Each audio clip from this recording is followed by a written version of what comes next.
Chapter 920. The three family heads of Huangnan County stayed in the Lingzhou general's manor. They were not far from each other. Other than their trusted retainers, the three of them did not bring anyone else into this brand new official residence with a horizontal board. His Royal Highness allowed them to rest for a night, which made Wang Shihua's heart tighten.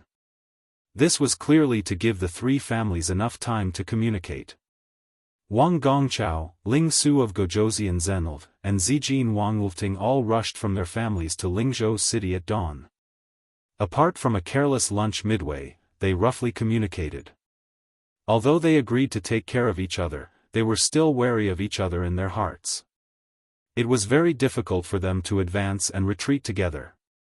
When it came to the ups and downs of a large family, no matter how good their relationship was in the past, they had to carefully weigh the pros and cons. Wang Shihua, who was praised by Yao Baifeng as having the talent of 3 provincial governors, ate a dinner that could not be considered sumptuous. He was not in a hurry to agree to Wang Zenlv's appointment. Instead, he went out for a walk alone. Not long after he went out, he saw the junior Wang Lufting, who was also leisurely strolling. Wang Shihua was a little touched. To be able to keep his composure, the younger generation would surpass him in time. The two of them nodded and smiled as they brushed past each other. Wang Shihua walked along a corridor beside the water with his hands behind his back. The water flowed towards Jinhu Lake. Within Lingzhou city, there were not many residences that had the ability to draw water from the lake into their own courtyards. The administrator's manor next door was naturally one of them. Wang Shihua had an idea and turned into a small path close to the wall. Through the hole in the wall, he could see the inside of the Li Manor. Wang Shihua suddenly stopped. Coincidentally, on the other side of the wall, there was an official that he could not be more familiar with who was also approaching. After looking at each other, Wang Shihua, who had his hands behind his back, smiled. "Lord Li, why are you so free and elegant? I heard that Lord Li has found a son-in-law who is outstanding in terms of knowledge, character, and background. Congratulations, congratulations." He only addressed Li Gongda as Lord Li, but did not refer to himself as a lowly official or a lowly official. It was enough to show the arrogance of Huangnan County's merit officer, Wang Shihua. Li Gongda patted his sleeves and replied with a smile, "This official doesn't need to rely on some son-in-law for retirement. In any case, I have a son who can be considered to be quite promising. He's able to earn military merits on the border without being involved. Wang Gongchao, you should take it easy." Wang Shihua nodded and said, "There are many great men on the border. Young Master Li is both in the battlefield and in love, so naturally people can't help but be envious. That son of mine has no ability and only knows how to hook up with girls from the brothels. He doesn't have such good fortune." Everyone in Beiliang knew that the administrator's son, Li Hanlin, used to be popular with both men and women. Almost every time he went out, he would be intimately accompanied by a handsome young man. Although the prodigal son had turned over a new leaf and no one doubted the authenticity of the crossbowman's military merits, the evil young Master Li had committed too many heinous crimes. Tonight, he was mocked by Wang Shihua.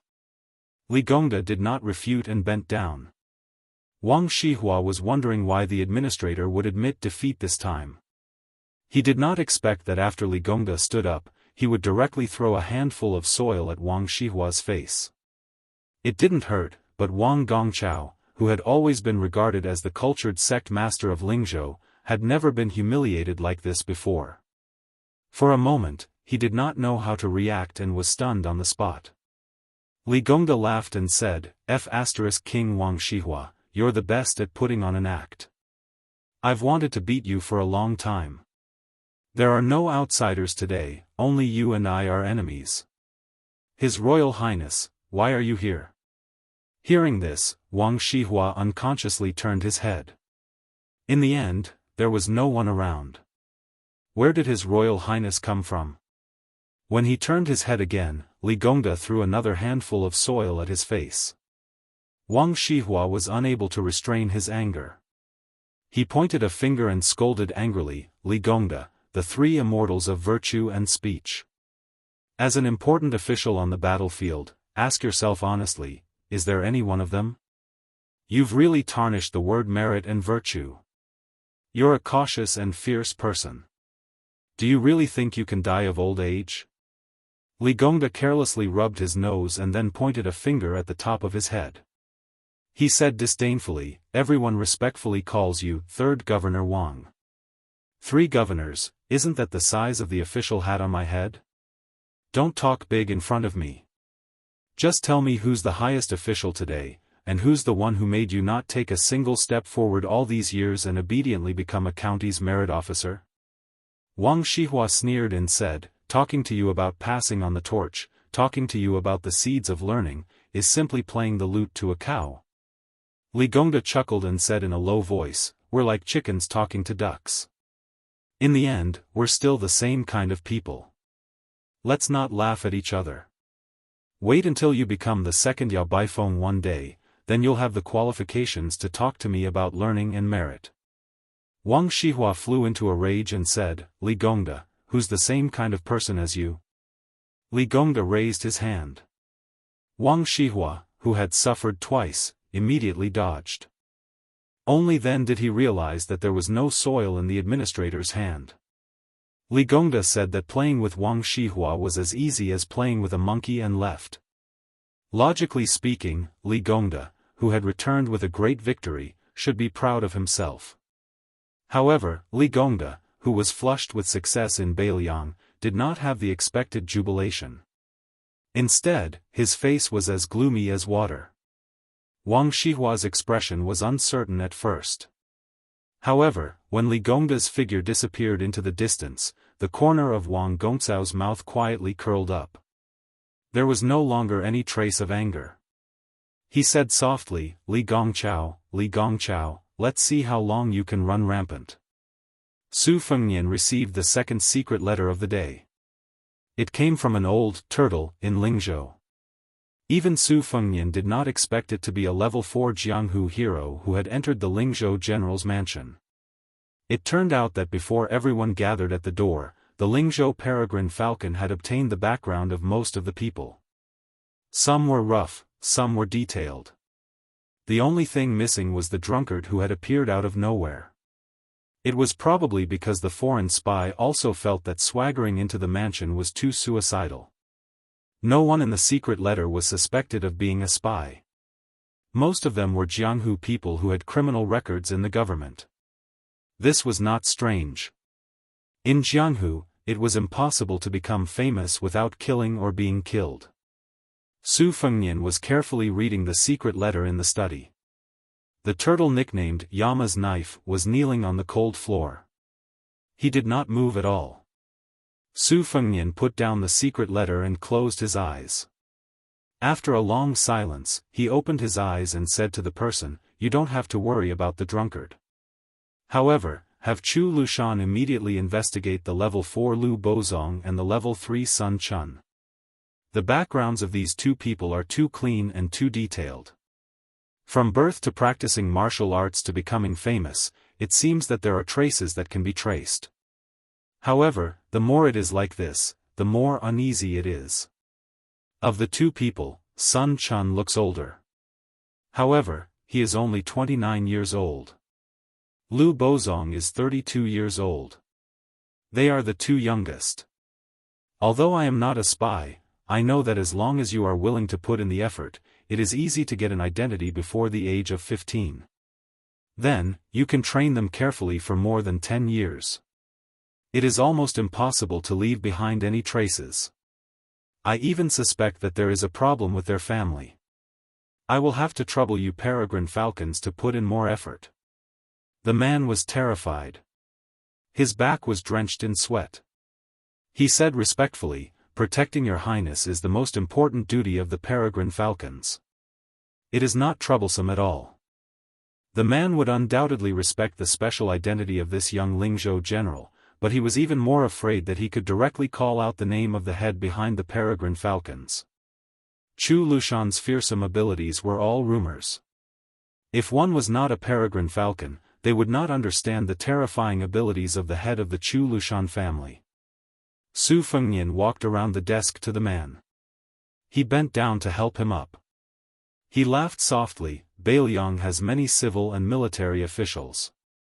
Compared to you, it is also 100 less. Without you, Beiliang will be even more unstable. Help me pass a message to Chu Lushan. This year, tell him to reward all the peregrine falcons. He does not need to pay for this. Take it out from Mount Qingliang. If anyone wants secret manuals or similar things, they can boldly ask. The Wang Fu will try to satisfy them.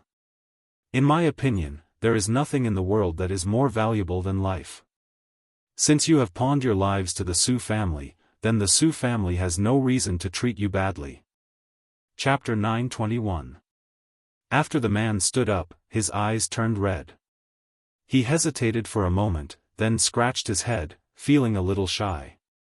He gathered his courage and said, I'm from Jianghu, only 300 li away from the general's and your highness's hometown.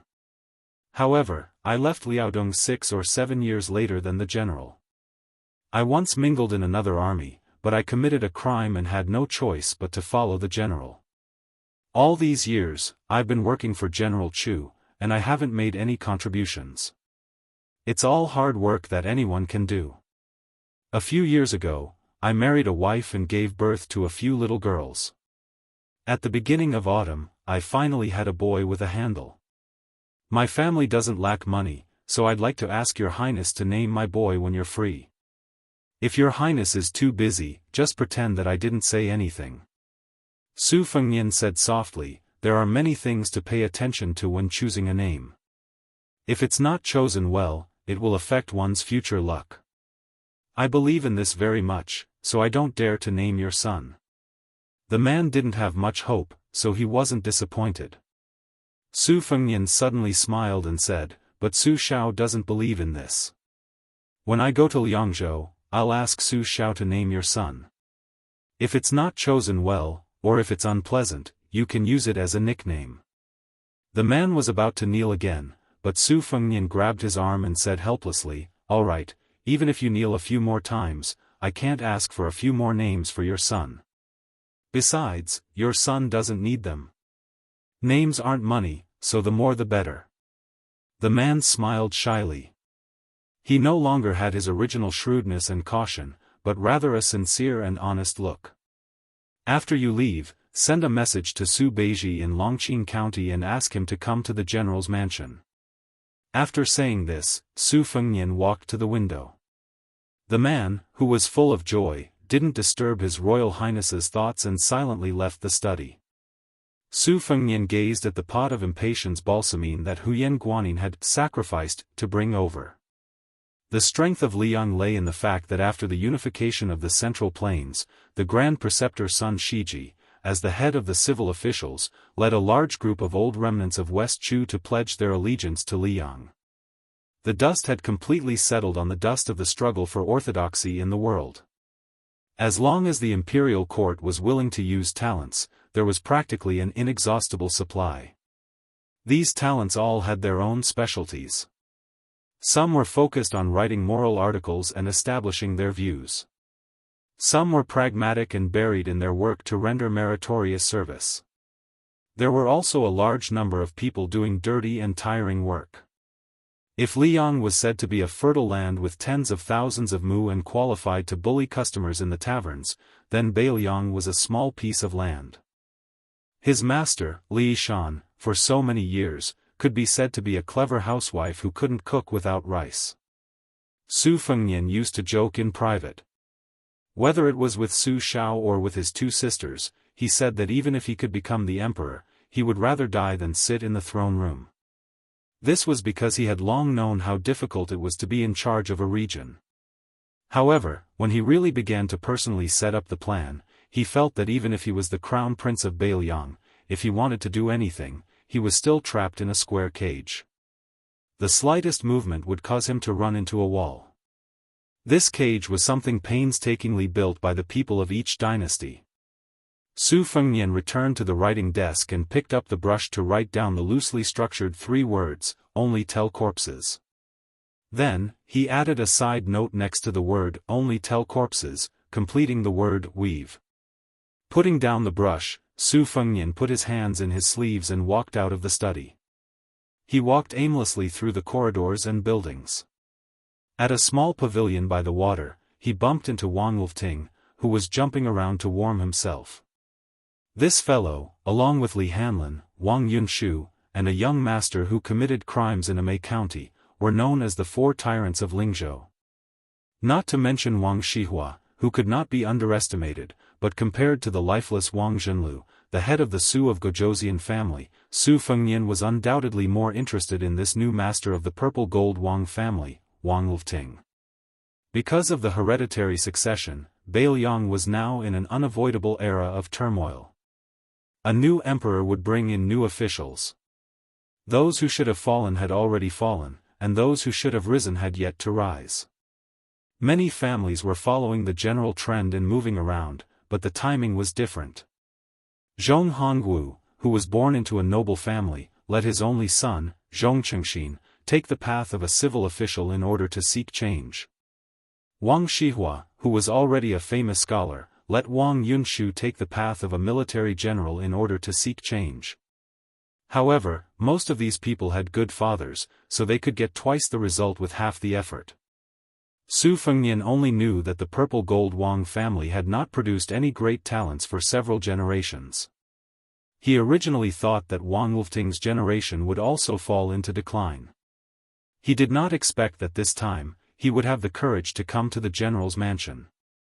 If he returned empty-handed, the first target to be dealt with by the administrator would definitely not be the two families of Wang Shihua and Wang Zhenlu, but the purple gold Wang family, whose foundation was not stable. It could be imagined that the young Wang Lufting was shouldering a lot of pressure. Seeing His Royal Highness approaching, Wang Lufting just turned his head and smiled, continuing to jump and jump. Su Fengnian stood beside Wang Lufting. The latter opened his mouth and joked, knowing that Your Highness is a straightforward person, Lufting will speak bluntly. This time, I followed behind my two elders here to ask for a reward from Your Highness. I'm really cutting off all means of retreat. If I don't get an official position, when I return to Huangnam County, I will definitely be criticized by those old men behind my back. Your Highness, please do me a favor and take pity on Wang Lufting. Su Fengnian looked at the narrow ripples that were only slightly rippled within the rules, and calmly said, First, tell me what kind of official position you want. If it's too big, I can't afford it. If it's too small, I can't take it out. If I try to fool the purple gold Wang family, I will also be drowned in the spit of those old men behind my back. Wang Lufting laughed heartily and said, It's not big. Bailiang's Weaving Bureau only has this kind of official position. The two Weaving Bureau in Gangnam-do are fourth-rank positions. Our Bailiang's Golden Thread Weaving Bureau is only fifth rank. Anyway, the old weaver Li Shifeng has worked for 12 years. He should have retired long ago. Su Fengnian said calmly, fifth rank isn't small. Wang Lufting was indeed thick-skinned. He stopped jumping and exhaled a mouthful of smoke. He turned his head and looked at His Royal Highness with a bright smile. Lufting knew that it would be difficult to get an official position, so I have the intention to buy one from Your Highness. The purple gold Wang family is willing to take out 180,000 taels of silver, all in cash. If it's not enough, the family still has some rare antiques and calligraphy rubbing, which can be converted into silver. As long as Your Highness is generous, we can probably gather another 100,000 taels of silver. There's no other way. We can't be compared to the other three princes of Huangnam County. Our purple gold Wang family is poor. Su Fengnian sat on a long bench and gestured at Wang Lufting. The two of them sat facing each other. Su Fengnian smiled and said, I can sell you a golden thread weaving bureau for 180,000 taels of silver. However, there's an additional condition. Wang Lufting smiled and said, Your Highness, my sister is indeed famous for being virtuous.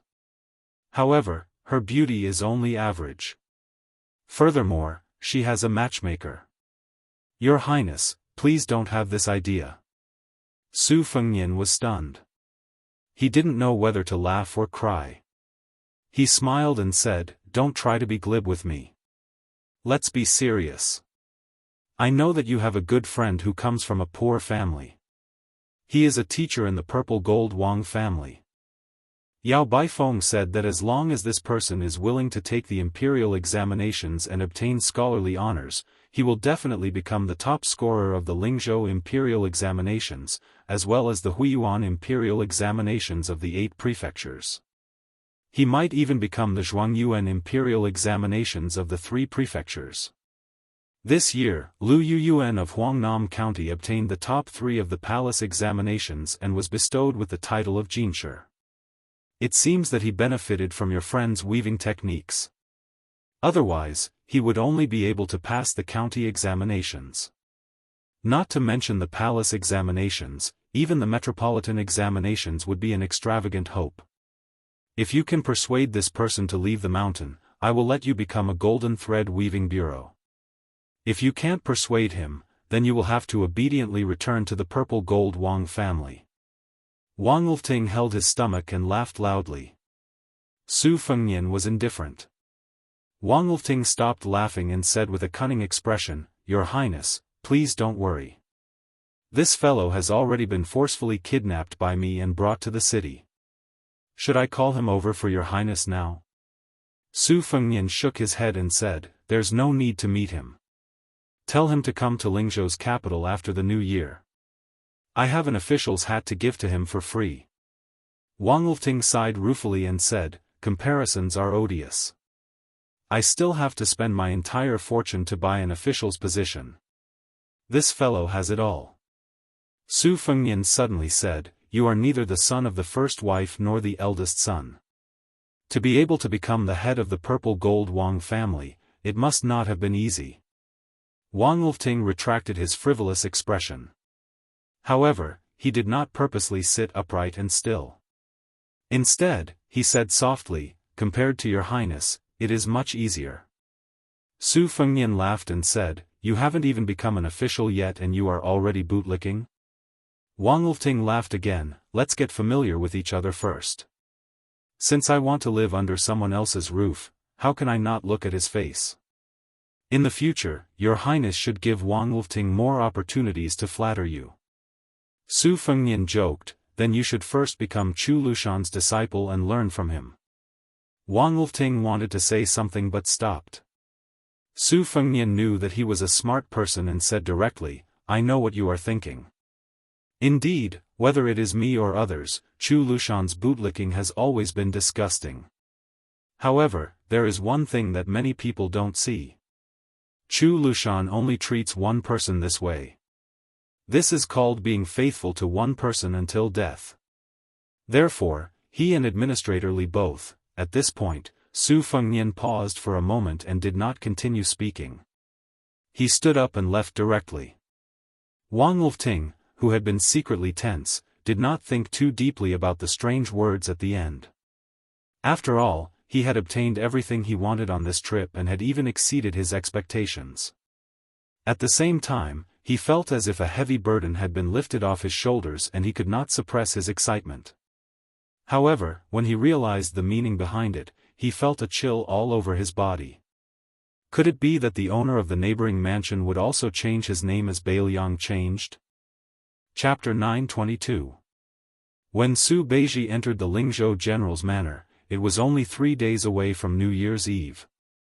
Almost as soon as he entered the official residence, he immediately followed His Royal Highness to Liangzhou. If this special honor fell into the eyes of others, it would really be Bailiang's favor. On the return journey, there were 2 carriages. Huyen Guanyin occupied one. Su Fengnian and Su Beiji squeezed into the other carriage. The 2 coachmen were respectively Su Yanbing and Hong Shuan. There were no other personal guards or attendants. Su Beiji listened to Su Fengnian talk about the matters of Huangnam County and did not comment. Persimmon and Zhu Zi, when they interacted with each other, they seemed to be quite similar to the king of Yen and Naylan Yusi. They could be said to be the perfect example of a ruler and his subjects being compatible. The first time Su Beiji opened his mouth was to ask why he did not let Song Gu, who blocked the way, finish speaking. This was because Su Beiji was clear about the matter of Shitaqian. Originally, Eagle Guard's negligence of Ren Shanyu's serious injury was not a big deal. However, when His Royal Highness saw the result with his own eyes, with Chu Lushan's gloomy nature, Song Gu's official career was definitely over. Whether or not he could keep his life was another matter. If Su Fengnian scolded and kicked him a few times and got angry, Chu Lushan could use this as an excuse to get off the donkey. He only needed to heavily reprimand Song Gu. In the end, he could still forgive Song Gu. At most, he would temporarily teach him a lesson and give face to His Royal Highness and the Eagle Guard. In the future, he would not hinder Song Gu's appointment. However, Su Fengnian did not say anything. How could Chu Lushan dare to take the initiative to minimize the matter? Su Fengnian's answer at that time was that he would never interfere in the affairs of Bailiang spies. He could even tolerate the Peregrine Falcon and the Eagle Guard, who had turned from a colleague to a rival after the Bailiang spy agency split up. However, he would never allow the two to be like fire and water and take advantage of each other to hit each other when they were down. Bailiang could not afford this kind of internal friction. On this matter and all the disputes in the future, Su Fengnian would not be partial to his second sister, Su Weisheng. He would not deliberately support the Eagle Guard to suppress the Peregrine Falcon. Similarly, he would not take the initiative to side with Chu Lushan.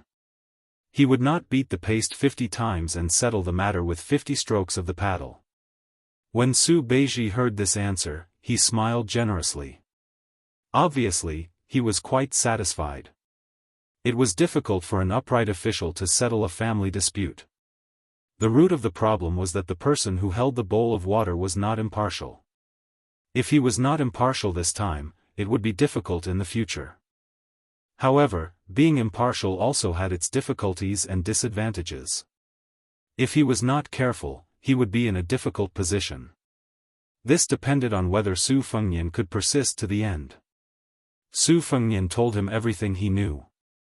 In addition to the 3 princes of Huangnam County joining hands to come to the general's residence to express their loyalty, he also mentioned that each of them wanted to be an official.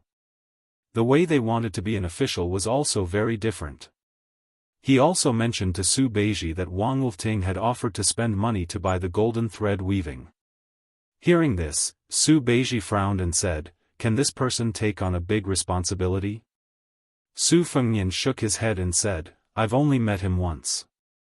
I only feel that Wang Wolfting's conversational style is not bad and very much to my liking.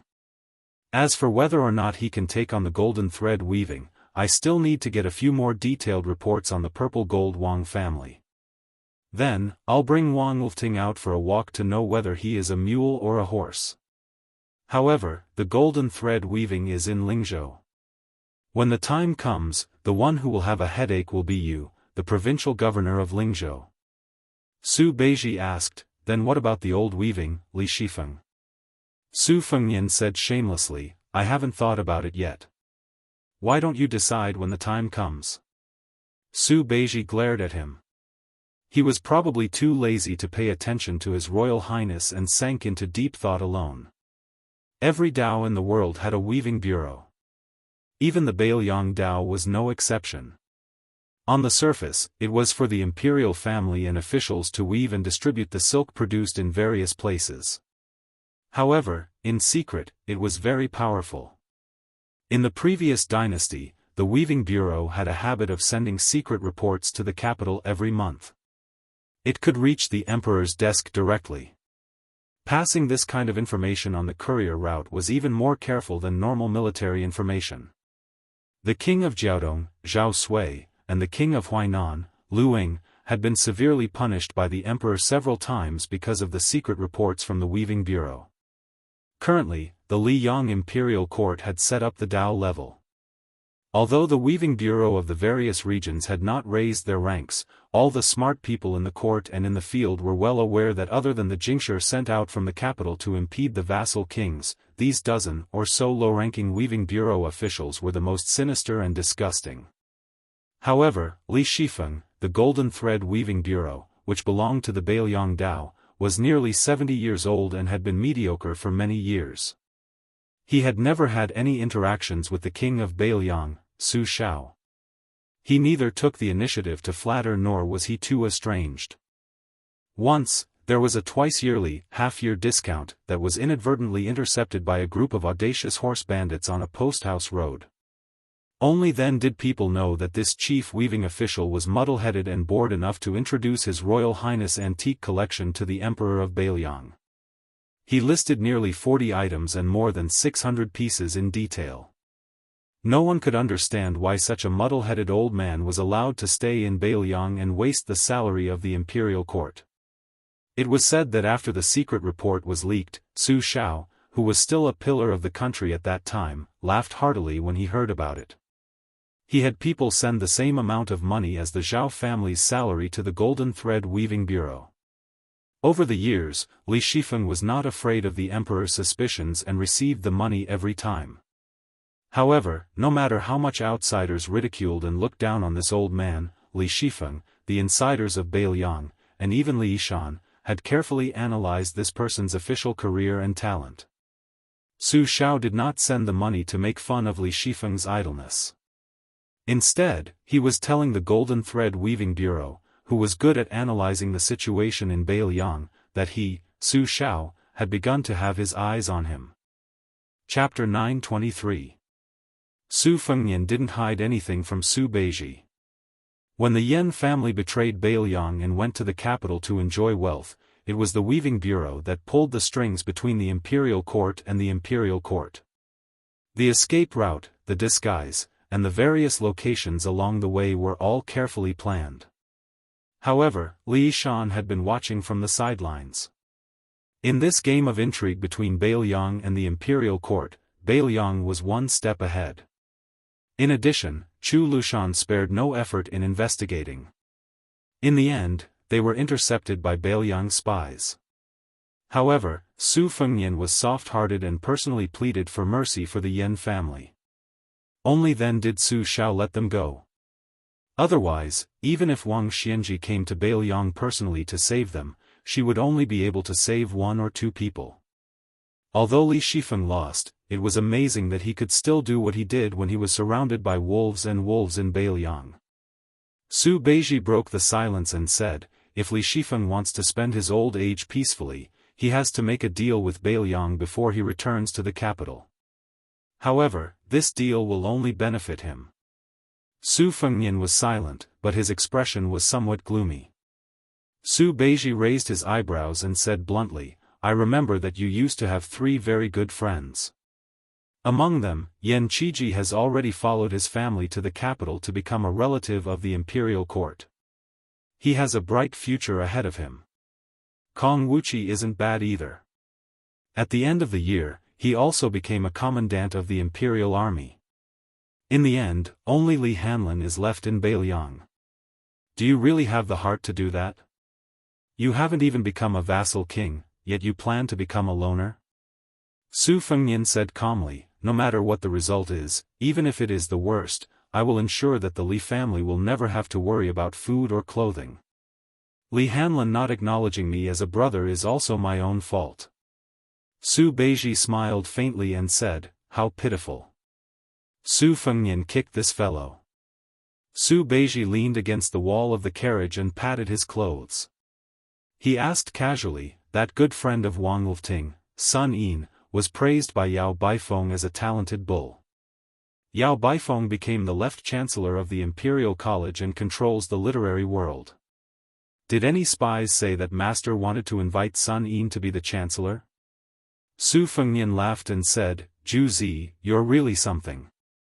If I didn't know that Yao Baifeng had secretly sent someone to invite Sun Yin and promised that as long as this fellow was willing to go to the capital and become the chancellor of the Imperial College, he would be able to participate in the court examinations next year. Yao Baifeng would have put down his precious face and personally asked the Zhao family's emperor for the top spot. If not, I wouldn't have known that there was such a person in Huangnam County. However, you can relax but you can't. Sun Yin has already been sent to Lingzhou by Wang Lifting. I plan to let him become a sixth-rank official with real power. If you become the provincial governor of Lingzhou and are overshadowed by this person, be careful that I don't let him replace your position in a fit of anger. Su Beiji glanced at Su Fengnian and didn't say anything. Su Fengnian smiled, don't worry, don't worry. I like the new and not the old. No matter how capable Sun Yin is, Zhu Zi, you're still my old love. My favor won't decrease. Su Beiji laughed coldly. Stop the car quickly. Let me go out and vomit. Su Fengnian looked hurt. You don't understand. I saved all the good stuff for you first. I picked up a heavenly blue gall bottle from the Dongyue Imperial Kiln at the Peach Cheeks restaurant. There's no other bottle like it in the world. You really don't want it? Then I'll give it to Chen Shiliang. That fellow is more sensible than you. Su Beiji closed his eyes to rest and said calmly, hurry up. At noon on New Year's Eve, His Royal Highness was finally seen on Mount Qingliang, which was already decorated with lanterns and colored banners. Su Fengnian arranged for Huyan Guanin to stay in a quiet courtyard. He didn't plan on letting her meet up with the girls from Wutongan. Su Shao accompanied them along the way. He didn't say much and was just happy. His younger brother, Huang Manor, had grown a few centimeters taller. There was a hint of anger between his eyebrows. When he wasn't smiling, he was abnormally heroic and exuberant. However, when he smiled foolishly with his father, this instantly broke down. Fortunately, he no longer drooled, but this still left Su Fengnian speechless. When they went to see second sister, the family of four finally reunited. Su Weisheng, who controlled half of Beiliang's spies, was now living in Wutongan so that he could handle confidential affairs. In Wutongan, apart from the two senior maids, Sweet Potato and Blue Bird, who didn't participate, the other two maids had all become Beiliang's female Hanlin. They read and sift through military intelligence and spy reports and had the right to approve them. Those in the know called them Vermilion's maids. This was especially true for Lu Yi, who was second only to Su Weisheng in the 19 ways. It was as if she was born to be good at scheming and planning and had become the second in command of Wutongan. The second Junju, who demanded perfection, reprimanded almost all of the maids, but she relied heavily on Lu Yi. The three men of the Su family entered the room in Wutongan. Su Weisheng sat in a wheelchair behind a low desk that was specially made for her. She raised her head and glanced at the three of them. She then lowered her head and casually pulled out a copy from a large stack of secret reports that had already been approved. She inspected the Vermilion's maids in the neighboring rooms to see if they had made any mistakes. Su Fengnian jogged over and saw that the ink on the ancient inkstone on the table was a little dry. He immediately squatted down beside the wheelchair and turned his head to flatter her. "Sister, I'll grind the ink for you." Su Weisheng didn't even turn her head to look at him. She smiled insincerely and said, "How could I let the Lingzhou general do this for me?" Su Fengnian played dumb and said, Of course, of course." Su Weisheng didn't continue to make sarcastic remarks about His Royal Highness. She allowed him to roll his sleeves and grind the ink while she focused on reading the detailed Vermilion's handwriting on the various court reports and Beiliang's own spy reports. Su Shao smiled knowingly. Su Longxiang sat down on the doorstep and held his chin in a daze. Su Weisheng probably couldn't stand Su Fengnian being in the way. She didn't even raise her head and said, "Didn't you see that we haven't put up the Spring Festival couplets and peach talismans?" Su Fengnian slapped his head and said in realization, "I'll go write the couplets right now. Let's put them up together later." Su Weisheng didn't make a sound. Su Fengnian went to the empty desk next door and began writing rapidly. It still took him an hour to finish writing the 100 Spring Festival couplets that the prince's estate needed. Every time he finished writing one, Su Shao and Su Longxiang would gently dry them. Then, they would call Su Weisheng. She still had work to do and told him not to wait for her. Su Fengnian and Huang Manor could only each carry 50 or so Spring Festival couplets. Su Xiao was responsible for carrying a box of slightly lighter couplets. They began to put up couplets from top to bottom on Mount Qingliang. When they reached the main gate, they found Su Weisheng sitting in a wheelchair, quietly waiting outside the gate. Su Fengnian smiled and asked Su Xiao to see if the couplets were crooked. He and Su Longxiang put up especially wide and large Spring Festival couplets. The two brothers finished putting up the couplets at the same time. When they turned around, they saw Su Xiao smiling from ear to ear. Second sister also had a smile that she hadn't seen in a long time. Chapter 924. After pasting the Spring Festival couplets on the main gate, Su Weisheng returned to Wutong'an, leaving the three masters to wander around the prince's manor. Su Fengnian and Su Xiao talked about the affairs of Lingzhou in bits and pieces. Su Xiao occasionally talked about some interesting news that had recently happened in the imperial court. For example, Gu Jintang's son-in-law went on a killing spree in Jizhou. Now, the imperial censors and civil officials were too lazy to scold him, Su Xiao. They turned their heads and scolded General Gu, who had lost his position as Minister of War. In any case, Gu Jiantang was no longer in the capital. The originally aggressive Gu hut in the Ministry of War was like a group of dragons without a leader. Outside of the Censorate and the Ministry of War, the other 5 departments were all jumping around vigorously. This made the members of the Gu faction in the imperial court dejected and very tired of dealing with them. This year was not going to be easy. There was also the Imperial College's left chancellor, Yao Baifeng, teaching the second-in-command, Jean Lanting, a harsh lesson. This even alarmed the emperor, who personally went to the Imperial College to be a peacemaker. Only then did he barely manage to settle the matter. The situation within the Imperial College was well known to everyone. The townspeople had formed their own associations, and most of them were advocating for Jin Sanlang. This was also why Yao Baifeng would say that the gentlemen of today like to have friends. Su Xiao also said that the crown prince of Yanqi, Zhao Zhu, was not a well-behaved person. Leading thousands of elite riders all the way up north, he did not look like he was going to pacify the situation. He was clearly busy showing off his strength. The few provinces he passed by were all in turmoil. Before he even reached Guangling Road, where Zhao Yi was, he had already caused all the officials along the way to complain incessantly. Memorials complaining and impeaching flew into the imperial palace like snowflakes. The 3 of them walked to the side of Tidehark Lake. Su Xiao suddenly came to his senses. He said he was going to listen to Wang Chudong's storytelling and missed the time. That girl put on airs and was not willing to chat with an old man like him. Su Xiao hurriedly jogged over. Seeing this, Su Fengnian was dumbfounded. It looked like Wang Dongxiang, who was second in the Yanji Academy, was indeed formidable. Even Su Xiao, who was most afraid of dealing with books, was subdued. Previously, a letter from home had been sent to Lingzhou. Su Xiao had said that Wang Chudong was very witty and clever. She was not afraid of an old brute like him at all. She gave him a lesson the moment they met. Acting like an elder, she told him, the illiterate king of Beiliang, that reading was actually very interesting and not boring at all. She told Su Xiao to read official history. Winners were kings and losers were bandits, so it was better to read unofficial history. Reading about scholars and beauties was the same. No matter how many twists and turns there were, they would eventually grow old together. In reality, it could not compare to reading classics. It was like seeing an old gentleman sitting upright from start to finish. You would feel that he had been rigid for too long, but one day, you would feel that he had his own adorable aspects.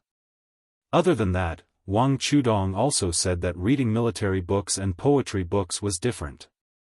Su Fengnian felt great admiration. This girl was really daring to teach Su Xiao how to read. It had to be said that neither Li Yishan nor Zhao Chongling had been able to get Su Xiao to read more books in the past. Su Fengnian looked up at Tide Listening Pavilion. Chen Shiliang should be in the side room on the top floor right now. Everyone in the Wang Fu said that this young man was increasingly similar to that state scholar who had died without a grave.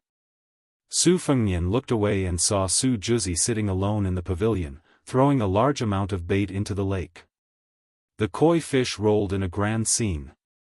Su Fengnian squatted at the edge of Tide Listening Pavilion's platform and said to Huang Man, beside him, Lu Qiu, said that the section of willow whose body I tore apart did not die. He probably used an unorthodox chi cultivator's ability to cunningly escape before he died. I think that this person's identity is not as simple as a spider's web. It's fine, we will definitely have a chance to interact with him in the future. Huang Man nodded earnestly.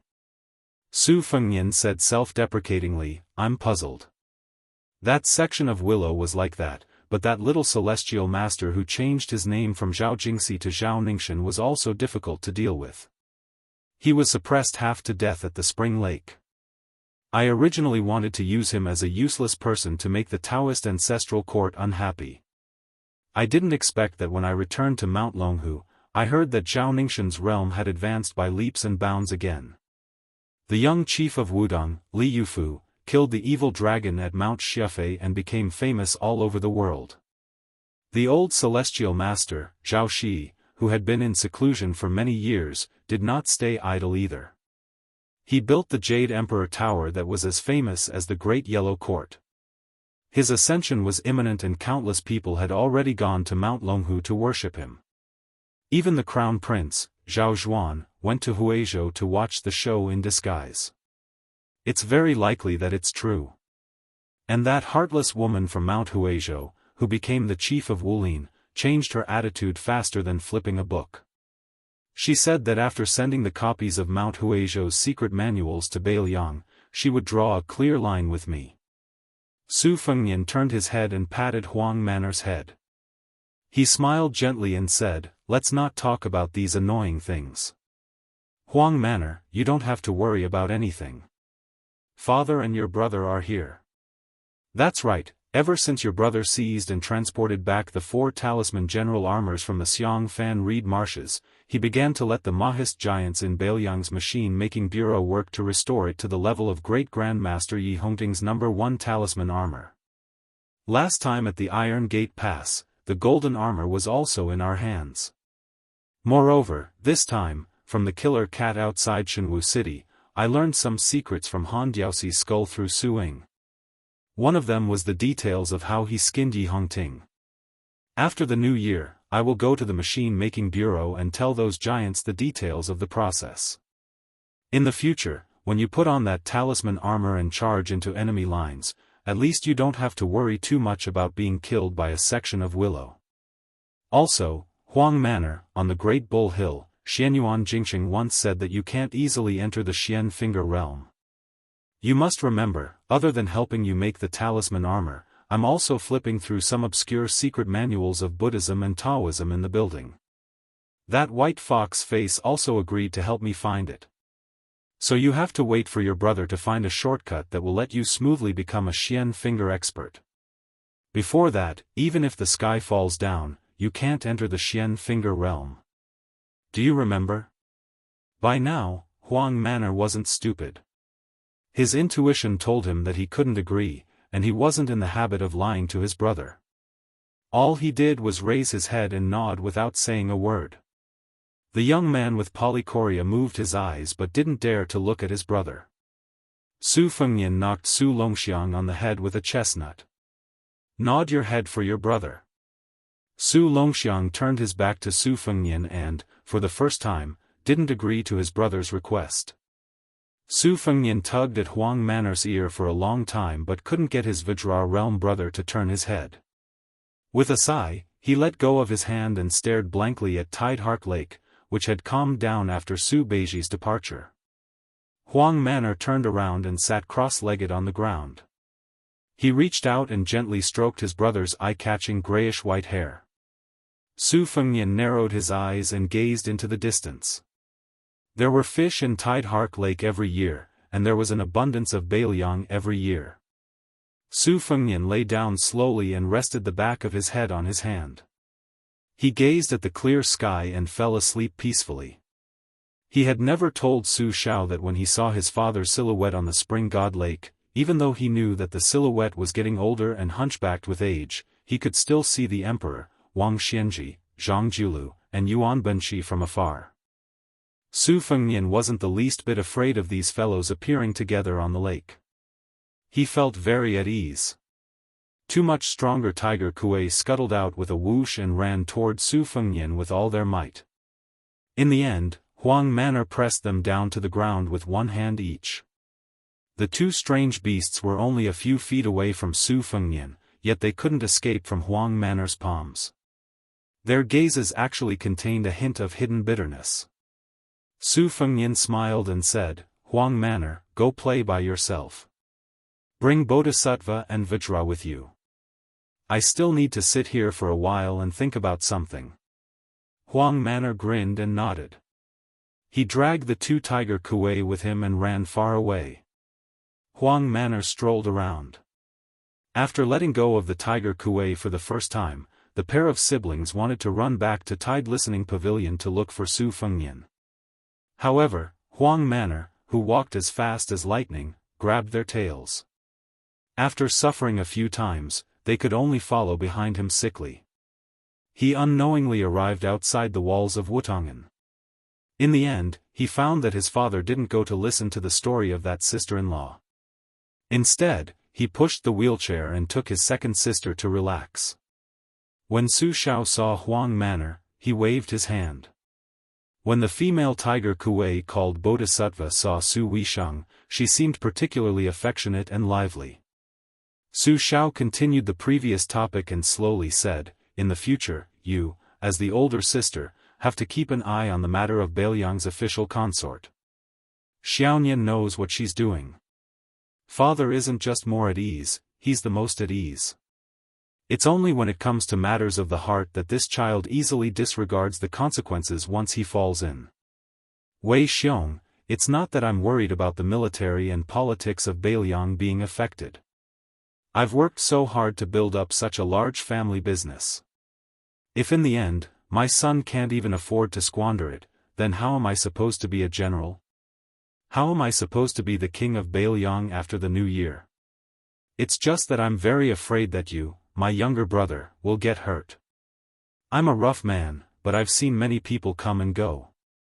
I also know that this kind of invisible injury is more hurtful than a serious injury caused by a knife or arrow. Perhaps you won't be able to recover from it for the rest of your life." Su Weisheng grunted in acknowledgement. Chapter 925. Then there are the future concubines. To be honest, of the two women that have been temporarily decided, Wang Chudong, who is already in the Fu, and Lu Chengyan, who is in Qingzhou, father does like the little girl Wang Chudong more. However, there are different ranks of concubines. Wang Chudong can only be after Lu Chengyan. After all, the Lu family is full of talents. Compared to Wang Linquan, who relied on Chu Lushan to climb to the position of the richest man in Qingzhou, Wang Chudong is definitely more important to Bailiang in the future. Therefore, in the future, if there is a dispute between the two families, as long as it doesn't involve major issues, you have to side with the Lu family. This can be considered father's compensation to Lu Chengyan as his daughter-in-law. Because father knows that Xiaonian may not be able to open her heart to this poor woman in this lifetime. Treating each other with respect only sounds good, but for a married couple who will spend the rest of their lives together, it is actually a kind of suffering. Father has been going to Wang Chudong's place every day to listen to her stories. First, it is interesting. Second, it is an opportunity to let Bailiang know that this girl is the first daughter-in-law that Su Xiao approves of. In the future, if anyone wants to use the Wang family as a stepping stone to curry favor with the Lu family, they have to first consider whether their flattery will backfire. As for Pei Nanwei, father knows that you don't like this Princess Jing'an. You don't have to go against your heart and deliberately interact with her. Just let her be. In this world, there is only the saying that the elder brother is like the father and the elder sister-in-law is like the mother. There is no such thing as the elder sister taking care of the family. The reason why father nags you about this and wants you to bear this thankless responsibility is because father is selfish. He is afraid that Xiaoyan won't have any relatives to take care of her, so you can't marry in this lifetime. Wei Xiong, if you want to resent father, father will accept it. Father is a man who values boys over girls. He dares to take responsibility for his actions. Even when I was living with your mother, even if I had to brace myself, I would still say it so bluntly. Before Jihu was born, he was beaten by your mother. After Jihu was born, he was beaten so badly that it was unbearable to look at. Your mother made father, a rough man who was used to holding swords, spears, and sticks, to carry the child. No matter how much father loved his daughter, he couldn't bear the fact that the child insisted on crying. Your mother was reasonable to everyone, but she was unreasonable to your father. There were several times when I had to attend a military meeting every other day. I went to the tent with a bloody nose and a swollen face, and those bastards laughed at me. There was once an old brother who made a mistake and was personally whipped by father. This guy stared at father's swollen forehead from being whipped by your mother and even fucking knelt there and laughed foolishly. Father was so angry that he whipped him 50 more times. Later, when father went to apply medicine for his sore wounds, he actually laughed at father and said that no matter how embarrassing he was not as embarrassing as me. This old brother was Chen Jibao's father. Other than his young son, he was the one who led all the Chen family's descendants to their deaths. Father was not the kind of scoundrel who could be so shameless as to give a meritorious official a death-free gold medallion while craftily fabricating a crime of treason. If we said that we would be brothers, then we would be brothers for life. It was father who owed the Chen family first. Therefore, even though he knew that Chen Jibao would not accept Xiaoyan as the new prince of Liang, he did not care about him for more than 10 years and allowed his adopted son to cultivate trusted aides. If Chen Jibao wanted to leave Beiliang, father would not stop him. If he wanted to be both the minister of war and the prince of Shu, it would be up to him. Father did not wish for the day when he and Xiaoyan would fall out and become enemies to the point where they would have to meet on the battlefield. It would be best if they could not have any contact with each other. However, father knew that the group of old foxes Zhang Jiulu and Gu Jiantang, as well as the emperor of the Zhao family who was hiding behind the scenes, would not let such a sharp spear rust in vain and not point the tip of the spear at Beiliang. Speaking of this, the old man, who had been in the military all his life, was somewhat sorrowful. Su Shao smiled and turned his head to his second son, Su Longxiang, and said, "Huang man, you will be enlightened sooner or later. You must remember that your older brother is good to you. That time when your older brother got into big trouble and father wanted to beat him, you came out to stop him. You were angry at father and looked like you wanted to fight father to the death. Father only pretended to be angry on the surface, but in fact, he was very happy. Your older brother has not been happy these years. Outsiders think that because he is Su Shao, the eldest son of the butcher's first wife, he will definitely be in the limelight. You will only understand the bitterness of it when you are enlightened. Losing his mother and sister is nothing. In the Great War of the Spring and Autumn period, countless people in his family died. However, he was cursed by people for 18 generations and had to guard the gate for these heartless bastards. Perhaps one day, he would have to sacrifice the lives of hundreds of thousands of his steel cavalry in exchange for peace of mind. Later, when the Central Plains changed masters, he would be cursed and scolded by the new masters in the history books. Furthermore, there would be a large group of scholars and common people who had never suffered any hardship. This is the most pitiful part of your brother. In his youth before his Royal Highness chose to hide, the entire Beiliang palace knew that His Highness doted on His Royal Highness from the bottom of his heart. As long as there was something fun, no matter how precious or rare it would be sent to Huang Manor before it was warmed up. However, when good things were in the hands of Huang Manor, who was astonishingly strong and did not know the severity of the situation, how could they be complete? It would only take a few moves for them to be broken. The people in the manor who cleaned up the mess had never seen His Royal Highness angry. Even when His Royal Highness began to live a dissolute life with a notorious reputation, he still did not neglect Su Longxiang.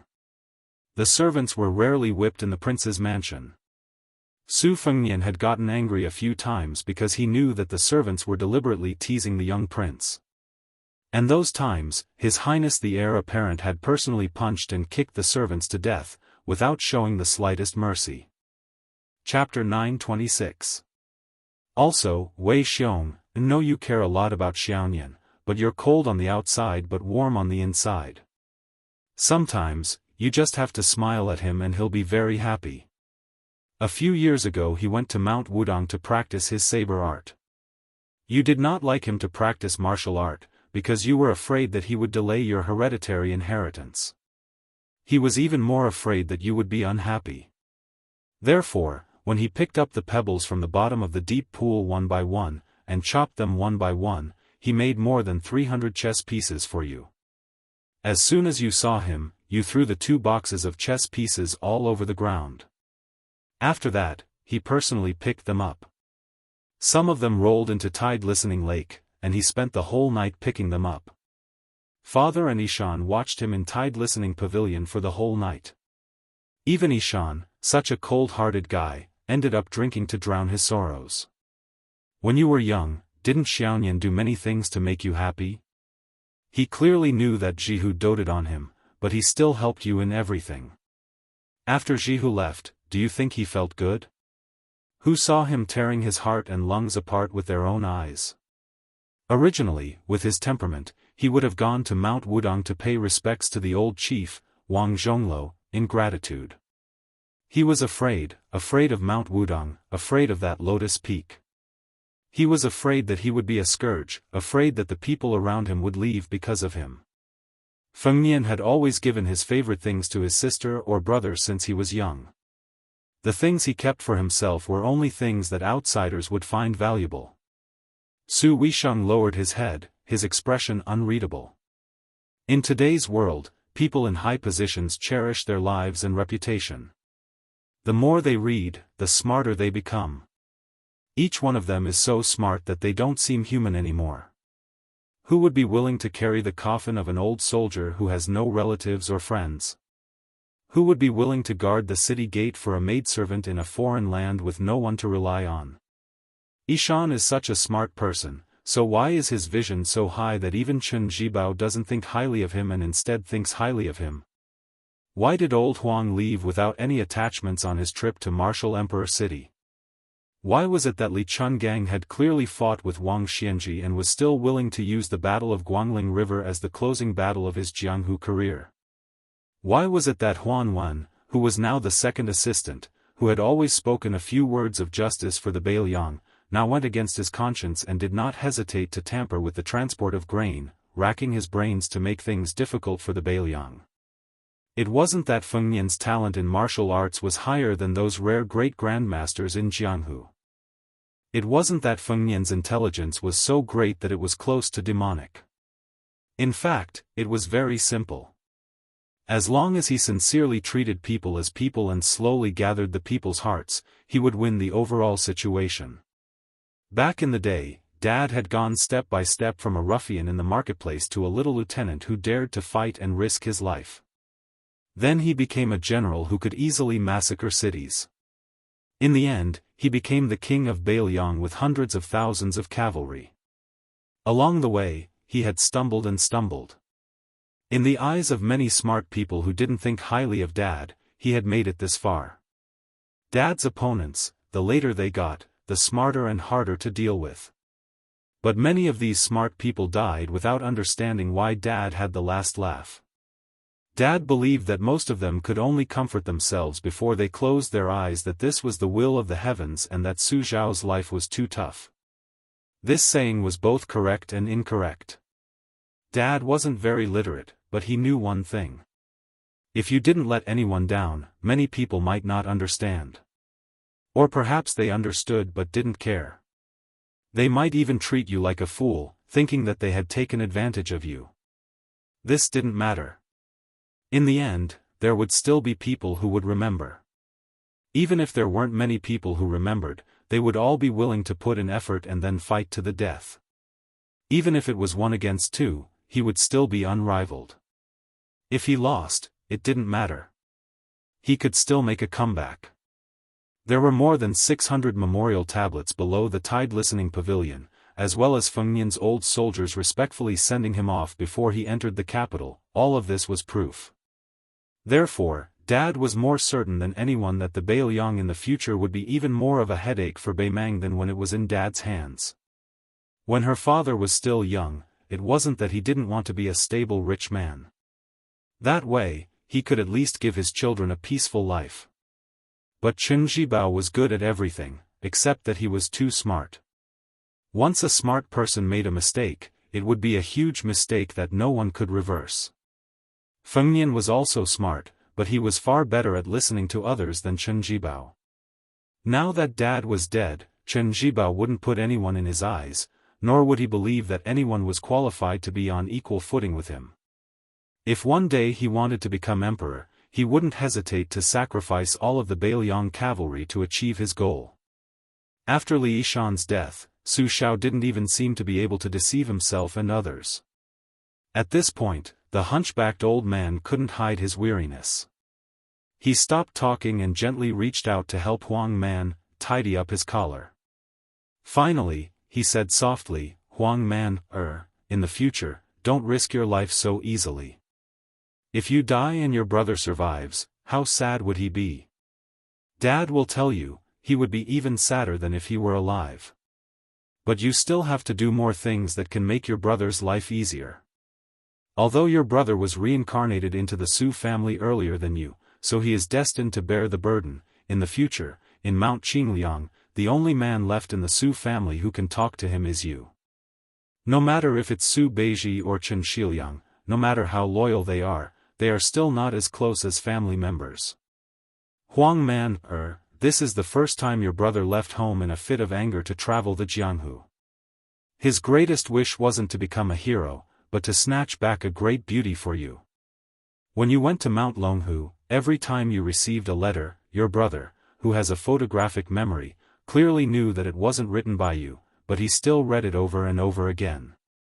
Wei Sheng, this time when he saw you sitting in a wheelchair, you purposely didn't look at him grinding ink, but Dad saw that his hand was constantly shaking. The old man reached out and patted Su Wei Sheng's head, but didn't say any words of comfort. Su Longxiang clenched his fists tightly, his eyes resolute. The 2 tiger kuei were so frightened that they instantly fled. They paced back and forth in the distance restlessly, not daring to approach the unfamiliar black-clothed youth. The old man slowly walked back to the courtyard. The loquat tree was still green in the winter, but the old man stood alone, all alone. But the old man wasn't sad. He smiled and said, "Wife, our Su family has already been supported by Feng Nian. Wait for me, I won't make you wait too long." Chapter 927. The Bailiang Palace was plastered with the word "Fu" that was deliberately pasted upside down. The New Year's Eve dinner was very simple, just dumplings. Su Fengnian and Su Longxiang dragged along Su Beiji and Chen Shiliang to cook and make dumplings together. Wang Chudong and the other girls had no place to show their talents. After the meal, Su Fengnian had 2 strategists chat with Su Shao while he himself went to the deserted mausoleum. When he returned, a large group of people sat in the Wutongan to celebrate the new year. Everyone was happy and harmonious. The vermilion maidservants near the house only had half a day of free time, so they went to the house one after another to read the mountain of intelligence reports. The little girl that Chen Shiliang had brought to Bailiang had already fallen asleep in his arms. Su Fengnian asked him to bring the little girl back to rest first. Chen Shiliang did not insist. Wang Chudong, who loved hibernation the most, was also sitting there and dozing off. Su Fengnian half carried and half supported her as they left the Wutongan.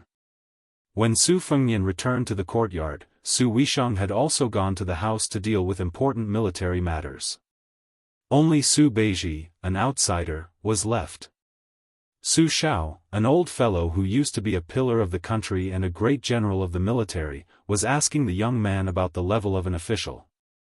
Su Beiji was not afraid at all. Su Shao nodded repeatedly in agreement. After Su Fengnian sat down, Zhu Zi had already explained from the lowest level to the highest, from the 19th level to the 16th level. Su Beiji was unable to win against Su Royal Highness, so he could only roughly explain it again.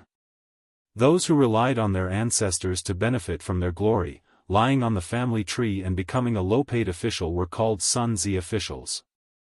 Those who only knew how to bark and never did anything were called toad officials. Those who were vicious and crafty, bullied the weak and feared the strong, lowered their heads when they saw the powerful, and roared when they saw the common people were called dog officials. Those who followed the rules and did not do anything, and were not careless when it came to reaping benefits. However, they did not know how to avoid disaster and were called corpse officials. Su Fengnian smiled and asked what level the Su Li of Lingzhou were at.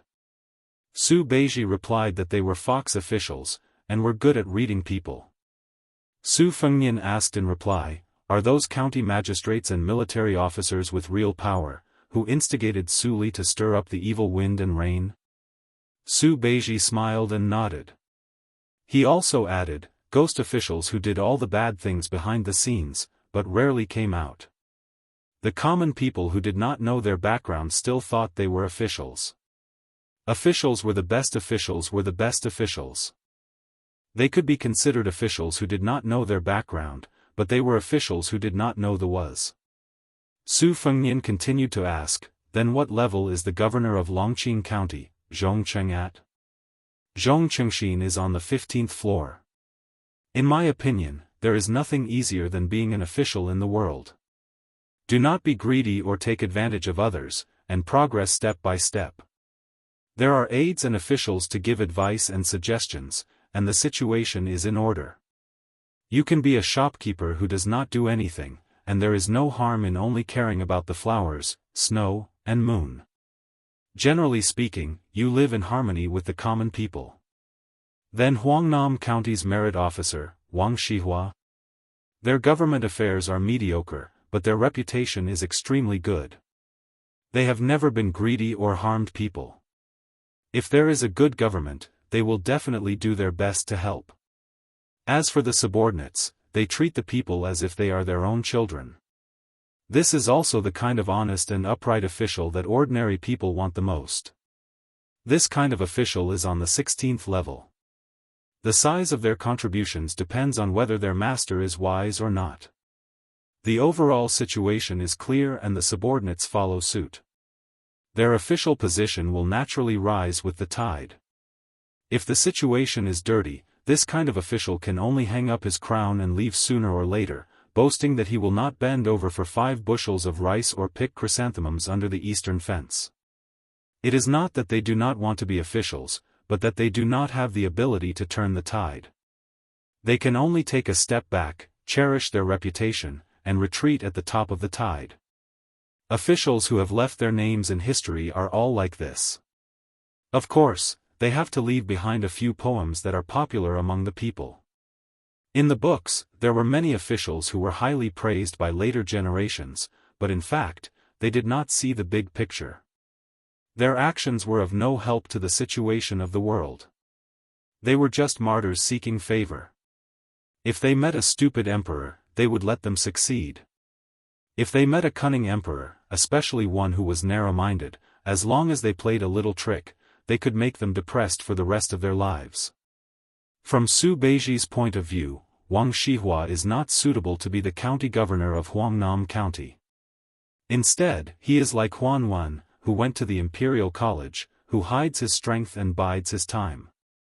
When the time is right, he will be able to amaze the world. What is the position of Song Yan, who is going to be your assistant in Lingzhou?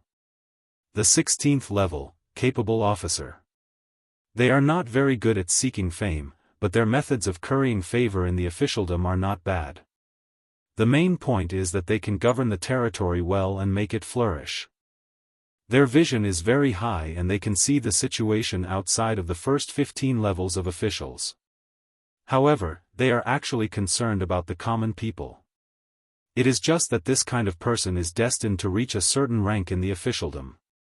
Unless they meet a noble in the court, they will not be able to move an inch. Not to mention other things, just the common people who are inevitably short-sighted due to their family background and position may scold these officials when they are in office. In fact, since ancient times, many of the actions that have benefited hundreds of generations and contributed thousands of years have come from this generation of officials. Su Xiao, who had not spoken this entire time, peeled a yellow mandarin and asked with a light smile, "Beiji, then you comment on Li Gongda." Su Beiji still said straightforwardly, "He can't compare to an honest and upright official who is also greedy. He can't compare to an incapable officer who is capable and can do things well. In general, he can take care of both sides and can be considered a good official. The administrator is already an outstanding talent in this level of officials. If it weren't for the fact that he is somewhat narrow-minded, he could have been promoted to another level. He has the ability to be a prime minister, but he doesn't have the bearing of a prime minister. He is fine as the administrator in Beiliang, but if he went to the court to occupy an important position, he would be like a calf pulling a large plow. I'm afraid that he would spoil a great matter." Su Xiao nodded and handed the peeled yellow mandarin to Su Fengnian. "In that case, Bai Yan can be considered a cornerstone officials of a dynasty. There is no problem with cultivating the body and governing the country. He even personally opened up a new situation under the heavens. Is he the 18th or the 19th in the end?" Su Beiji took the half of the mandarin that Su Fengnian gave him and stuffed a piece into his mouth. He smiled and said, 18. Su Xiao sank into deep thought. Su Fengnian broke the silence and laughed loudly. "Su Xiao, you really don't know what's good for you. If you say 18, then there will only be 19 left. Zhu Zi put in so much effort to leave you such a big bootlicker.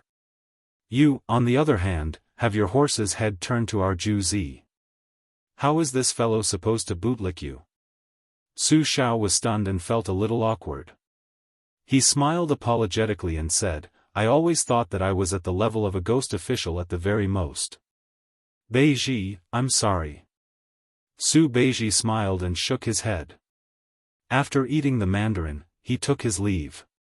He had just stepped out when a fat pig followed him and rolled into the room. Su Fengnian immediately raised his hand and shouted, "Shut up." The fat man forcefully swallowed the sobs that were about to escape his mouth. Su Xiao waved his hand and said, "Lushan, take a seat." Chu Lushan, who had been promoted to grade 2 Beiliang Protector General, smiled and rubbed his hands. He sat down on the floor that was not cold even though the floor was covered with floor tiles. He had a guilty look on his face and said softly, "Godfather, I'm here to ask for forgiveness from His Highness and the second princess. However, it's the new year, and Lu Qiu is topless. I'm afraid it'll bring bad luck." Su Fengnian said helplessly, "It's fine as long as you know what's going on with Song Gu. There's no one smarter than you in the world.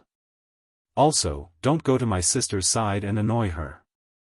Chu Lushan sighed and did not say anything else. Upon hearing this, Su Weisheng walked out of the room and said coldly to Chu Lushan, "You're the Protector General of Beiliang.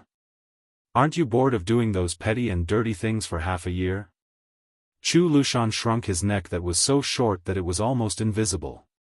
He did not dare to talk back. In fact, back in the days of the Su family, eldest Princess Su Weisheng had always hated this fat man. On the other hand, Su Weisheng did not have any prejudice against him.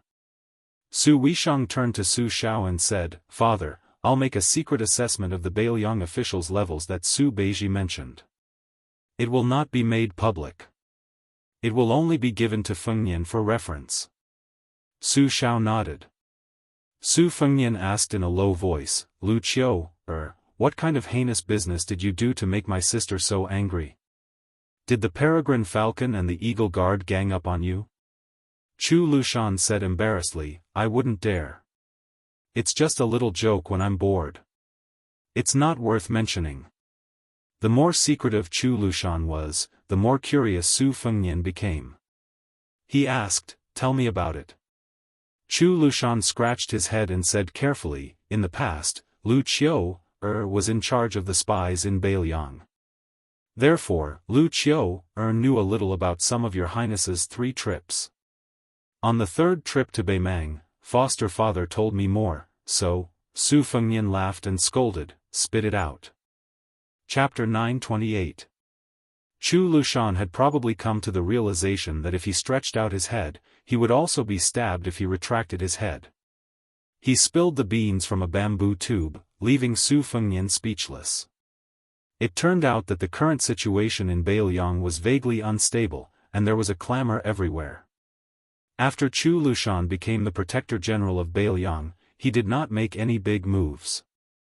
The more he felt that he had nothing to do, the more he randomly picked up a few unlucky fellows and threw them into the whisking room, giving them a miserable beating. Among these fellows, there were villagers, scholars, officials, Jianghu people, and soldiers. 7 or 8 of them were the type that could not keep their mouths shut. They were similar to Su Fengnian when he heard Skinny Monkey and the others boasting in the restaurant some time ago. Even if he heard them, His Royal Highness would not be bothered to make a fuss about it. However, it was clear that Chu Lushan did not have such a good temper.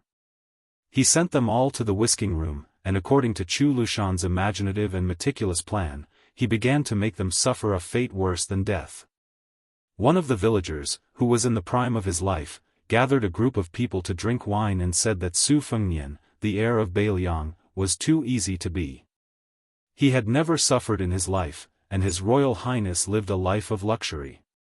How could it be as difficult as him burning charcoal and taking care of the crops in the mountains? In the end, when he arrived at the whisking room, he was stabbed more than 160 times. The number and severity of each stab were different. After he was injured, he would immediately apply top-grade wound medicine. During this period, he would be served with fine wine and beautiful women. After he recovered, he would be stabbed again and again. The reason why there were so many stab wounds was not because Chu Lushan had set this rule for no reason. Instead, it was based on the number of stab wounds that His Royal Highness had received before he came to Mount Wudong. He had received 16 stab wounds. Including the Eastern Yuan entourage, that Wudong's enemy, Princess Sui Zhu's Dong Yuan entourage, the Reed's Marsh, the Duckhead Green Forest, the Ro-Ran Mountains, the Fifth Raccoon, the Tai Men Pass, the Divine Martial City, and the Lu Hao Shi. Before Chu Lushan sent them to the whisking room, he told them that as long as they suffered enough, according to their different backgrounds, they would each receive 100,000 taels of silver, a rank 7 official, and so on. If they could not endure, they would be released. In the end, without exception, no one was able to withstand more than 200 strikes. The 2 strong-willed men of Jianghu were unable to withstand the strike from the saber that was stabbed diagonally into their abdomens. They shouted that they did not want to be the grandmasters of the Northern Liang sect who had founded their own sect. This saber strike was an imitation of Bo Er's lightning spear that was stabbed into the abdomen. Among the 7 or 8 people, the scholars all left crying for their parents after the stab. Surprisingly, this villager was the one who could grit his teeth and endure. It was a pity that he could not endure it. This was because the whisking room did not tell him how many stab wounds were needed. Not to mention them, even the whisking room did not know. Only Chu Lushan knew. These people did not die in the whisking room.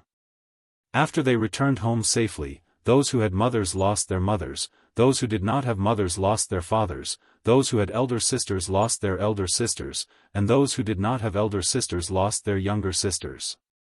Not only that, some of their good brothers lost their arms and legs. Afterwards, they were all blamed for being implicated by them. Some scholars who valued their reputation became disreputable hypocrites. In short, what they cared about the most, Chu Lushan made them lose it. Chu Lushan's ruthlessness was that when these people were on the verge of going crazy, he asked the whisking room spies to appear in front of them and said that he would give them another chance. In the end, no one was willing to agree. After that, there was no after, because Chu Lushan killed them. Chu Lushan, who was sitting on the ground, had a calm expression.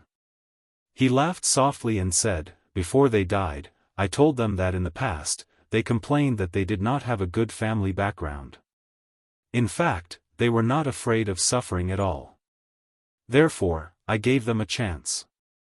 His Royal Highness's injuries in the past few years, excluding the different states of His Royal Highness's physique, and based on the physical strength of the person who received the stab, the amount of pain they suffered was actually very little.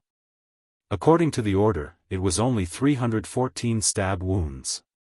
Su Xiao threw a piece of orange into his mouth and laughed it off. Su Fengnian frowned and said the same words as Su Weisheng, "Aren't you bored?" Chu Lushan raised his head and smiled brightly. He shook his head. Su Fengnian said calmly, "In the future, don't do such things that harm one's virtue." Chu Lushan, who was obedient to His Royal Highness, said for the first time, "It's fine if I don't see or hear them. If I, Chu Lushan, see them, I will take care of them." The whisking room does not lack torture tools and people. Some newbies need some practice anyway. Su Fengnian turned his head and stared at Chu Lushan. He said slowly, "They are all Bailiang people." Chu Lushan restrained his smile and raised his head to meet His Royal Highness's eyes. "Although I, Chu Lushan, do not have the surname Su, I am still a member of the Su family. In this lifetime, I will be the general's adopted son. I have never heard of Li Yang, and I don't even recognize Bailiang or Bailiang." Su Fengnian said angrily, "Chu Lushan. I told you to stop." Chu Lushan clenched his fists and placed them on his knees. He gritted his teeth and said in a low voice, "Your Highness." Chu Lushan had to support himself with one hand to get up. When he bent over, he laughed and said self-deprecatingly, "I, Chu Lushan, am obsessed with cleanliness. Every day, I have to change into a set of luxurious clothes. I like luxury. Every day, I have to change horses. I am addicted to good food. Every day, I have to have the chef make new dishes." He would change everything except for his master. Chu Lushan wished that he could let all the Bailiang ingrates who were indebted to the Su family know a simple truth. There are two kinds of bitterness in life. You can't get what you want, and you can lose what you have. As long as Your Highness allows Chu Lushan to be in power, Chu Lushan will not be able to bear the sight of anyone talking without feeling any pain. After he got up, this talented and shrewd Chu Basha lowered his head. His eyes were red as he said slowly, "Chu Lushan's master is only foster father. Ever since he took the infant boy from foster mother's hands, ever since he smiled at Chu Lushan, he has treated him as his own younger brother." Su Xiao chuckled and said, all right. Lushan, sit down for foster father. Why are you quarreling with your family? But then again, it's good to quarrel. If you speak your mind, there's no threshold that you can't cross." Chu Lushan sat down obediently. Su Fengnian walked out of the house silently and stood alone in the courtyard. Su Xiao said softly, "Lushan, Fengnian is doing this for your own good. He believes in fate and cherishes fortune and fate the most. He's afraid that you will suffer from retribution. My foster father has already lost 3 foster sons. When you die or Yuan Zhuozong dies on the battlefield, he will feel guilty towards me. But who can he find to complain to? All these years, he cherishes the maids in Wutongan very much, but he doesn't dare to care too much about them. He's just worried that one day something will happen to them because of him." Hearing this, Chu Lushan wanted to say something but stopped. Su Xiao waved his hand and said, "It might not have been so in the past, but now he can handle it. There's no other way. He's my, Su Xiao's, son." Chu Lushan punched his knee hard. Su Xiao said with a smile, "Changsheng, that little girl, is blessed. Foster father likes her when he sees her. Now while foster father is still clear-headed and can still manage things, let's settle this child marriage first." Chu Lushan was stunned. Then he saw his foster father take out a badly wet jade bracelet from his sleeve. A layman could tell at a glance that it was not worth much. But Chu Lushan, such a wicked man who could make children stop crying, suddenly sobbed. Su Xiao stood up from the chair and squatted in front of Chu Lushan. He said with emotion, "It's reasonable to say that this bracelet is the heirloom of our Su family. Foster father wants to help your foster mother to give it to the future wife of the king of Bailiang. But it's not something that can be done. Foster father thought about it and decided not to give it to his daughter-in-law, but to give it to his granddaughter-in-law is the same. You also know that among the 6 foster sons, your foster mother loves you the most. She said that you are talented, honest, and know how to repay kindness. She also advised you to read more. You also know that your foster mother rarely cries. That time when you helped your foster father carry so many swords, your foster mother saw you being carried back on a horse and cried in front of everyone. She even scolded me, Su Xiao, for being a good-for-nothing and scolded me for not treating you as a son. And that time when you rode thousands of cavalry to Shu, your foster mother calculated the time and then waited for you on the mountain for a few days. She was always afraid that you wouldn't come back. She even told your foster father that when you have a daughter in the future, you must be even closer. But in the end, you gave birth to a string of sons. Before your foster mother passed away, she was still worried about this matter and said that she would most likely become his granddaughter-in-law." Chu Lushan held the bracelet that his foster father gave to his foster mother as a token of love. He cried like a child. Chapter 929. On the first day of the new year, regardless of whether it was the emperor, officials, or commoners, every household had to have some free time. Even the New Year greetings had to start tomorrow. However, 2 carriages had already quietly left Liangzhou and were heading towards Lingzhou. On one carriage, other than Huyan Guanin, who was nominally serving Su Fengnian, there was also a woman who said she wanted to leave the palace for a breather. The 2 women had similar looks. Scholars despised each other, and it was natural for women to be jealous. However, Su Fengnian ran to discuss Lingzhou matters with Su Beiji and did not pay attention to them. Thus, it did not matter if they were harmonious or at odds with each other. According to the agreement, Northern Liangdao's official documents would be sent to Huangnan County on the 6th day of the first month. Other than Governor Song Yan, who was promoted to the title of Little Governor, in Lingzhou, Zijin Wang family's Wang Luding would also go to Jinlu County. The 2 family disciples of Lingsu Wang family would also go to Yuliang Prefecture to be the county magistrate and deputy county magistrate respectively.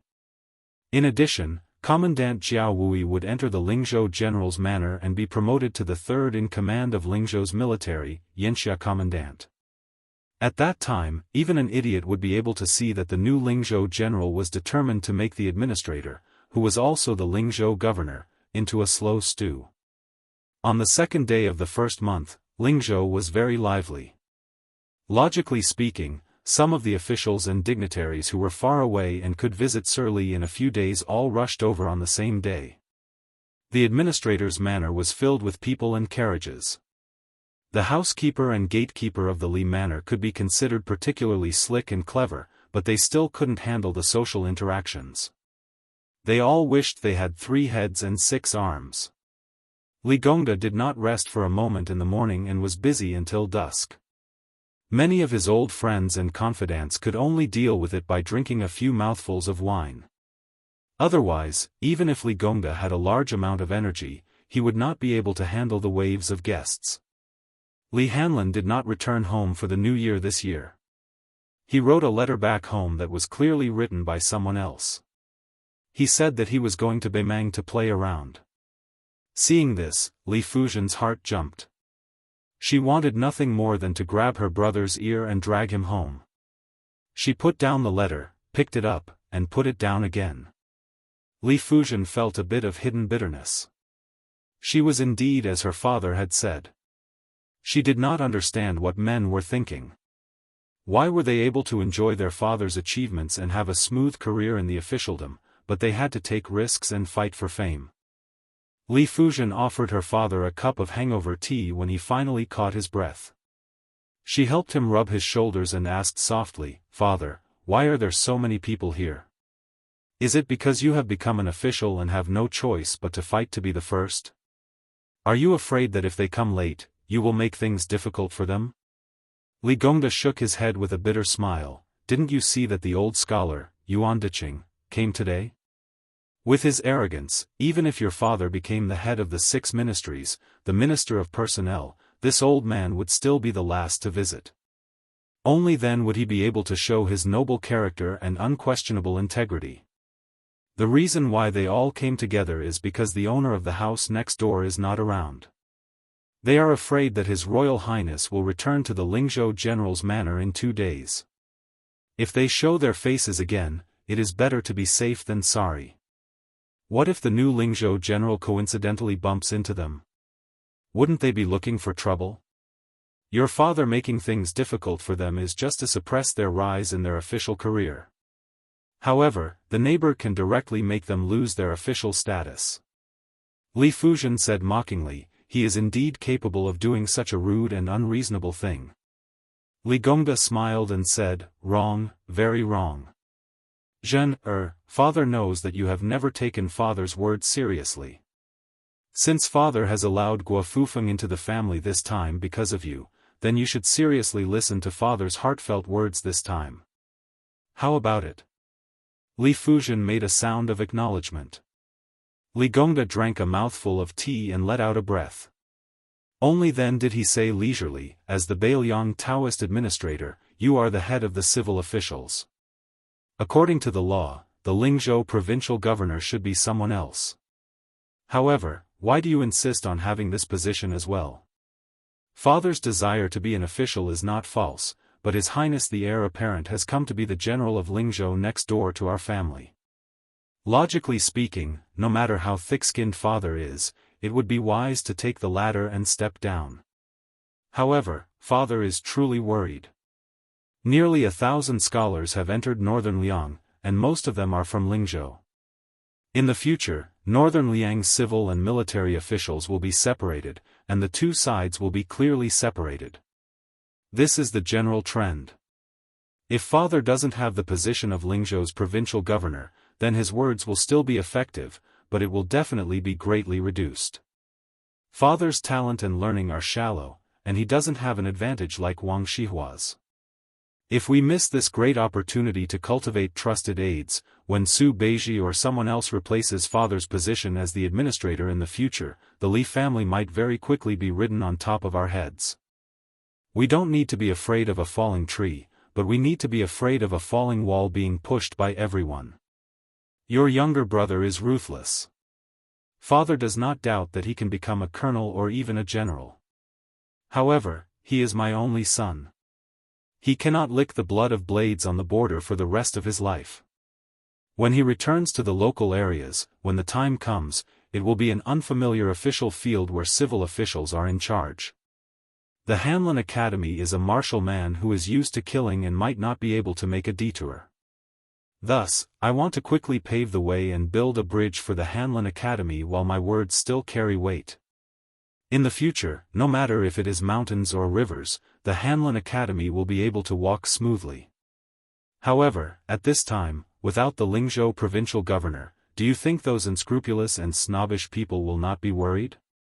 Thus, even if the great general personally came to the manor and personally supported His Royal Highness, he still forced himself to eat the bear's heart and leopard's guts. He wanted to be the provincial governor for 1 or 2 more years. In any case, he had to get familiar with those scholars before he was able to vacate this position. As for His Highness, unexpectedly, he was able to endure it. Actually, if he really wanted to shed all pretense of cordiality and directly ask your father for the Lingzhou provincial governor position, your father would not dare to not hand it over. Either he purposely smiled mischievously and told your father that he was not satisfied with being the Lingzhou general and wanted to be the provincial governor, and your father would have to hand it over with both hands. However, he did not do anything. In the beginning, your father thought that he had finally passed this hurdle, but your father thought too simply. When you told your father that he had appeared in Song Yan's house and the 2 of them were chatting happily, your father knew that something bad had happened.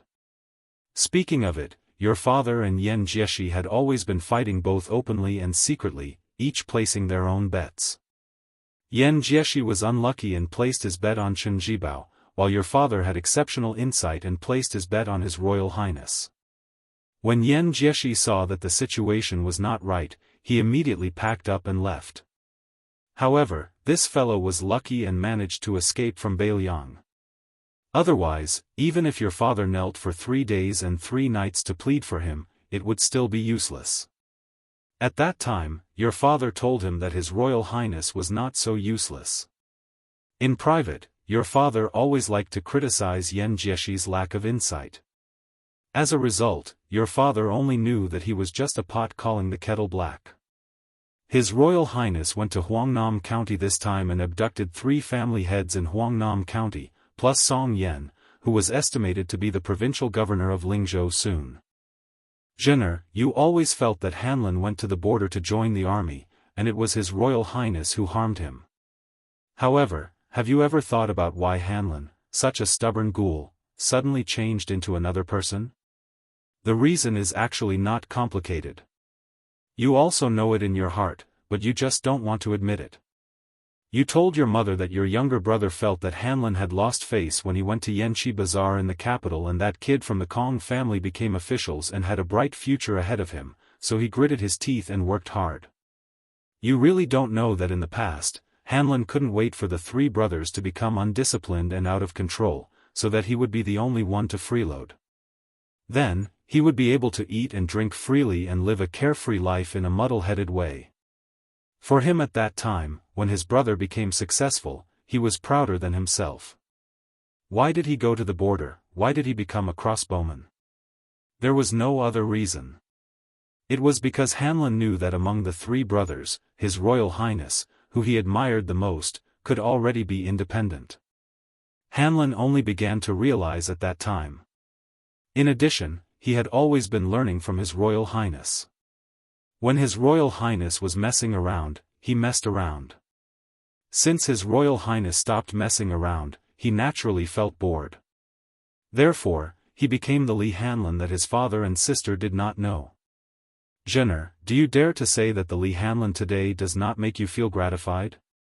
Do you not feel honored? So, what do you have to complain about His Royal Highness? In the end, it's because for so many years, your heart. Li Fuzhen said plainly, Father, the tea is cold. I will help you change a cup. Chapter 930. Li Gongda passed the teacup over and sighed softly. Forcefully picked melons are not sweet, then what about the melons you picked yourself? Li Gongda collected his thoughts and muttered to himself, forget it, since things have come to this, it's good to not be the provincial governor of Lingzhou. If I give it up quickly, the Su family will remember this favor. It's time to return Lingzhou to a stable officialdom. When Li Gongda turned his head around, he said, Master, there is a fellow who claims to be Master's junior and wants to see Master no matter what. He gave me 20 taels of gold right away, scaring me. If it was a normal day, this gold would have been earned by Master. But today, it is not his turn to bother Master. A scholar with no scholarly achievements, no family background, and only some money, is worthy of showing off in our Li household. He really doesn't know what's good for him. Today, even a 6th-ranked official can't say more than a few words. Even a rank 6 official can't say anything. Li Gongda waved his hand and He Chong turned to leave. He then exclaimed and said, That's right, Master. That 30-something-year-old junior said his name is Su Hun and he is from Lingzhou's Danyang County. He even said shamelessly that as long as he said this, Master will definitely meet him. Li Gongda was absent-mindedly drinking tea with his head lowered. His fingers trembled. Just as the old steward He Chong was about to drive the young man who did not know the immensity of heaven and earth out of the mansion, the administrator raised his head and calmly said, Bring him here. The old manager acknowledged and did not dare to say anything. He turned around and heard Li Gongda ask softly, Is the Lingzhou general's residence still empty? He Chong nodded, It's empty. The Lingzhou general has not returned yet. Li Gongda nodded and waited for the loyal old manager to leave before placing the teacup on the table. He stood up and joked with Li Fuzhen, Father still needs to entertain guests. Didn't you always complain that I look down on that poor scholar Guafufeng? Bring him to see your mother. A grown girl cannot be kept at home. Father will turn a blind eye and treat it as me forcing you out of the house. In the past, Li Fuzhen would have been overjoyed. However, at this moment, based on his intuition, he asked softly, Father, is this Danyang County guest called Su Han? Li Gongda smiled indifferently and said, an old friend's disciple. I have to meet him. Li Fuzhen was skeptical and left the house with a worried heart. The old steward quickly brought in Su Han, who did not look like a noble at all. The administrator, who had already sat back in his chair, squinted his eyes and looked at him carefully. He hesitated for a moment, held the cup lid with 2 fingers and shook the slightly cold tea. The old steward left tactfully. Su Han, who looked ordinary, stepped into the house and closed the door without asking for permission. He smiled and said, Su Han thanks the late uncle. Li Gongda did not speak from the beginning to the end. He lowered his head and drank his tea. This Su Han was very unfamiliar to the entire Lingzhou. Probably not many people could recognize him. Even if they had met him once, they would not remember him. However, Li Gongda was different from ordinary people. When the Golden Weaving Bureau was established in Beiliang, it was located in Danyang County. According to the original intention of the imperial court, the Golden Weaving Bureau should have reported to the imperial study in the capital. He should have reported everything to the military officials in Beiliang, as well as the scholars' recommendations and customs. However, Li Shifeng was probably living under someone else's roof and knew that Su Xiao was not to be trifled with. He had been doing nothing and turned the Weaving Bureau, which had a gloomy authority, into a government office with few visitors. He only symbolically paid a visit to Li Gongda and Yan Jieshi during festivals. Li Shifeng often traveled around Beiliang and did not deliberately hide anything. There was once when he met Li Gongda, who was the governor of Feng province at that time. At that time, Li Shifeng let a coachman appear for no reason and introduced him as a distant relative of his called Su Han. Li Gongda was silent for a long time. He finally raised his head and looked at Su Han. Su Han handed something to the administrator. This is the handwriting of the Grand Secretary Zhang Jiulu. Huanwen of the province also wrote a note. Su Han saw that Li Gongda had no intention of taking it. He smiled and carefully placed it on the table. He said calmly, if you don't trust the secret letter, don't worry. You can find a way to verify the handwriting and seal in private. If you don't trust Li Shifeng, you can take Su Han and send him to the Lingzhou general's mansion next door. If you don't trust Su Han, you can send him to the Golden Weaving Bureau and then send him to Chu Lushan. If you don't trust the imperial court, you can take a look at the secret letter before making a decision. Li Gongda responded with a cold smile. Su Han took it calmly. After a while, Li Gongda glanced at the table and asked calmly, why are there 2 secret letters? What's written in them? Su Han smiled, Su Han is just a messenger. Even if I die, I won't know what's written in the letter. Li Shifeng didn't touch the secret letter from the beginning to the end. As for why there are 2 secret letters, since you asked about it, it means that they are sincere. Then Su Han has to die. Li Gongda frowned, what do you mean? Su Han said calmly, Su Han has avoided all the spies in Lingzhou. Please don't worry about this. I might as well tell you the truth. The Lu family in Qingzhou was attacked. Beiliang's peregrine falcon suffered heavy casualties. Zhaogo suffered even more. The main reason was not to stop the Lu family from dying. It was to attract Lingzhou's attention so that Su Han's trip would be foolproof. But this is not enough. The imperial court wants me to tell you why there are 2 secret letters after you have the intention to accept the secret letter. One letter is real, the other is fake. Vermilion mud seal is real if the color is too heavy and fake if the color is too light. The fake letter was sent by the administrator to the Crown Prince of Beiliang. Of course, other than one secret letter, it is not enough to clear your suspicion. So Su Han has to die. Golden Weaver Li Shifeng also has to die. Even the entire Golden Weaver Bureau will cease to exist from today onwards. But Li Shifeng has suffered. A Golden Weaver Bureau allows the Imperial Court to have one more pillar of the Imperial Court. At the same time, Beiliang has one less administrator. It is worth it. Su Han spat out a poisonous pill from his mouth. After peeling it, a small piece of paper was revealed. He crushed the pill and hid it in his sleeve. After reading the contents of the paper, he stuffed the paper into his mouth and swallowed it. He said expressionlessly, "The day after tomorrow." Li Gongda did not speak. Su Han explained, "The Crown Prince of Beiliang will arrive in Lingzhou the day after tomorrow. Today, Su Han will leave quietly and come back the day after tomorrow. The administrator will kidnap Su Han and send him to the general's mansion in Lingzhou. After Su Han's death, there will be a group of death warriors and a group of elite Zhaogo left Beiliang with the administrator. But they can only bring 18 people at most. In order to leave smoothly, Sir Li will have to cooperate with us. He will first give up his position as the provincial governor of Lingzhou and stay in Lingzhou for at least half a year. During this time, he will go out to relax the surveillance of the Beiliang spies. As for when the Zhaogo will make a move, someone will inform Sir Li." Li Gongda sneered, "The imperial court seems to have forgotten about my son, Li Hanlin."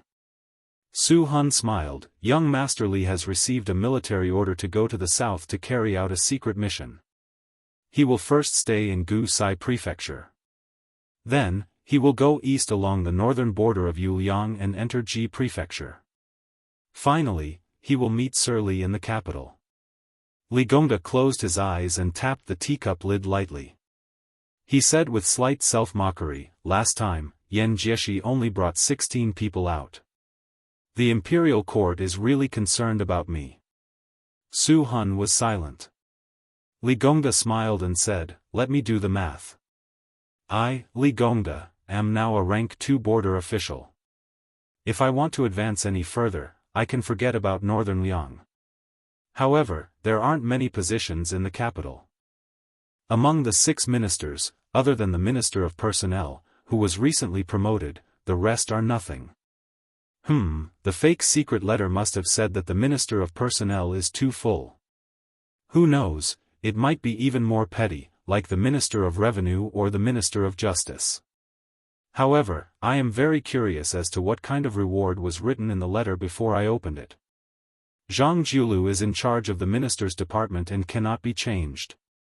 Huan Wenkai is promoted to the Minister's Department and cannot be changed either. That leaves only the Hall of Secretaries. Other than becoming the lord of this place, it seems that I will also be given the title of Grand Secretary of the Imperial Cabinet. Li Gongda has been addicted to being an official all his life, but I never thought that I would be able to be on par with Sun Shiji and the others." Su Han remained silent when he should not have spoken. Li Gongda smiled and asked, "Are you not afraid that I will send you and the letter to His Royal Highness now?" Su Han said indifferently, "I will die anyway. So what if I die 2 days earlier?" Li Gongda stared at his face for a moment and nodded. "Thank you, Sir Li, for letting me die a worthy death." Su Han bowed deeply and gently opened the door. Then, he quietly left the administrator's mansion. Li Gongda stood up and walked to the side of the table. He stretched out a hand and quickly retracted it as if it was hot. Then, he slowly stretched out his hand again. However, his hand stopped a few inches above the 2 secret letters. His expression was gloomy. Chapter 931. On the 2nd day of the 1st lunar month, at the border between Liang and Ling provinces, at the intersection of 2 post-house roads, a group of carriages with escort flags mounted on them turned into the spacious north-south post-house road, following behind the 2 carriages. Escorting an escort was dangerous and unpredictable. As long as there was a relatively safe official road, one would have to ride at full speed to make up for the time spent on careful escorting on mountain roads and rivers. This group of carriages carrying the banner of the Golden Gate Escort Agency was quite ostentatious. There were more than 30 burly men, most of whom were young and strong. When the escort team passed by the 2 carriages in front of them, one of the carriages suddenly lifted the curtain. A gray-haired head poked out and smiled at one of the escorts. "Hero, do you still remember me? Last time, when we were entering autumn, we drank green ant wine together at the roadside wine shop." After the escort recovered from his shock, he slowed down his horse and approached the carriage. His face full of joy, he nodded and said loudly, "I remember, how could I not? Young master's handwriting is good, and your father is also very loyal. He treated us brothers to 2 large jars of green ant wine and 5 catties of beef. Why, are you also heading to Ling province?" Su Fengnian smiled and said, "Isn't that so? Now that I'm making a living in the capital of Ling province, I have to run over there after spending the new year at home. It's a life of hard work. If I remember correctly, there's a shop a few li ahead. The wine and meat are authentic and the price is fair. If it's on the way and won't affect your escort work, let's eat together. It'll be more lively. It's still my treat." The escort who came from Liaodong to Beiliang to make a living was immediately put in a difficult position. Back then, the 3 of them were forced into a corner by that mad dog with the surname Yuan. Out of more than 100 people in the sect, only the 3 of them were left. That mad dog also had an old father-in-law who was said to be extremely powerful in the Liang imperial court. After thinking about it, they felt that only Beiliang could not control them. But now, even though they relied on their martial arts skills and finally had a stable job, they were still living under someone else's roof. He was just a new escort and had to look at the old escort's face. For a moment, he was in a dilemma. Fortunately, the old escort, who was rather dignified in the Golden Gate Escort Agency, had sharp eyes. After carefully sizing up the 2 carriages for a moment, he laughed loudly and said, "Since this young master is an old acquaintance of our brother Do, then he can be considered a friend of our Golden Gate Escort Agency. I know the shop in front. It's the next stop for our escort agency. Later on, we won't dare to let young master spend money. We'll pay for the wine. No matter how poor the Golden Gate Escort Agency is, we still have to pay for it." Su Fengnian did not refuse. Without him saying anything, the coachman, Su Yanbing, had already whipped the horse to move faster. This detail made the old escort inwardly click his tongue in wonder. He did not expect that not only did this young master, who should be from an extraordinary family, look so friendly, but even his retainer was a sensible person. The 2 groups of people arrived at the familiar shop that was very clean for the escort agency. The shopkeeper had long been familiar with the eating habits of these returning customers, so he did not need to say much. He instructed the shop staff to quickly serve the dishes and wine. There was more meat than rice than wine. It was an ironclad rule that escorts were not allowed to drink alcohol. Usually, only 1 or 2 highly respected veterans in the escort agency who were fond of wine were allowed to have a few sips. Su Yanbing and Hong Shuwen were straightforward and did not sit at the table. Huyen Guanin was also not hungry. In addition, the woman in the same carriage had alighted, so she was even more reluctant to leave the warm carriage. Thus, the main table with wine was occupied by Su Fengnian, Su Beiji, and Pei Nanwei.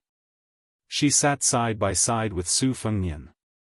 There was also the old escort leader, Bao Fengshou, as well as Dou Liang, a native of Liaodong, who should not have been qualified to sit at this table. Pei Nanwei was draped in an expensive white fox fur coat and a fox fur hat.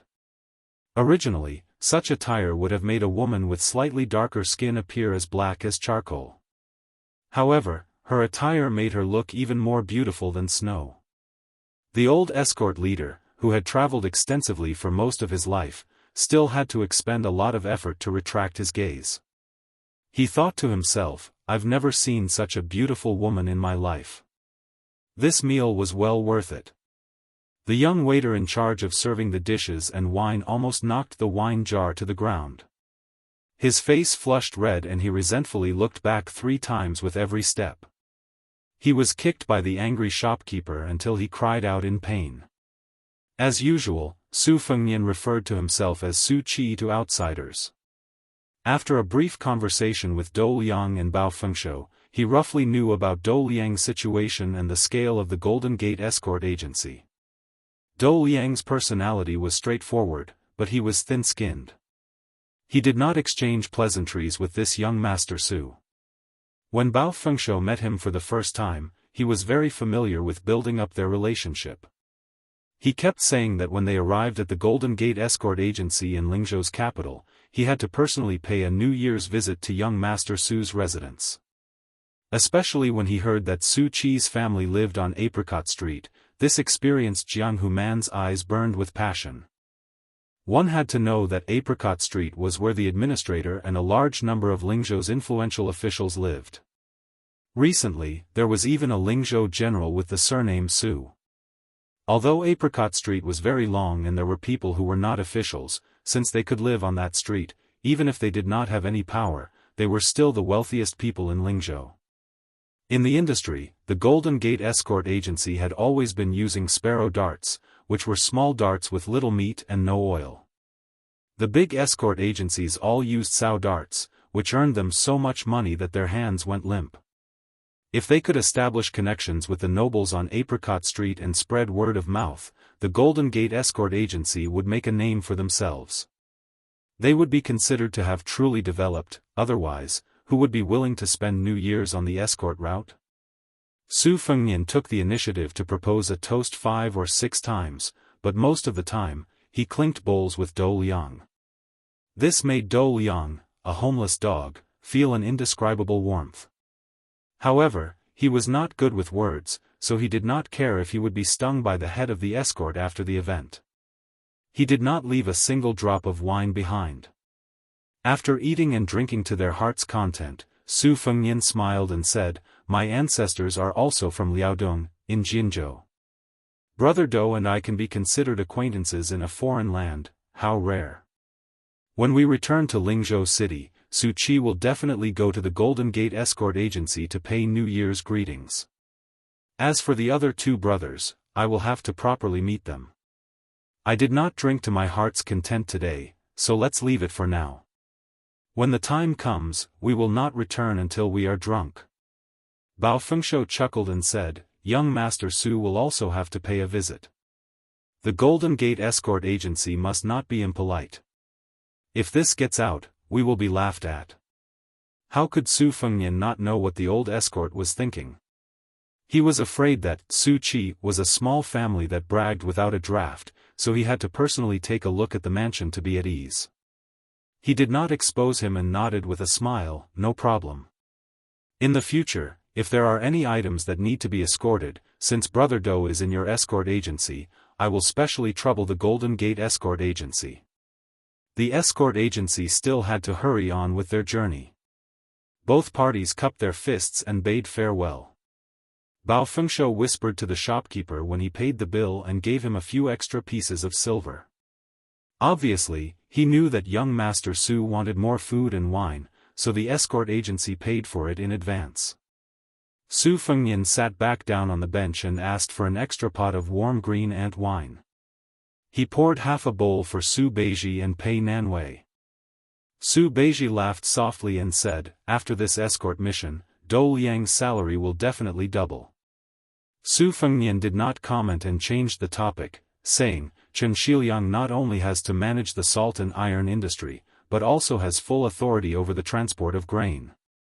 One is competing with the local tyrants, the other is wrangling with the officials of the capital. He has already provoked the local tyrants. Do you think he can do it?" Su Beiji said indifferently, "I don't know." Su Fengnian pursed his lips and continued to ask, "You are already the provincial governor of Lingzhou, Chen Shiliang still does not have a real official position.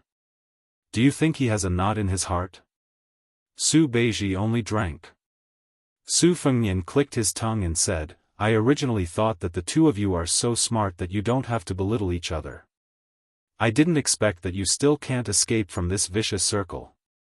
Su Beiji squinted his eyes and said, "What do you know?" Su Fengnian said shamelessly, be careful, I will really let out a fart for you. Su Beiji wiped the wine stain on the corner of his mouth. When I become the provincial governor, you should get out of Lingzhou as soon as possible.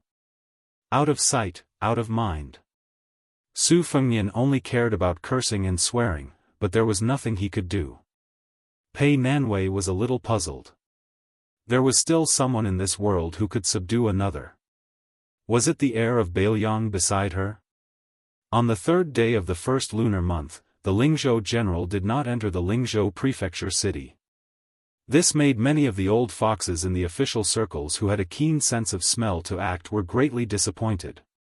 They all retreated from the general's manor on Xingzi Street and endured the cold for a day for nothing. They resisted the urge to jump up and down and curse. They begged in their hearts that His Royal Highness must return to the city tomorrow. Otherwise, when would this suffering end? Chapter 932. In the dusk of the fourth day of the first month, most of the visitors to Apricot Street had left. Only a few officials and nobles who lived on the street remained. When they saw the two carriages slowly approach, they almost burst into tears. Old ancestor, you are finally willing to come. Regardless of whether they were old or in the prime of their lives, they all quickly rushed toward the carriages and inquired about the well-being of the young people who slowly got off the carriage. Everyone's flattery, other than the same title, His Royal Highness, did not repeat a single word. If the inexperienced officials had the chance to stand to the side and listen, they would definitely benefit greatly. They suddenly realized that flattery could be done to the point of perfection. Some of the old masters, who used to be arrogant, were now as respectful and reverent as they were when they saw the ancestors in the paintings during the ancestral worship ceremony. Su Fengnian greeted them one by one with a smile. Even if he did not report his official position, he was still able to say it word for word. While these important people in Lingzhou with a large age difference were putting honey on their lips, they could not help but have mixed feelings in their hearts. Just based on this point, even if His Highness was not smart, he was not stupid at all. Su Fengnian stopped and had one of the Lingzhou fifth-ranking officials go to the administrator's manor to inform him that he would go visit Uncle Li the next day. The old man, who was so old that he would always return home to recuperate every time he encountered a difficult situation, was so strong that it made his colleagues speechless. Su Fengnian brought everyone into the general's official residence. Then, he had Su Beiji, who was not of high rank, accompany him in the study to catch up with the loyal officials of Lingzhou one by one. Then, those at the back saw the people in front of them all leave with stiff faces without exception. However, there was unconcealable joy between their brows. They slowly walked to the corner of the corridor and immediately moved like the wind. They were most likely going home to report the good news. Most of the guests entered the manor nervously and went out in high spirits to return home. Su Beiji, who His Royal Highness had placed on the table to support him, did not have any joy on his face. He stood at the window and looked at the administrator's manor with a serious expression. Su Fengnian sat behind the desk with one hand supporting his cheek and the other rolling the copper coin between his fingers. Su Beiji said, "Relax." Su Fengnian thought for a while, "All right, accompany me to the Golden Gate Escort Agency to drink. Since the wine in Lingzhou doesn't have any worldly and bloody smell, do you want to drink more?" Su Beiji, who had only gotten drunk once in Beimang, nodded. Su Fengnian and Su Beiji got into the carriage. Su Yanbing drove the carriage to the Golden Gate Escort Agency on the other side of the city. Earlier, when they crossed the threshold of the side door, Su Fengnian paused for a moment and raised his head to glance at the gray sky. After a while, he could no longer see the peak of the mountain that only appeared when the weather was clear. When they arrived at the entrance of the Golden Gate Escort Agency, Su Fengnian introduced himself as Su Qi from Apricot Street and said that he knew the old escort leader Bao Fengshou and the new escort leader Dou Liang. The eyes of the young man guarding the door lit up. Hearing the words, Apricot Street, was enough. It was even more useful than mentioning Bao Fengshou. His impatience was swept away and he subconsciously bowed. However, when he saw the warm and smiling face of the young master, he immediately straightened his back. Who knew if this fellow was bragging? Of the young masters who lived on that street, how many of them had not trampled and injured people in Lingzhou before? How could they be smiling so happily with a small guard like him? Who would believe that? Bao Fengshou, who lived in the escort agency, hurried over. He was extremely friendly and polite. Not only him, even the first and second masters of the escort agency were alerted. Su Qi was also tactful and directly revealed the identity of the young master beside him. He had served as a soldier in Longqing County and was currently doing some miscellaneous work for Governor Zhong Chengxin. However, he was about to be promoted to the provincial government office in small steps. As a result, not only were the two masters happy, they were also somewhat in awe. Who in Lingzhou didn't know about Huaihua Great General Zhong Hongwu and his eldest son, Zhong Chengxin? Although it was rumored that His Royal Highness had extinguished some of his arrogance, a starving camel was still bigger than a horse. The Zhong family was undoubtedly still a first-class family in Beiliang that ordinary people felt was unreachable. To be able to get along with Governor Zhong day and night, how could the Golden Gate Escort Agency, which was as small as a sesame seed, be neglected? Dou Liang and his two brothers hadn't moved into the escort agency for the time being. Instead, they rented a small, remote, and simple residence outside. The escort agency hurriedly sent someone to invite them over to drink. The first master personally set up a large charcoal brazier. After the group of people sat down, they drank to their heart's content. When they were drunk, the two masters were emotional people and were not as restrained as before.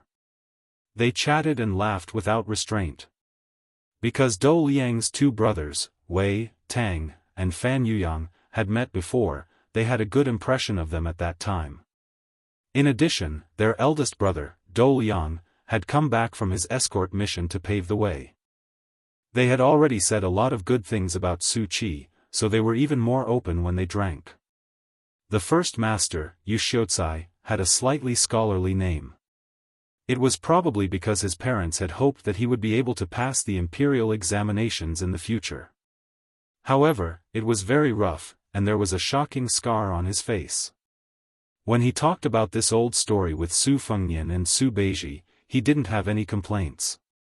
It was just that more than 10 years ago, he had been slashed in the middle of the street by a man who had kidnapped a woman. He didn't dare to fight back. In terms of martial arts, he could beat that son of a bitch 10 times with one hand. However, in terms of backing, he, Yu Xiaotsai, lost by 1,000,000 miles and admitted defeat. To this day, this old man could only laugh and curse. Su Fengnian smiled and turned his head to Su Beiji and said, "In the future, I'll have to rely on you to be impartial and be the bad guy in this kind of situation." Su Beiji was indifferent and only drank in big mouthfuls. The men of the Golden Gate Escort Agency didn't take it too seriously. Even if the two young masters with the surname Su had a good status, Lingzhou city was deeply intertwined. Even the Lingzhou general couldn't do anything and was fooled by everyone. They all said that the administrator wanted to give His Royal Highness a show of strength. Therefore, as long as it was an outsider, no matter who it was, even if it was a young official from a landowning household, they couldn't casually make trouble here. Su Fengnian raised his bowl. It was probably the 7th or 8th bowl, but he still drank it all in one gulp. The people of the escort agency couldn't help but cheer from the bottom of their hearts. This alcohol tolerance were both excellent. Su Fengnian casually wiped his mouth and said with a smile, "Before I get drunk, I'll quickly say a few words of seriousness. Old Brother Dou, Old Brother Wei, and Old Brother Fan are all Su Qi's friends. In the future, I'll have to ask the two masters and old escort leader Bao to take care of me. Su Qi's bowl of wine is my thanks." The second master, Zhang He, was tongue-tied. He raised his big white bowl and said loudly, "Young Master Su is straightforward. Our escort agency is small, but no one is a bashful woman." Zhang He also poured out his heart to young Master Su. It's not that Dou Liang's three brothers don't have any ability, but they are too great. Zhang He has seen it all. Take Wei Tang and Fan Yuyang for example. In fact, not to mention becoming an escort like Dou Liang, even becoming an escort leader is a matter of course. But in our small place, the rules are the same as other places. It's just that there's no way around it. Everyone has to endure it bit by bit, from a daughter-in-law to a mother-in-law. Otherwise, other people won't be convinced and will have resentment in their hearts. Zhang He, don't dare to say anything like I'll let my 3 brothers become escort leaders tomorrow. I can only apologize to Dou Liang's 3 brothers. First Master, shall we all drink this bowl of wine in our hands? Yu Xiaozai raised his bowl and laughed, everyone is a good man. Let's drink and leave. Cheers. In the end, Su Beiji was also a drunken mess. He was already leaning on Su Fengnian's shoulder. The rough men of the Golden Gate Escort Agency were all over the place. Yu Xiaozai hugged the wine jug and mumbled in his drunken stupor. He was vaguely talking about how he hadn't been able to kill a few northern barbarians in his life. The number 1 steward of the general's estate, Sun Fulu, appeared at the door, sweating profusely. Before he left, His Royal Highness had told him to come to this small escort agency. Su Fengnian, the only one still sober, had no choice but to carry the unconscious Su Beiji on his back and bid farewell to the escorts who were cleaning up the mess with a smile. After walking out of the door, Sun Fulu said in a low voice, "Young master, for some reason, the administrator kidnapped a man and brought him to the estate in the middle of the night. What kind of trouble is this?" Su Fengnian made a sound of acknowledgement. The extremely drunk Su Beiji was blindly tossing and turning. He slapped His Royal Highness's head with one hand and casually smeared His Royal Highness's face with the other. Sun Fulu was so shocked by this scene that the corner of his mouth twitched. This Su Beiji, who had wandered from Beimang to our Bailiang, if he couldn't become the administrator of Bailiang in the future, he, Sun Fulu, would directly change his name to Sun Tzu. Su Fengnian slowly walked towards the carriage with Su Juzi on his back. It was difficult to walk. Chapter 933. Li Gongda was placed in the corridor outside the study by Sun Fulu. Su Hun was tied up and heavily injured. His clothes were stained with blood. Beside him was one of Li Gongda's trusted retainers who stared at Su Hun. This person was a true master and his cultivation was naturally not bad. He was as famous as the Liantong gang leader in the Lingzhou Jianghu. However, one enjoyed wealth in the administrator's manner while the other had his entire family wiped out in one night. One could see that being a guard dog was much more comfortable than being a stray dog with no one to rely on. Li Gongda looked calm. He closed his eyes and focused. His 2 fists in his sleeves loosened and clenched. At the end of the corridor was Hong Shuwen, who was from the White Horse Righteous faction. He was like a poisonous snake waiting for an opportunity to strike. When Hong Shuwen stood up, Li Gongda suddenly opened his eyes. When he saw His Royal Highness carrying Su Beiji back, the scene was too different from what he had imagined. He was stunned. Li Gongda was someone who had been through a lot in the officialdom. He immediately calmed himself down and let his retainer leave first. This time, the old man didn't act like an elder. He solemnly shook his sleeves and knelt on the ground. He said in a deep voice, "Li Gongda came to apologize to His Royal Highness. I hope Your Highness can save Li Hanlin on account of our 20 years of friendship." Li Gongda couldn't see Su Fengnian's expression. His Royal Highness probably handed the drunk Su Beiji to Hong Shuwen and then quickly walked over.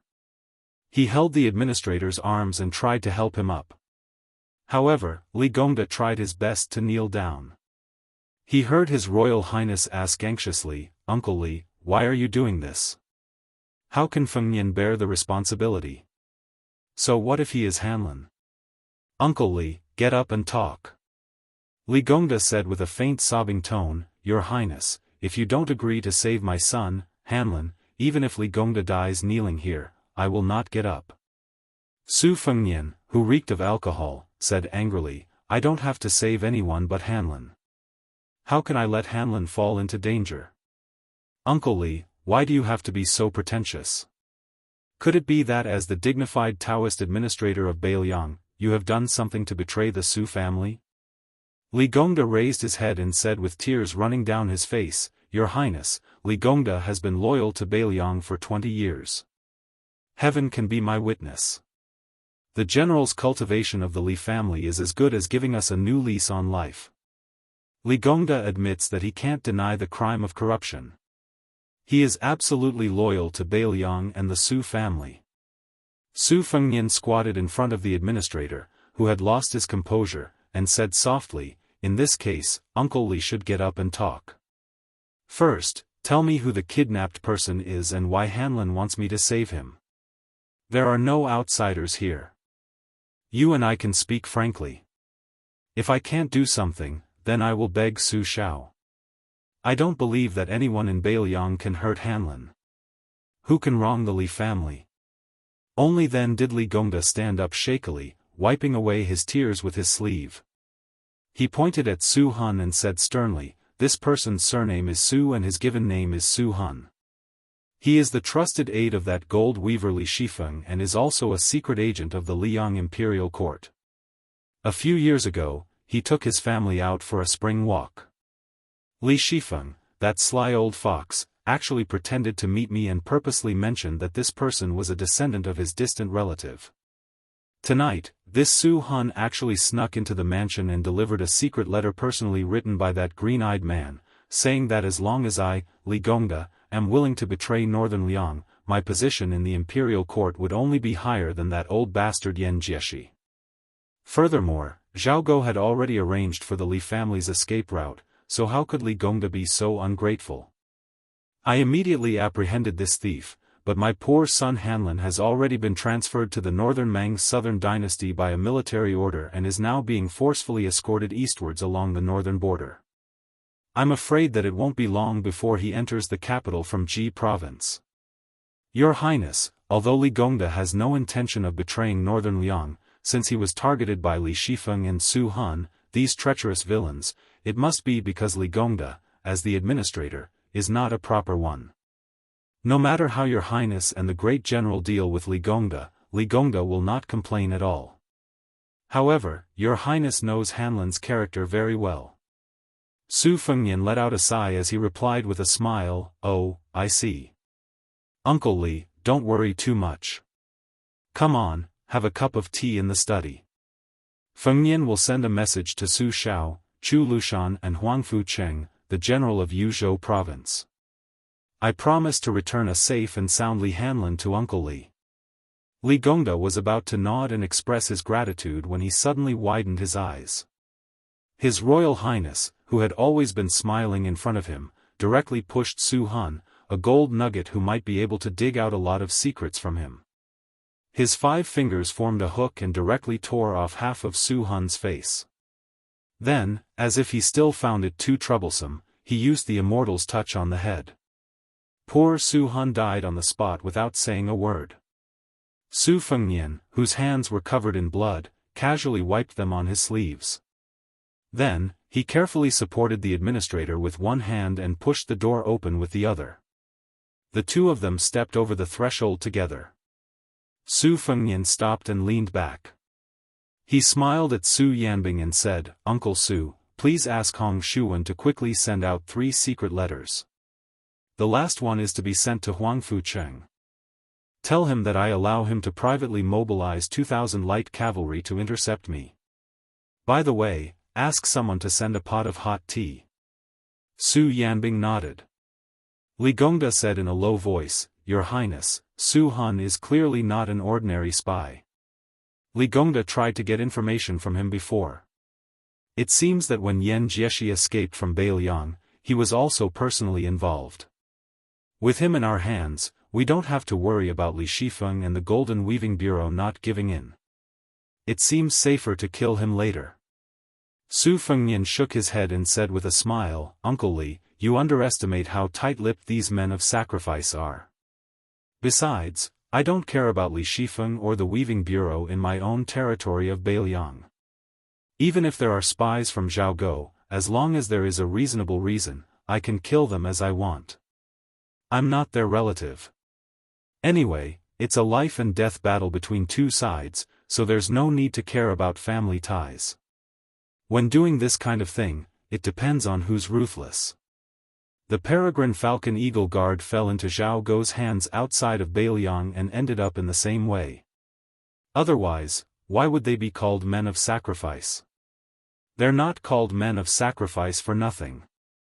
Li Gongda listened to His Royal Highness casual and indifferent words. When he sat down, he looked at the young man's unfashionable gray hair and did not say anything. Su Fengnian smiled and comforted him. If Uncle Li thinks that Huangfu Cheng and 2,000 elite cavalry are not enough, you can send another 200 crossbowmen and 1,000 cavalry. Li Gongda hurriedly agreed, okay. Sigh, this foul situation is really making things difficult for your highness. Su Fengnian waved his hand and Su Yanbing personally brought tea over. Su Fengnian then told him about the order to increase the number of men and horses to come out of seclusion. Su Fengnian sneered and said, Li Shifeng is really amazing. He's been a coward in Beiliang for more than 10 years. If he wants to do something, he'll do it on a large scale. He's addicted to poaching people from the Su family. He's still not satisfied even after giving Master Zhao an in-law. Now, he's not even willing to let Uncle Li go. After tonight, I'll go meet this golden weaving bureau. Chapter 934. Li Gongda sighed and looked at Su Fengnian. He said sincerely, Your Highness, with that, although it wasn't Li Gongda's fault, I admit that my reputation has been ruined. I don't have the face or heart to be an official anymore. I hope that Your Highness can allow Li Gongda to return to his hometown and be a farmer in Huangnam County. Actually, when Your Highness came to Lingzhou, Li Gongda already had this thought. In the Great River, each new generation surpasses the previous one. The hearts of the people in Beiliang had already reached the level of scholars. Li Gongda knew that his talent was shallow and his reputation was extremely bad. Not to mention the position of primary second-grade administrator, even the position of Lingzhou provincial governor was not enough to convince the people. In the beginning, when Your Highness became the general of Lingzhou, Li Gongda wanted to help Your Highness for a year or two before retiring. That would fulfill his wish of being an official for 2 dynasties in Beiliang. It was for the public good, but there were also selfish motives. Who would have thought that the moment Your Highness moved into the general's manor, the Lingzhou officialdom under Li Gongda's eyes would become chaotic. At that time, Li Gongda knew that he was old, his abilities were too small, and his experience was shallow. Rather than being scolded away shamelessly, why don't I ask Your Highness to be merciful and let Li Gongda return to his hometown to live out his remaining years? Su Fengnian lowered his head and blew on the steam from the tea. He smiled but did not say anything. The light in the study was dim. Li Gongda held the teacup with both hands to warm it up. The steam rose and the expressions of the old and young were blurry. Li Gongda chose his words carefully and slowly said, Your Highness, Li Gongda resigned from his position not because he wanted to avoid arousing suspicion, but because he knew that it was difficult for him to take on such a big responsibility. Being the first administrator of Beiliang was like forcing a duck onto a perch. As for Li Gongda's well-known addiction to being an official, he was almost satisfied. Now that the structure of Beiliang has expanded and the atmosphere is brand new, Li Gongda did not read much and was miles away from scholars like Wang Shihua. However, a few days ago, when he saw Fusion replacing old talismans with new peaches, he figured out a principle that he did not understand before. No matter how good the old Spring Festival couplets were, after a year of exposure to the wind and sun, they were unbearably old. Let's not talk about other things, just looking at them did not feel festive enough. It was not as pleasing to the eyes as the new couplets. Moreover, Beiliang is currently full of vitality and talent. Your Highness has the intention to reform the Beiliang officialdom. In the end, the study of officialdom is nothing more than the essence of the 3 words moving one's position. Therefore, as long as Li Gongda leaves, it is possible that everyone in the Beiliang officialdom will be promoted by a rank. At the very least, the scholars that Your Highness has chosen can all be moved up a rank. Su Fengnian interrupted, let's not talk about this first. Uncle Li is still young. It is too early to talk about retiring from his position and living leisurely in the forest. Li Gongda wanted to say something but stopped. Su Fengnian could not help laughing and said mischievously, I guess that Zhang Jiulu will at least give Uncle Li the title of Minister and Grand Secretary to the Imperial Court. Otherwise, he will be too petty. Li Gongda smiled and said, Li Gongda has not opened the secret letter, so I don't know the contents. Then the administrator placed the secret letter in his bosom on the table. Su Fengnian casually glanced at it and heard Li Gongda laugh heartily for the first time that night. If it were up to Li Gongda, he would look down on a minister with the same rank as the administrator and a grand secretary who can't make money out of thin air.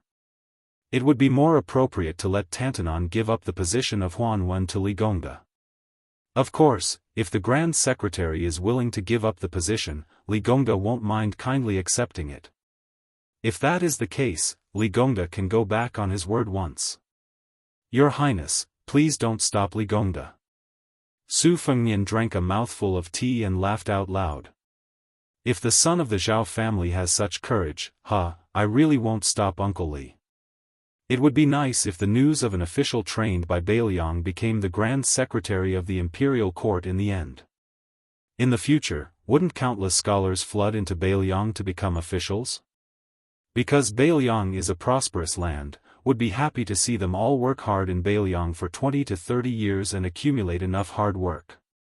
Then, they would run to the Imperial Court to politely accept them for their retirement. They would comfortably enjoy a high position for a decade or so. After they die, they would all be bestowed posthumous titles by the emperor. How good would that be? The Su family of Bailiang would benefit, and the Zhao family of the Imperial Court would gain fame. Everyone would be happy. Li Gongda smiled knowingly.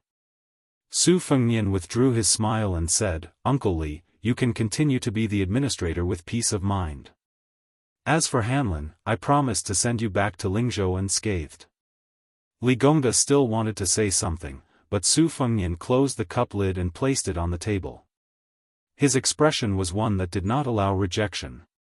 He said, Uncle Li, then it's settled. We'll talk about everything when Hanlin comes back. Li Gongda could only stand up and say goodbye. He silently left the study.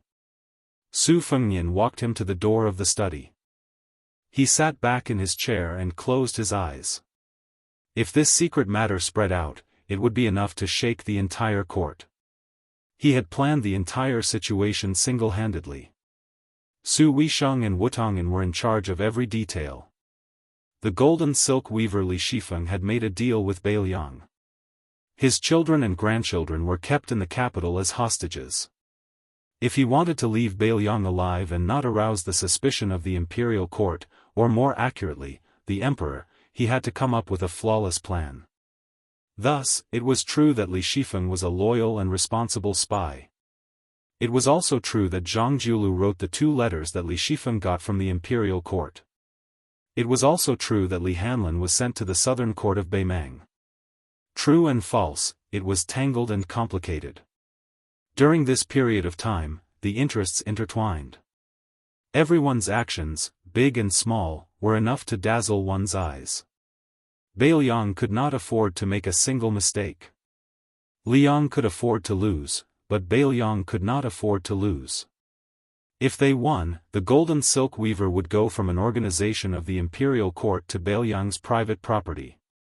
Large amounts of spies hiding in Bailiang and around Bailiang would be tracked down. Many of the Liang spies who had infiltrated the military at the border would also be uprooted. In this way, the mud in Bailiang could be cleaned up. When Su Fengnian became the general of Lingzhou, his ambition was not in the military affairs of Lingzhou. Instead, he wanted the Bailiang officialdom to be completely free of worries. Only then could those scholars be at ease and settle down.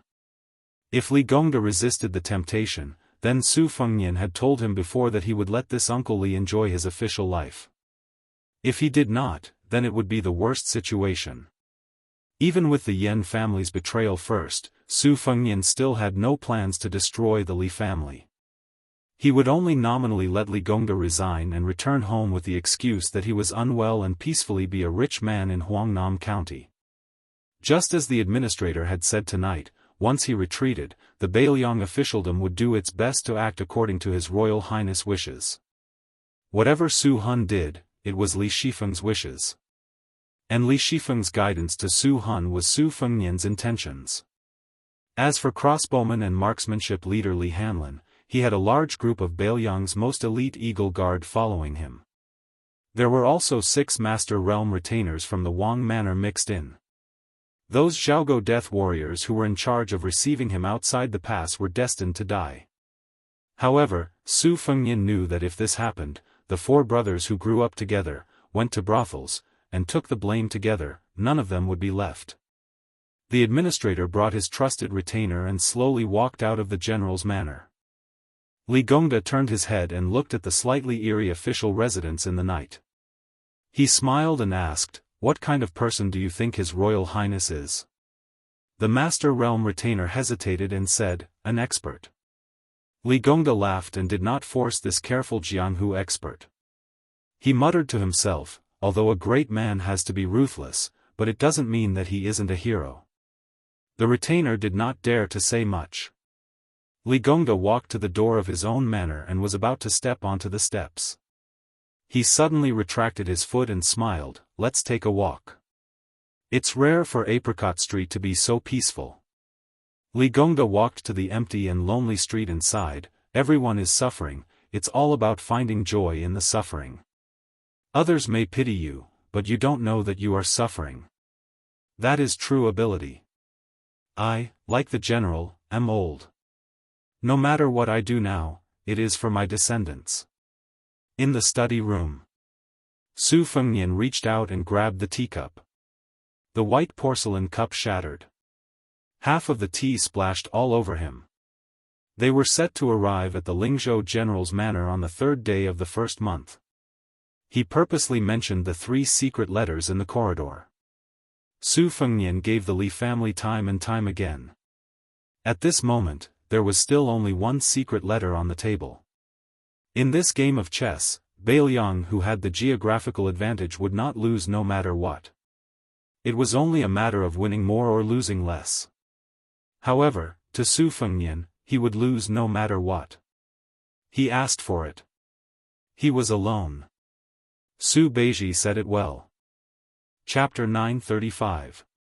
Because the imperial court had appointed a crown prince and conferred titles to various kings, the emperor had personally decreed a general amnesty and changed the name of the year to Xiangfu. In the first year of Xiangfu, when the sound of firecrackers welcomed the new year, there were still court officials on duty. An old man in his 60s walked unsteadily toward Zhang Hut with wine and a bag in his hand. Along the way, he occasionally met him. Regardless of whether it was the Son of Heaven's personal attendants or the eunuchs who could wear bright red python robes, when they met this old man, without exception, they all took the initiative to stop and throw the rules and regulations of the palace to the back of their minds. They all exchanged a few pleasantries with a smiling face. If it were an ordinary person, once they were discovered, they would definitely be remembered by the head eunuch of the ceremony directorate, Han Diaosi. Sooner or later, they would not be able to bear the consequences. However, now that the ceremony directorate had changed its head, celebrating the beginning of spring, and the target was Tantanon, who was liked by everyone in the imperial court, both inside and outside the palace, there was no need to be afraid of being used against them. Even if there were people who wanted to make trouble for the emperor would only reprimand those people for gossiping. Huan Wen, who had replaced Sun Shiji as the new head of the province, greeted everyone along the way and arrived at Zhang Hut. From a distance, he saw the Minister of Revenue, Wang Xiongui, standing under the eaves, rubbing his hands and exhaling. This Jiangnan scholar, who came from a humble family, could be considered an extremely young and strong man in the imperial court that was full of white hair. Along with many of the pillars of the imperial court, he had relied on the imperial examination to become a carp jumping over the Dragon's Gate during the Yonghui era. Furthermore, in that year's imperial examination, Wang Xiongui, who ranked first and third, was the youngest of the top 3. The teacher who presided over the imperial examination was the Grand Secretary Zhang Jiulu. The teacher who read the examination papers was coincidentally the Left Chancellor of the Imperial College at that time, Huan Wen. Relying on his talent in running the country and helping the world, he had climbed up the ranks to become the Minister of Revenue. Wang Xiongui was undoubtedly part of the Zhang faction. Even though he had become a minister, he had always treated Zhang Jiulu and Huan Wen as disciples. At this moment, without waiting for Huan Wen to approach Zhang hut, he hurriedly ran down the stairs to help Huan Wen take the wine jug and cloth bag. Huan Wen joked, "Fuding, why is that blue-eyed boy shutting the door to you again? This old fellow is really something. Yesterday you went to pay your New Year's greetings, and today he came again. It's obvious that he cares a lot about your favorite student, but he just can't bring himself to do it. It's fine, it's fine. In a moment, I'll just say that this pot of wine and salted peanuts were all brought by you. I don't believe that Bai Yan won't be envious. If he can hold back his greed and just watch the two of us enjoy life, then I'll be helping you vent your anger, won't I?" Minister Wang, whose given name was Fu Ding, smiled wryly and said, "How could this junior dare to get angry with Grand Secretary Darren? Huan Shi, please don't make fun of Fu Ding. Besides, this junior didn't discipline him properly and let that good-for-nothing son of mine get into trouble. The entire capital is watching as a joke. This junior truly has let down Grand Secretary Darren and Huan Shi's expectations." Huan Wen smiled. This Tantanon wasn't quite the same as those shrewd pillars of the imperial court who couldn't help but be suspicious of their dark temperaments. When the old man smiled, it wasn't a fake smile, and it didn't make people feel that there was a knife hidden in his smile. Instead, it made people feel that Sir Huan had truly encountered a happy occasion. Over the years, some of the senior ministers who had fallen on hard times liked to run over to Huan Wen to reminisce about old times, bringing along a few pots of good wine. Whether or not this old man of the Huan residence could help was another matter. In short, if it was something that made people feel like there was still some leeway after he spoke of it. There were two things that Huan Zhi didn't do. He didn't add flowers to brocade, and he didn't hit a person who was down. With Huan Wen leading him into Jianghu, Wang Xiongui had the courage to enter. Huan Wen stopped in front of the door. Wang Xiongui had already put one foot in and could only obediently take it back. He heard the old man say softly, "Your youngest son is called Yuan Ran, right? Even an old man like me who doesn't leave the house has heard of his great name. It can't be said that he has done a basket of bad things, but at least half a basket of bad things. Last autumn, he had a dispute with the heir of Bailiang at the Jiao embassy. He was praised to the heavens by his accomplices, saying that he was the #1 silk pants in the capital and that he was the only one who dared to go against the heir. This originally wasn't much. Whether it was me or Bai Yan, we were all hot-blooded when we were young. Who didn't have a bit of vanity? It's just that your child is too bold now. He actually went to the Ministry of Personnel to bully Zhao Yuling's daughter. This daughter is even betrothed to Yin Maochuan's only son. Not only that, the son of the Ministry of Justice's Han Lin came out to say something fair and gave your son a beating. He even scolded his father for being a mere assistant minister in the Ministry of Justice. Fuding, if you count with your fingers, in the 4 years of Yonghui, it was actually only the few of you who stood out together. Your relationship was generally not bad. After this incident, how are you going to meet Yin, Zhao, and Han, who are all officials at the same time? You and I both know that next year's imperial examinations will be presided over by Yin Maochun. You and I both know the level of Yin Maochuan's ability as an official. He isn't called the head of the imperial court's prime ministers for nothing. After this year's imperial examinations, it will be the big event of the local officials' examinations. Zhao Yuling will definitely be the one in charge. How can your teacher not be fuming with anger? If I sat in Bai Yan's position, I would be just as angry." Wang Xiongui stomped his foot and sighed.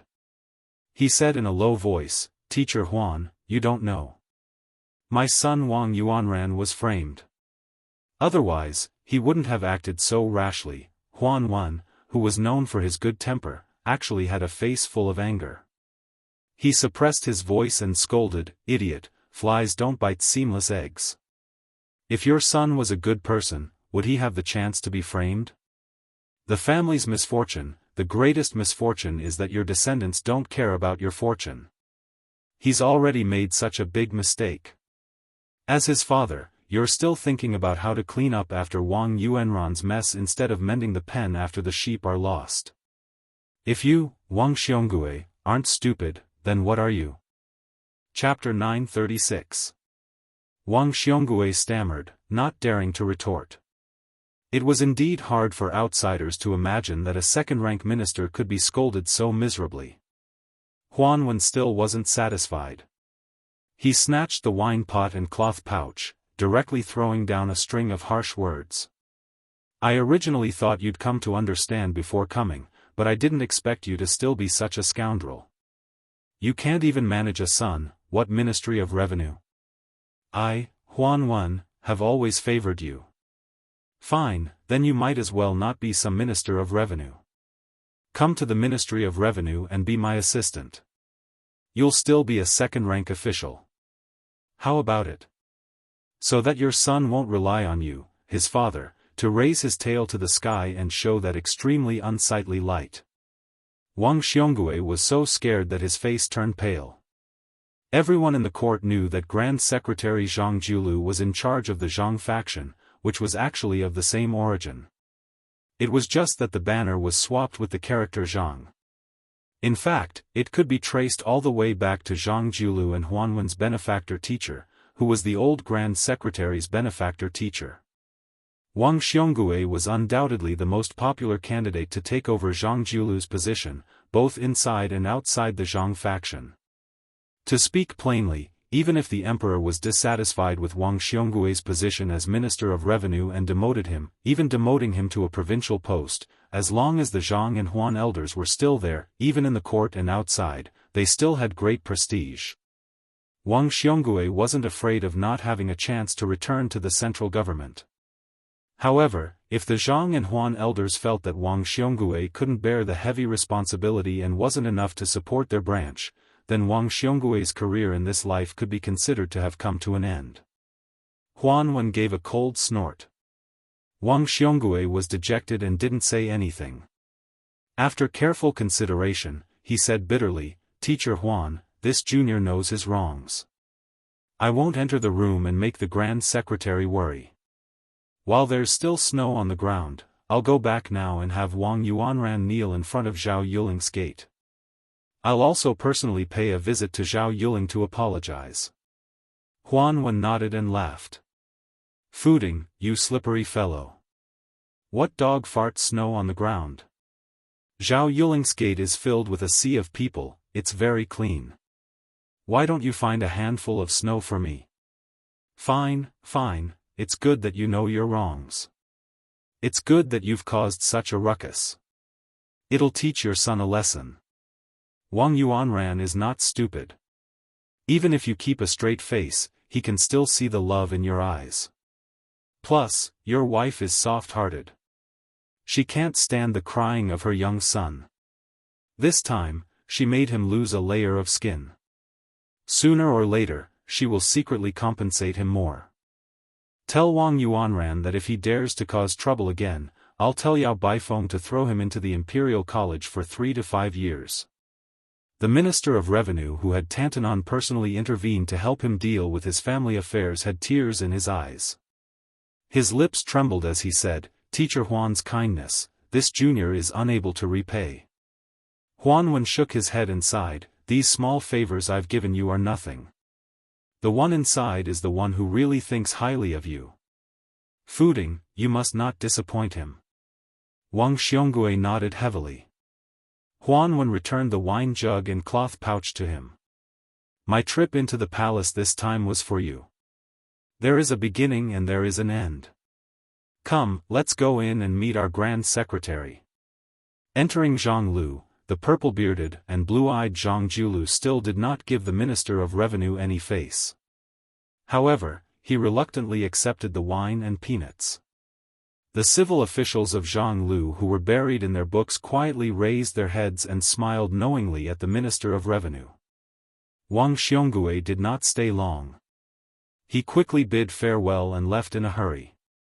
Zhang Jiulu and Huanwen came to the room that was specially used to receive outsiders.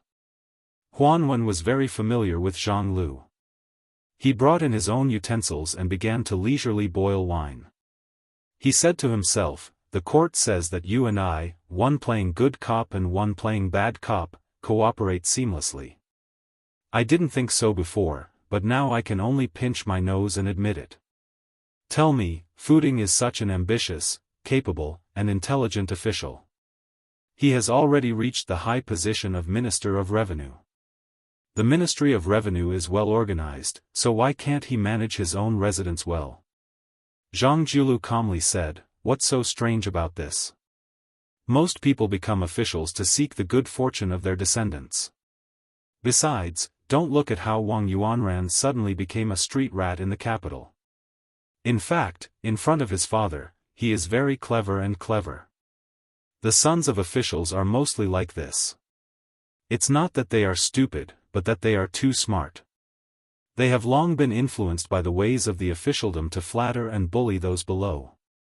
I dare say that this is the first time Wang Xiongui knows that his youngest son is so muddle-headed. This is also why every year there are many officials who do not fall at the hands of their political opponents, but fall at the hands of their own children and grandchildren. It's not strange for father and son to be in court together, but it's rare for 3 generations to be in court together. Even if the positions of the 3 are not high and their ranks are not high, whether they are good or bad officials, at least they are truly intelligent officials." Huanwen, whose nose had been frozen to a brandy, smelled the aroma of the wine and asked with a smile, "Then how many generations do you think there are in Beiliang?"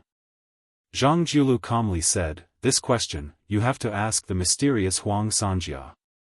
I don't know, and I don't want to know. What's done is done, and that's more important than anything else. As for how far you can see, in the end, it depends on how far you can walk." Huanwen laughed heartily. Zhang Jiulu stretched out his hand. Huanwen said in surprise, "You want to drink wine? Bai Yan, you want to get a concubine? Congratulations, congratulations." Zhang Jiulu glanced at him unhappily. He poured himself a bowl of hot wine, drank a mouthful, and said with a smile, "I've thought about it." Huanwen nodded and said, "Me too. As soon as the 2 letters were sent, I felt some regret. It seems that you and I have both been tricked. That kid, the younger generation, will surpass us in time." Borrowing our hands, he began to deal with Beiliang. "However, I am now quite curious, did Golden Thread Weaver Li Shifeng also get deceived, or is he already in cahoots with Beiliang?" Zhang Jiulu asked in return, "Is there a difference?" Of all the civil and military officials in the imperial court, only he, Tantanon, could keep up with Grand Secretary Zhang's thoughts. He nodded and said, "That's true. Li Shifeng has made great contributions in the end, moreover, he even made Yan Jieshi owe him a huge favor. We still need to let him return to the capital with dignity. However, based on your unyielding nature when dealing with Ji Province's Han family 20 years ago, Li Shifeng doesn't have this type of fortune." Zhang Jiulu said with a laugh, "Only after giving my grandson New Year's money did I remember that I am already an old man in my 50s. It is also time for me to have this type of temperament."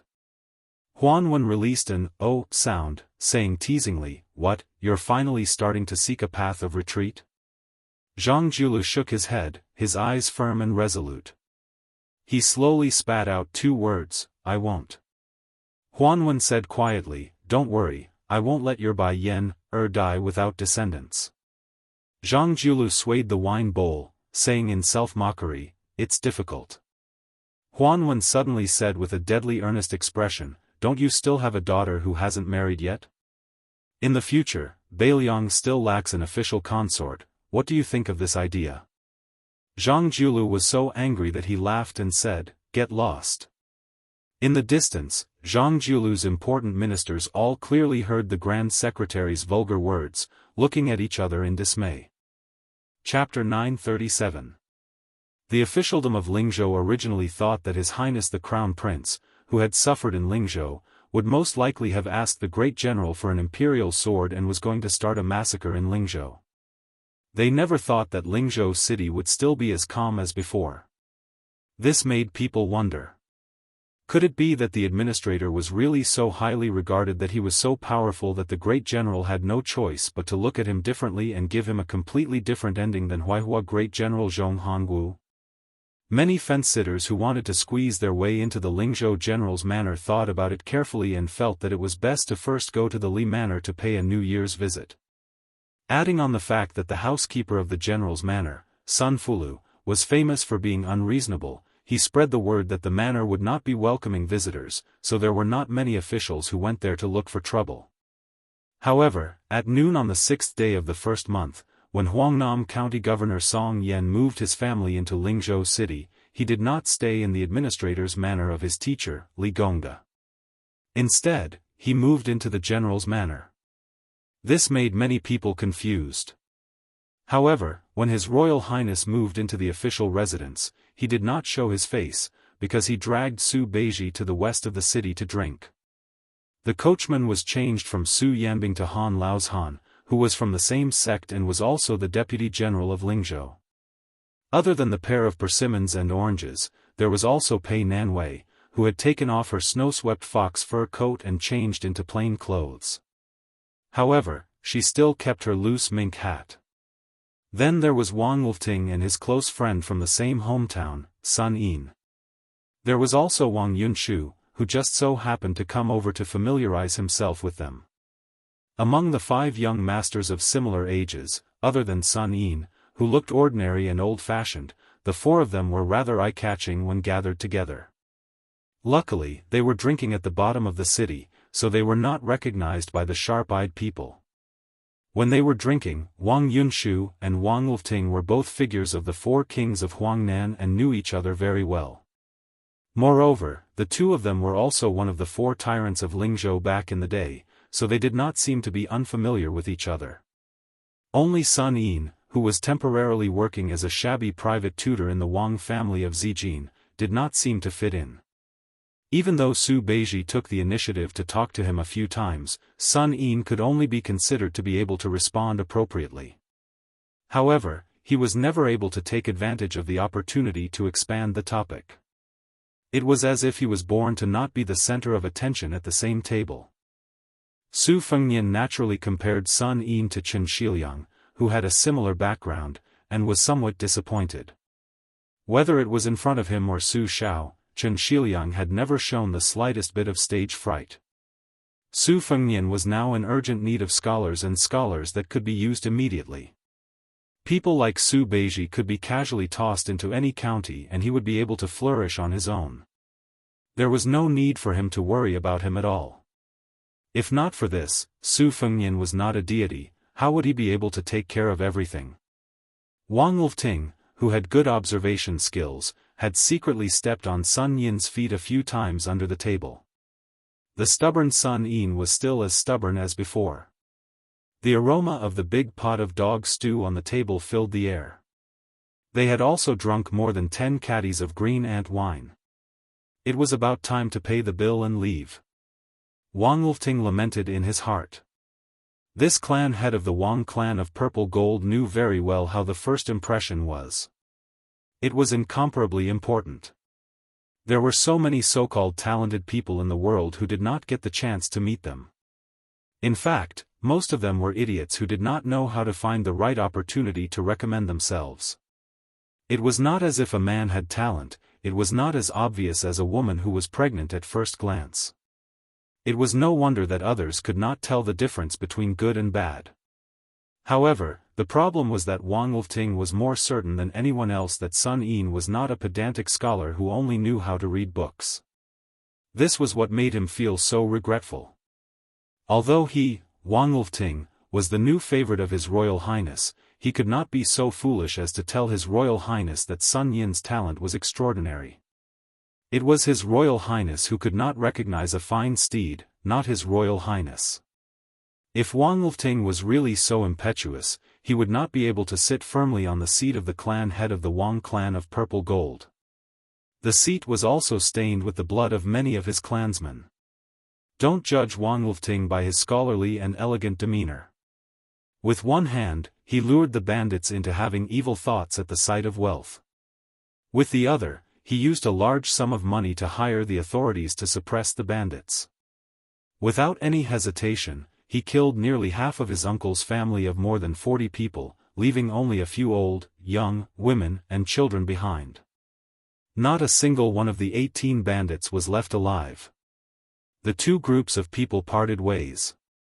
Wang Lifting left with Sun Yin, while Wang Yunshu led his horse and rode together for a distance. Then, he said that he did not lack friends in the capital and that he had to go to the brothel to fool around.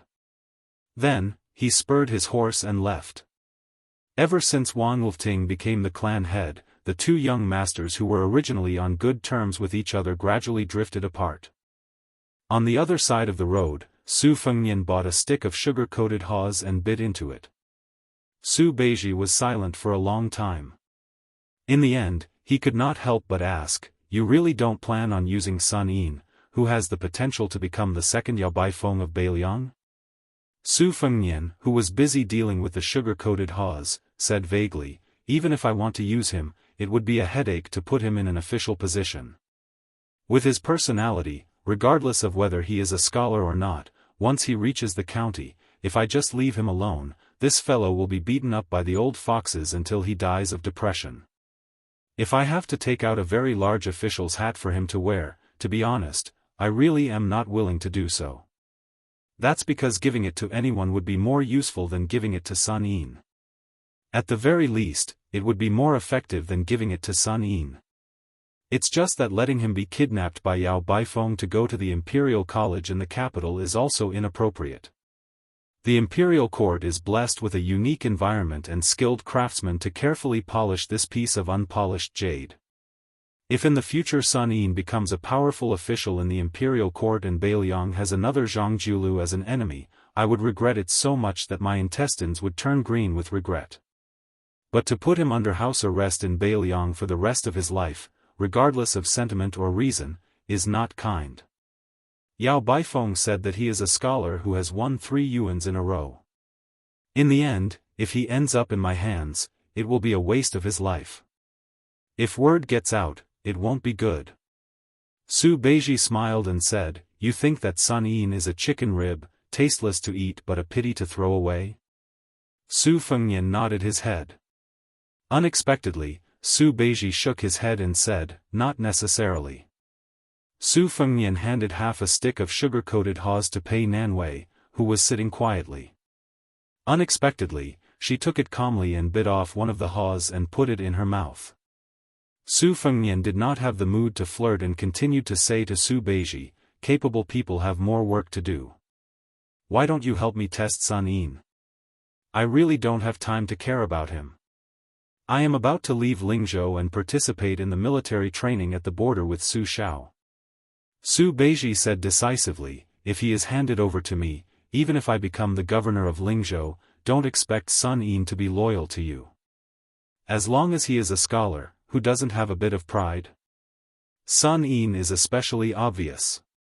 Su Fengnian frowned and said, "It's not a problem anyway. What do you want me to do?"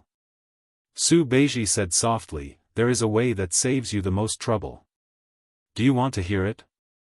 Su Fengnian rolled his eyes and said, "Don't talk nonsense." Su Beiji said calmly, "If you can't use him, then kill him. Kill him secretly. You can drown him by accident or poison him slowly. Anyway, you are familiar with this. Wang Lifting is ambitious. Before he becomes the golden thread weaver, let him know what it means to show mercy and severity." Pei Nanwei turned to look at this Beimang remnant and made up her mind to stay away from this person. Just as Su Fengnian was about to speak, he saw a group of riders galloping on the street in a domineering manner. Immediately, the whole street was in chaos. Fortunately, the people seemed to be used to it. The women ran with their children, the hawkers ran as fast as they could, and the men in the middle of the street jumped and dodged. Practice makes perfect. This undoubtedly increased the arrogance of the group of hedonistic young masters. Most of the young masters were wearing fur coats and had knives and swords hanging on their necks. There was even a young woman with fiery eyes and a vicious aura that did not lose out to the group of hedonistic young masters. The horse she rode was a very outstanding breed, the Yellow Dragon Hussar. It was not much inferior to the western region's Fergana horses that were hard to buy with money. Among the group of horses, she and the leader, the white-hoofed shadow, were the most expensive and eye-catching. Su Fengnian looked on coldly from the side with a calm expression. The white-hoofed shadow only glanced at Su Fengnian from the side of the street and then passed by. Unexpectedly, the young mistress of the Yellow Dragon Hussar had sharp eyes. At first, she only saw the two handsome young men's appearance, and then she saw the woman beside them coincidentally raising her head and revealing her appearance. She deftly lashed out with her whip and knocked off the beautiful woman's mink hat. Not only that, she stopped the horse and turned it around. The horse's hooves stomped heavily on the street. When she was about 10 steps away, she shook her soft golden horsewhip and looked down at the woman and two men with evil intentions. She clicked her tongue and said, "It's strange that we can meet such a beautiful woman here.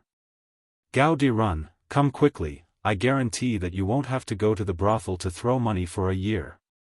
If you take her back home, I bet that your two mosquito legs won't have the strength to go out and drink anymore."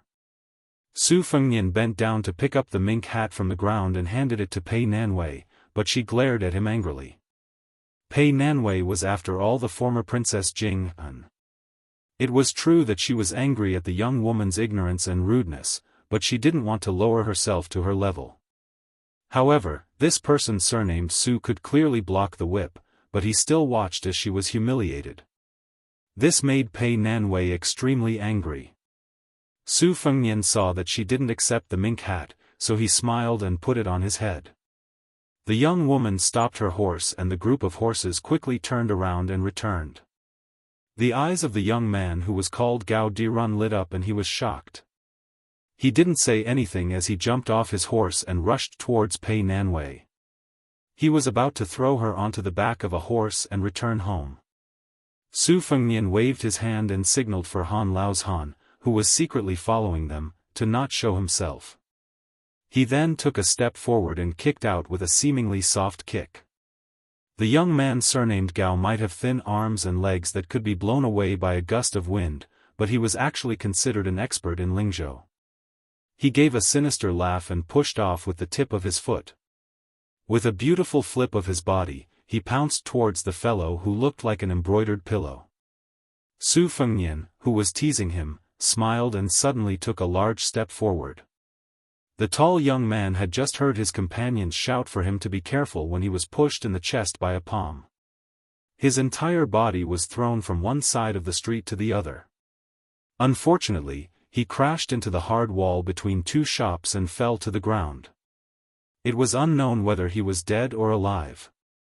The main culprit, the woman, had a gloomy expression. She held onto the horse whip with both hands and used all her strength to straighten it. Her eyes were vicious. Chapter 938. The young master that reminded the tall young master to be careful narrowed his eyes and touched the mane of the white-hoofed shadow he was riding. He said in a deep voice, "Committing murder on the street for no reason and disregarding the law. Do you not know how the word death is written?" Su Fengnian pulled on the edge of his mink hat with both hands. His body flashed and he slapped the white-hoofed shadow's head. The horse that was worth 300 taels of silver did not even have the time to cry out before it died on the spot. The horse's hooves bent and it fell to the ground, scaring the young master so much that he quickly jumped up and retreated a few dozen feet away. He did not even have the desire to test the opponent's strength. Su Beiji sighed. At this moment, not to mention you half-baked Yamen officials, even if the insufferably arrogant Yen Wenluan were to appear, she would also be beaten by His Highness the Heir Apparent, who was full of resentment and had nowhere to vent. Su Fengnian took a deep breath and suppressed his surging killing intent. He said expressionlessly, "Scram." The noblewoman riding the yellow dragon hussar was so angry that she laughed. "Not bad, you do have some mediocre skills. This is the first time I've heard that Lingzhou has such a courageous Jianghu person. I've learned something new." The young master whose beloved horse had died on the street threw a look at his companion and the horse galloped away. Su Fengnian glared at the woman on the horse and then continued forward with Su Beiji. Su Beiji asked with a smile, "Do you feel better?" Su Fengnian said helplessly, "What are you talking about?" Su Beiji no longer behaved atrociously on his wound. She turned around and saw that the other nobles had put away their swords and sabers and slowed down their horses. They followed behind her, unwilling to leave. Their faces were full of ruthlessness and amusement, as if they were ready to watch a big joke. Su Beiji gently shook his head. A group of soldiers in bright armor quickly ran over under the lead of the knight who reported the news. They had an imposing manner. Su Beiji sneered. These foppish sons of rich families were not stupid. They knew that to deal with those Jianghu masters who were skilled in martial arts, it was effective to borrow the power of the government to kill them. Moreover, there was no need to worry about the consequences. It saved them money and effort, so why not? Su Beiji saw that the owner of the white-hoofed shadow was riding on the same horse as his companion. Obviously, he was not satisfied with the arrangement. He waved his hand and whispered to the person beside him, who then rode away. Su Beiji smiled. It seemed like he was determined to eliminate the source of the problem.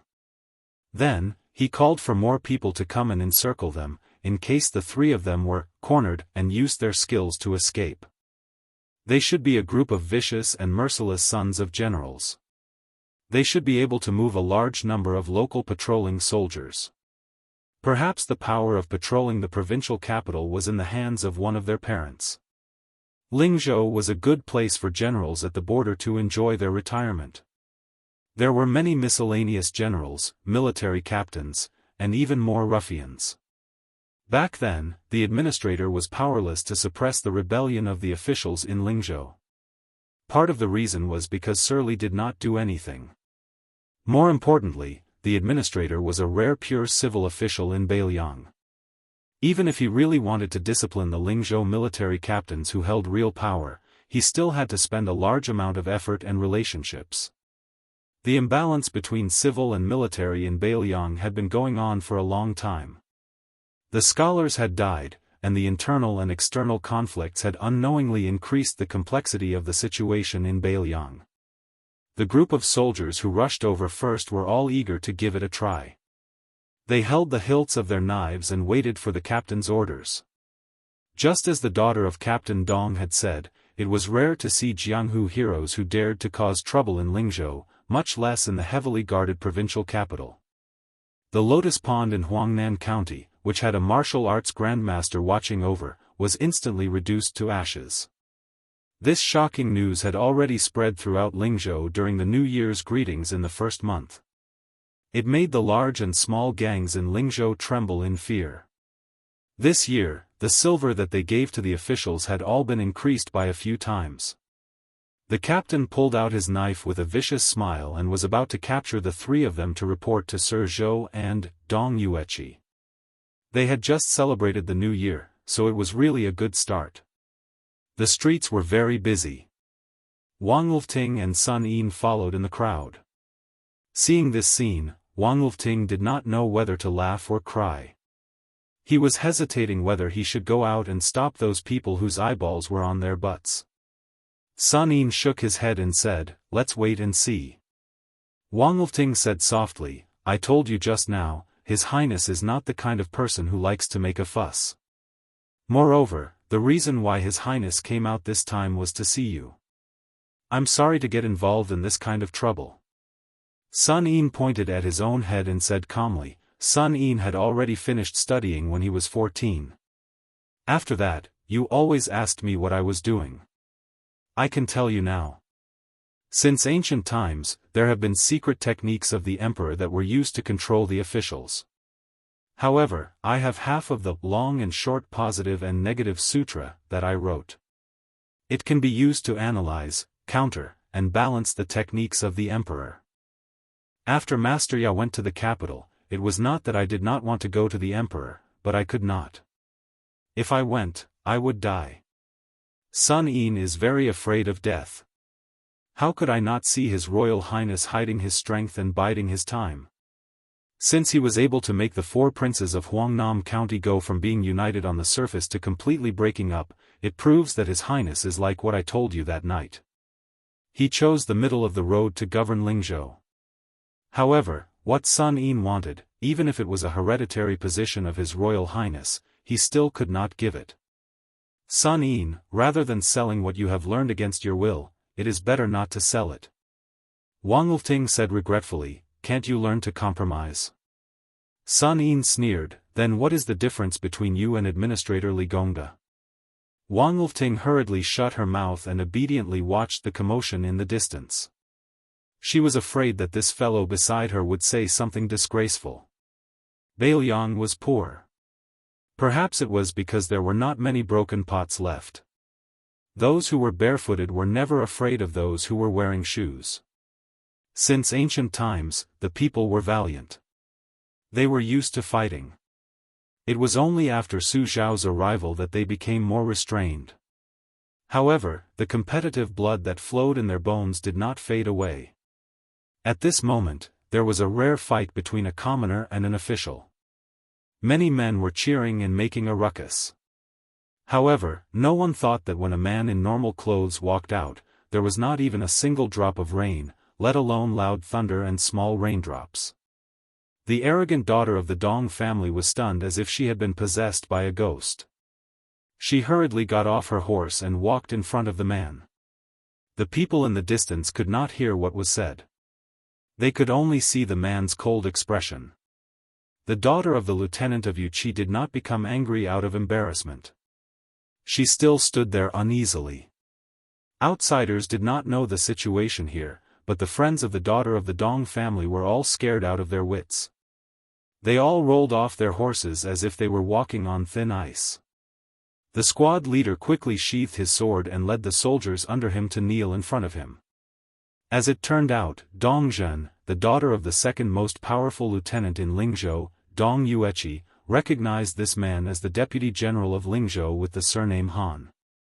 When Deputy General Han was inspecting the military camp before the new year, Dong Zhen just happened to be wandering around nearby.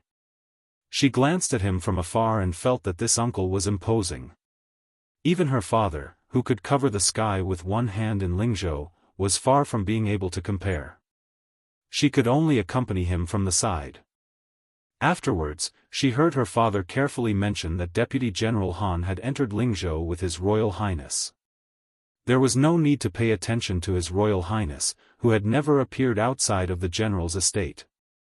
As long as they did not clash with him head-on, His Royal Highness would have to leave Lingzhou with his tail between his legs sooner or later. However, Deputy General Han could not be provoked. Not only was this person the junior brother of the immortal spear Wang Xiu, whose martial arts were unparalleled, he was also the general's personal retainer. In the future, he would be an official in Lingzhou for a long time. Dong Zhen did not dare to show off in front of this legendary man who could be said to be invincible. However, from her point of view, she was in the right to cause such a big commotion. Moreover, she did not think that General Han would be so calculative with a girl of the younger generation like her. However, when Dong Zhen saw the young man in the mink hat walk to General Han's side and whisper something, to which General Han could only nod his head, Dong Zhen was instantly scared out of her wits. In such a big Lingzhou city, who could treat Han Laozhan like this? Was there even a need to guess the identity of that person? Dong Zhen was the first to wake up and kneeled heavily on the ground. When the other hedonistic sons saw this, they were so scared that they peed their pants. They all kneeled down one after another and did not even dare to breathe loudly. Han Laozhan said with a stiff tone, "All of you kneel and ask someone to bring the person with the highest authority in your family. I will give you 5 incense sticks worth of time." If no one comes, I will directly twist off your heads. Dongzhen wanted to cry but had no tears. They all had to kneel obediently, so who was going to ask for help? The young man in the mink hat chuckled and said, "Let this group of soldiers who have worked hard for the people of Lingzhou go and pass on the message. Soldiers, hurry up and ride their horses. There are not many opportunities like this. A single horse is worth more than all of your belongings. At that time, if any one of these people dies, the skin on your body will be peeled off in anger. Not only the armor on your body, you will also lose a layer of your skin." The squad leader gathered his courage and stood up. With him taking the lead, the soldiers under him also stood up hesitantly. Su Fengnian said to the squad leader, "I have counted. You just happen to be one more person. You stay here. The rest of you go and pass on the message. That's right, tell their elders that those who have been military officers must all wear their armor." Dongzhen even had the thought of dying. When she lowered her head, her eyes were filled with fear and resentment. Almost half an incense stick's worth of time had passed. In the distance, on the increasingly crowded street, the crowd only saw the young man in the mink hat who should have a great background. He took off the saber at the waist of the squad leader and then quietly squatted down with the saber across his knees. Chapter 939. This caused the spectators to be greatly disappointed. In the past few years, they had gotten used to the domineering behavior of the 4 Lingzhou ruffians. According to common sense, all crows in the world were as black as one another. Shouldn't the winner of the competition of backing and family background be the one to take care of those pitiful fellows who lost? Otherwise, how could they be the playboys of Lingzhou if they were so friendly? Wang Lifting asked curiously, "What is going on? Are you trying to make an example out of the Lingzhou officials and the families of these people to lower their heads? But looking at the current situation, it doesn't look like you're really going to kill them. If you really want to wait until those officials arrive before you kill them, then you can only kill them verbally and it will be hard for them to accept it." Sun Yin said slowly, "The worst plan is to kill randomly, killing the playboys and officials to establish our might in the eyes of the people of Lingzhou. In the end, it will make the military officials and officials of Lingzhou and the officials of the Yamen work together against a common enemy. The current situation is like burning our eyebrows. The best plan is to not kill anyone and treat it as doing a favor to those families. At least, they won't look too bad in the future. Both sides will be at peace for the time being, but it won't help with the situation in Lingzhou. The soldiers at the border of Yu and Liang will look down on His Royal Highness. The best plan, in the current situation, there is almost no best plan to speak of." Wang Lifting smiled, "Almost?" Sun Yin said calmly, "There is, but I don't think His Royal Highness can do it." Wang Lifting continued to ask, "Tell me about it." Sun Yin gave a rare smile, "If it ends up muddle-headedly and you treat me to good wine and I get drunk, I'll tell you. Anyway, in Beiliang, I, Sun Yin, am destined to be neither high nor low. Since I can't live happily, then I can only drink happily." After the time it took for 4 incense sticks to burn, horses galloped over one after another. Fortunately, most of them were generals and had excellent horsemanship. There was only one civil official who had never been on the battlefield, but he was also quick-witted. He let his squire ride the horse and rode with him. He did not care about his bearing and demeanor, and hugged the squire's waist tightly. The captain of the Yu cavalry, Dong Hongqiu, was the furthest away, but he still arrived at the same time as the civil official. Of the 4 military officials who arrived before him, one was the director of the Lingzhou army, one was a general with a title, and 2 military captains with real power. They were all kneeling on the ground with their descendants. That foppish playboy who had fainted after hitting the wall was also dragged over. Lord Zhou, who was in charge of the county's documents, also ran away quickly. His body was faster than Dong Yueqi, and he fell to the ground neatly. He cried, "Humble Zhou Jianshu pays his respect to His Royal Highness. My unfilial son has disturbed His Royal Highness, I deserve to die." One must know that this Lord Zhou of the Lingzhou army was one of the people who had entered the general's residence that day. In the study room, he had received His Royal Highness's promise. Even if he did not get promoted and become rich, at least no matter how Lingzhou rose and fell, he, Zhou Jianxu, would still be able to keep his position as the third highest civil official in Lingzhou. Young Master Zhou riding the white-hoofed shadow was the unfilial son that Lord Zhou had mentioned. Even Zhou Zhizhong, who had Commander Yan Wenwan as his back, had obediently knelt down. The director of the army and the military captains all felt a little better. Only Dong Yueqi remained standing. He cupped his fists and said in a deep voice, "Humble General Dong Hongqiu pays his respect to His Royal Highness." He was standing, but His Royal Highness was still squatting. Zhou Zhizhong saw this scene from the corner of his eyes. He lowered his head a little more, but the corners of his lips curled up. The entire Lingzhou officialdom knew that Dong Hongqiu was old General Zhong's trusted subordinate. Furthermore, because Dong Hongqiu had joined the army at a young age, he was a military official who had experienced the Spring and Autumn War. Otherwise, he would not have been able to become the captain of Lingzhou's Yuqi. Who knew how many generals who had retired from the border were eyeing this kind of prominent position? If one did not have any true ability, even if they were lucky enough to become one, they would be kicked down. In truth, even the normal citizens who did not like Dong Zhen and Zhou Jianxu felt that it was right for Dong Yueqi to not kneel to His Royal Highness who had no achievements. His Royal Highness gripped his Bailiang blade and slowly stood up. He did not fly into a rage like Dong Hongqiu had expected. He did not even try to use his status as Bailiang's heir or Lingzhou's general to force him to kneel. Han Laozhan, who was standing respectfully behind His Royal Highness, was about to take a step forward when Su Fengnian waved his hand. Su Fengnian stood with the blade in his hand. His hands were gently placed on the hilt of the blade. He said with a slight smile, "Everyone, do not worry. This heir has not suffered much. It is not that your sons and grandsons do not want to commit sins, but that they do not have the ability. It does not matter if they are wastrels who can't do anything right or if they are parasites who only know how to enjoy their achievements. It does not have much to do with this heir.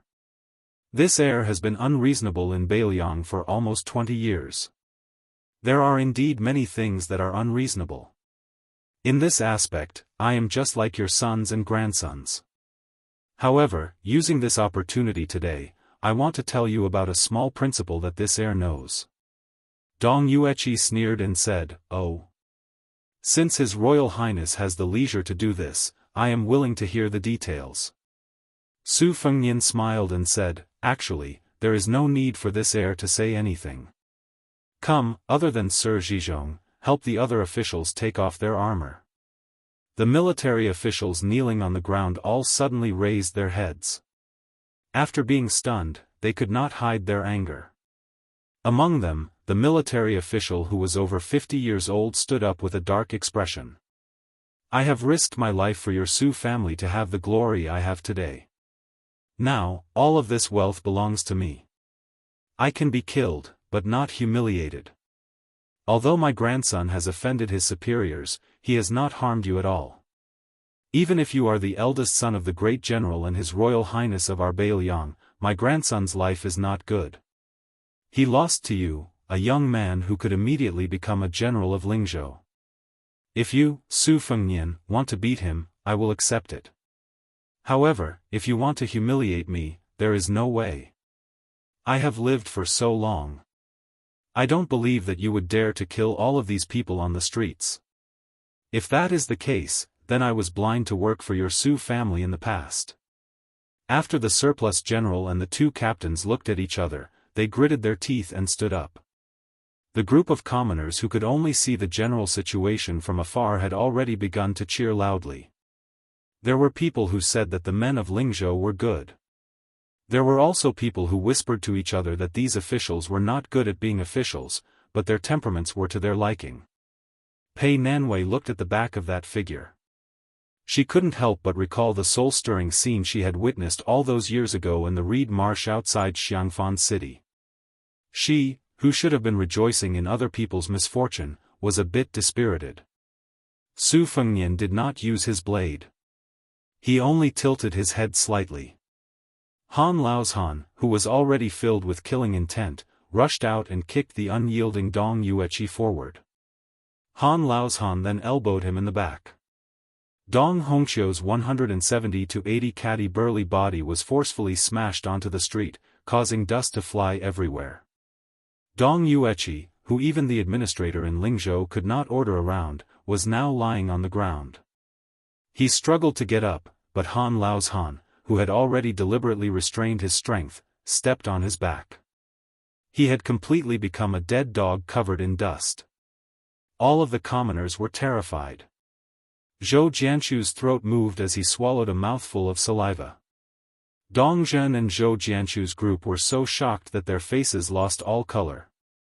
Even the old soldier of Lingzhou, who had not heard the horn of the battlefield for a long time and had not seen the smoke of the battlefield for a long time, began to tremble. Su Fengnian raised his Bailiang blade and pointed at the corporal whose legs were trembling. "Go, take off all of Sir Dong's clothes. Take it off, one after the other." Su Fengnian gloomily added, "I'm rarely reasonable. Don't be ungrateful when you're enjoying it." Dong Yueqi let out a tragic roar. After he was not stopped by Han Laozhan, he staggered up. "I, Yueqi Field Officer Dong Hongqiu, will take off my armor today. From today onwards, I am no longer a soldier of Bailiang." The soldier's eyes were also red. His voice was hoarse as he laughed. "Go to your mother. What kind of Lingzhou official is this? Huang Zhong will also take off his armor." Thus, other than the civil official Zhou Jianchu, everyone else took off their arms in the middle of winter. It was both comical and tragic. Back then, for General Su Shao, he put on his armor and fought to the death. Now, because of His Royal Highness, he took off his armor. The commoners did not know who was the leader, but they became more and more furious. If it was not for the normal soldiers blocking their path, they would have charged forward like a swarm of bees. That damned His Royal Highness just stood there coldly and did not move at all.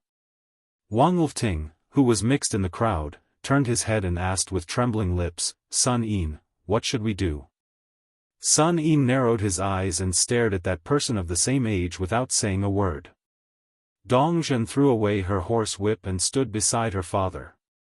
She covered her mouth as tears streamed down her face. Sir Zhizhong was also forcefully helped up by his unfilial son. Su Fengnian's eyes were cold as he said calmly, "Dong Hongqiu, currently a grade 4U cavalry captain in Lingzhou. 26 years ago, he joined Su Zhao's army and followed Chu Lushan to open Shu. He was the first to reach the top of Chunshan Pass. In this battle, he was stabbed 4 times. Huang Zhong, currently a grade 4 military officer in Lingzhou. During the Battle of Xiangfan City, he was a death warrior of the vanguard camp. He climbed the city walls 6 times and was injured 6 times until he could no longer fight. Of the 800 death warriors of the vanguard camp, only 19 survived after the battle. Hong Yuan, together with his brothers Honghe and Hongshan, were the first crossbowmen in Liangzhou. Together, they cut off 21 heads of Beimang scouts. His brothers died one after another. Hong Yuan was heavily injured and could not even hold a teacup in his right hand. He had no choice but to retreat from the border. Su Shao personally gave him the title of General Weiyuan and promised that his eldest son could become an official when he was 20 years old. His Royal Highness did not even look at the other 2 fellows who relied on their father's contributions or silver to become captains. His Royal Highness held the Bailiang knife and turned to leave. He only left behind one sentence. "Those who stand beside these 3, go and count the scars on your ancestors and fathers." Chapter 940. Although the west side of Lingzhou was not as wealthy as the north side, there were many crouching tigers and hidden dragons. Most of the officials lived here. The inside story of the disturbance quickly spread throughout the taverns. Wang Lifting and Sun Yin chose a restaurant that specialized in Jiannan spring stew. They sat on the second floor near the railing and ordered the famous camel's peak stew that shook Bailiang. The clamor downstairs could not be separated from the farce on Wenquan Street. At first, they were cursing His Royal Highness's unscrupulous actions and humiliating Dong Yueqi, Huang Bing, Cao Cao, and the valiant bravery General Hong Yuan. Not only did he use his status as Lingzhou's general to force them to kneel, he also wanted them to bare their upper bodies. This made the three so angry that they did not hesitate to take off their armors to express their intentions. They were determined to leave Bailiang and no longer work for the Su family. Afterwards, a few sharp-sighted officials joined in and found out that the matter was not so simple. It turned out that the young masters of the Dong and Zhou families rode their horses on the street to pick a fight with His Royal Highness first. They even mobilized soldiers to encircle this Lingzhou general. This made the outsiders who were cursing Su Fengnian for being a good-for-nothing restrain themselves. They still muttered that it was just a dog-eat-dog situation and that none of them were good people. Afterwards, more and more officials who knew the inside story revealed the truth. Endless rumors flowed into the various manors and restaurants of Lingzhou. Only then did the truth come to light. As a result, for the first time ever, Lingzhou, with its strong folk customs, became silent. The group of people who were the first to curse His Royal Highness the most fiercely were stunned with a guilty conscience. Wang Lifting saw and heard this and felt relieved. He put down his chopsticks and saw that Sun Yin was still unmoved. He picked up some fragrant camel's peak meat with his chopsticks and put it in his mouth. Wang Lifting asked with a smile, "This is your best plan?" "At the time, I didn't know what your highness said. Without drawing a knife or killing anyone, you were actually able to make Dong Yueqi kneel in front of your highness back. I thought you were using the king of Bailiang and the lives of the entire clan to force Dong Yueqi to lower his head.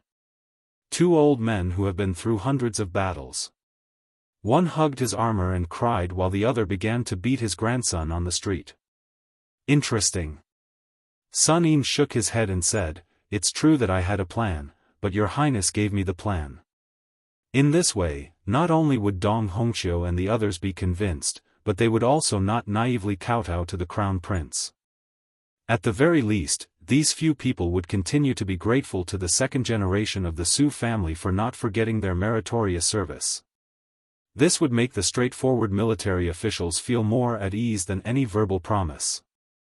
They would be able to temporarily behave themselves in their respective circles and be willing to tactfully take a step back for His Highness the Crown Prince out of gratitude.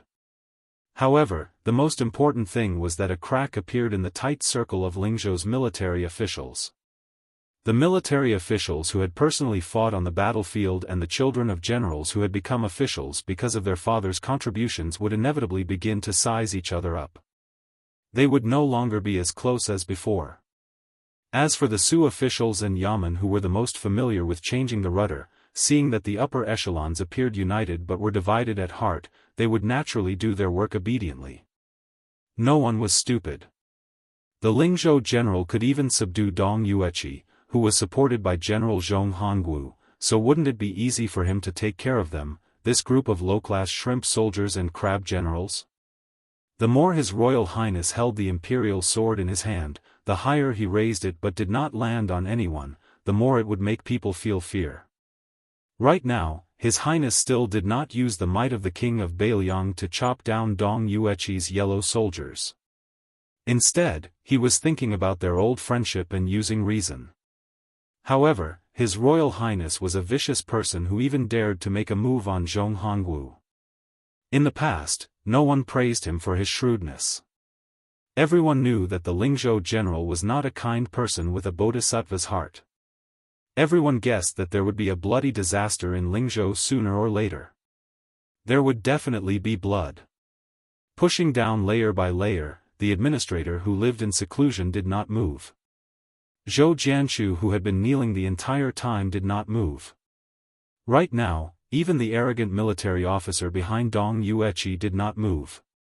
"Lu Ting, who do you think will be next?" Wang Lifting smiled knowingly. It can only be that group of Su officials who did not have a good year in Lingzhou's officialdom.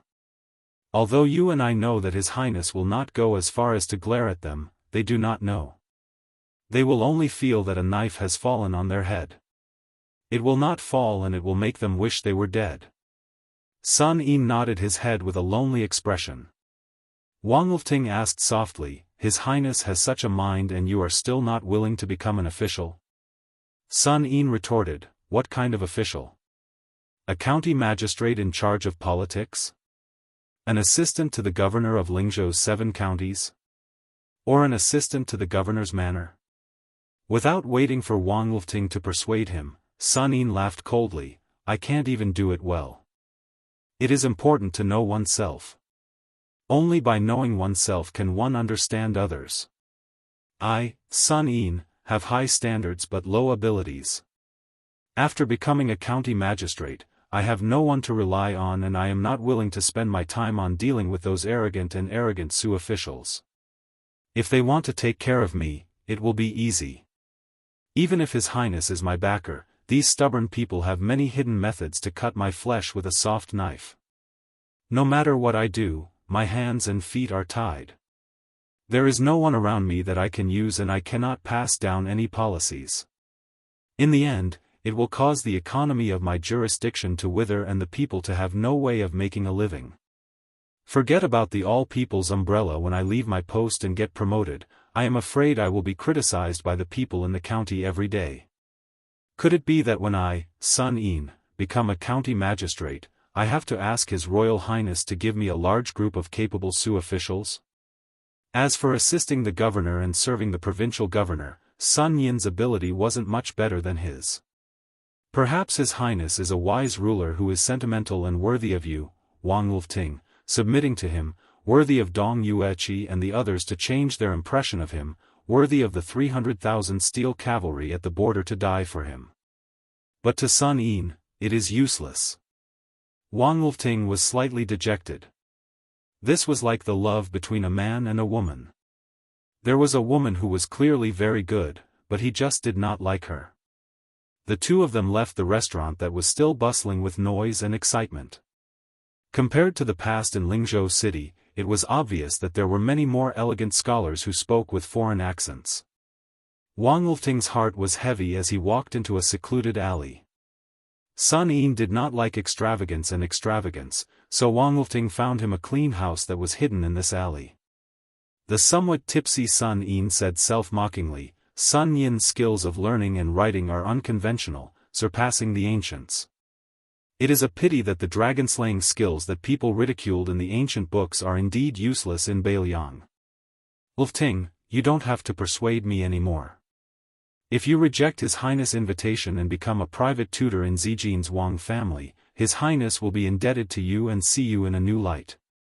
Just treat it as Sun Yin's debt to Zijin for all these years. Wang Lifting gritted his teeth and said, Sun Yin, with your talent and knowledge, how can you be a private tutor for the rest of your life? In the history books, it is natural that Wang Lifting is missing, but it is absolutely impossible that you, Sun Yin, are missing.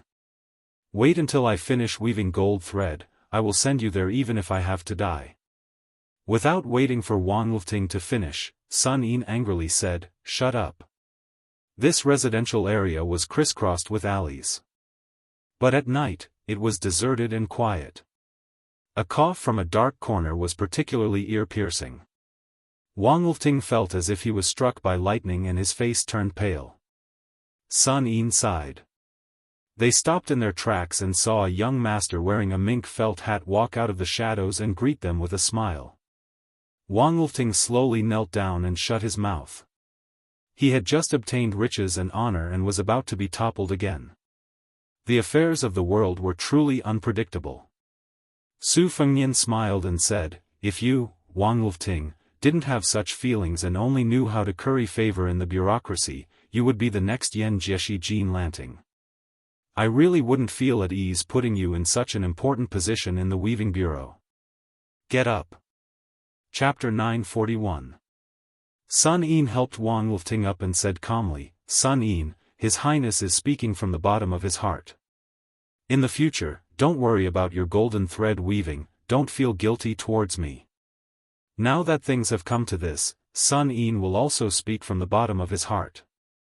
After meeting His Highness, my life has already been thrown on the chopping block. I might not be able to keep it. If nothing goes wrong, I will most likely die quietly. Only with Sun Yin's death can you, Wang Lifting, Beiliang, and the imperial court have an explanation.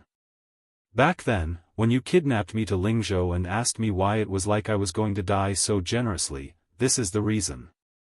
Su Fengnian looked at Sun Yin. I can give my dragon-slaying skills a chance to be used, but I can't guarantee that it will be 10 or 20 years, or that it won't be successful in the end. However, for you, Sun Yin, at least there is a glimmer of hope. Do you want to make a big deal with me? Unlike Wang Lifting, who looked like he had lost his parents, Sun Yin remained calm and said with a smile, if it was before today, Sun Yin wouldn't believe it even if he was beaten to death. However, at this time and place, I am willing to listen to His Highness' opinion. If Sun Yin feels that there is profit to be made, then this deal is done. In any case, Sun Yin only has one life. He has a stomach full of knowledge that is inappropriate for the times, so he won't lose much. Su Fengnian, who appeared alone, turned around and left. Sun Yin slowly followed. Wang Lifting, whose limbs were weak, could only lean against the wall and gasp for breath. Wang Lifting, who stood in the same place originally, thought that Sun Yin's life and death were uncertain. The best scenario would be him coming back alive. He didn't expect Sun Yin to return with a smile in just the time it takes for a stick of incense to burn. His eyes were bright and full of spirit. Sun Yin held the young master of the Wang family of Zijin's hand and said with a smile, Lifting, this is the last time we will see each other in this life. Wang Lifting said in surprise, His Highness still wants you to die. Sun Yin shook his head and smiled. Bad plan. Wang Lifting heaved a sigh of relief. Could it be that he wants you to be his trusted aide? In the future, I'll give advice and suggestions to His Highness? Sun Yin still shook his head. Medium strategy. Wang Lifting, who had already tasted the bitterness of speaking too much, had an uncertain expression on his face. Sun Yin, who knew what he was thinking, still laughed and said, It's still the best plan. Her Highness once again gave Sun Yin a pleasant surprise. Lu Ting, don't think too much about it. You won't be able to figure it out even if you break your head. If not for this, how could you deceive Zhang Jiulu, these old foxes? Wang Lifting gripped Sun Yin with all his strength and said with a laugh, I'm not going to make a fuss over nothing, as long as you're living well. Wang Lifting will be waiting quietly in Beiliang for you to go to the capital and win 3 prizes in a row.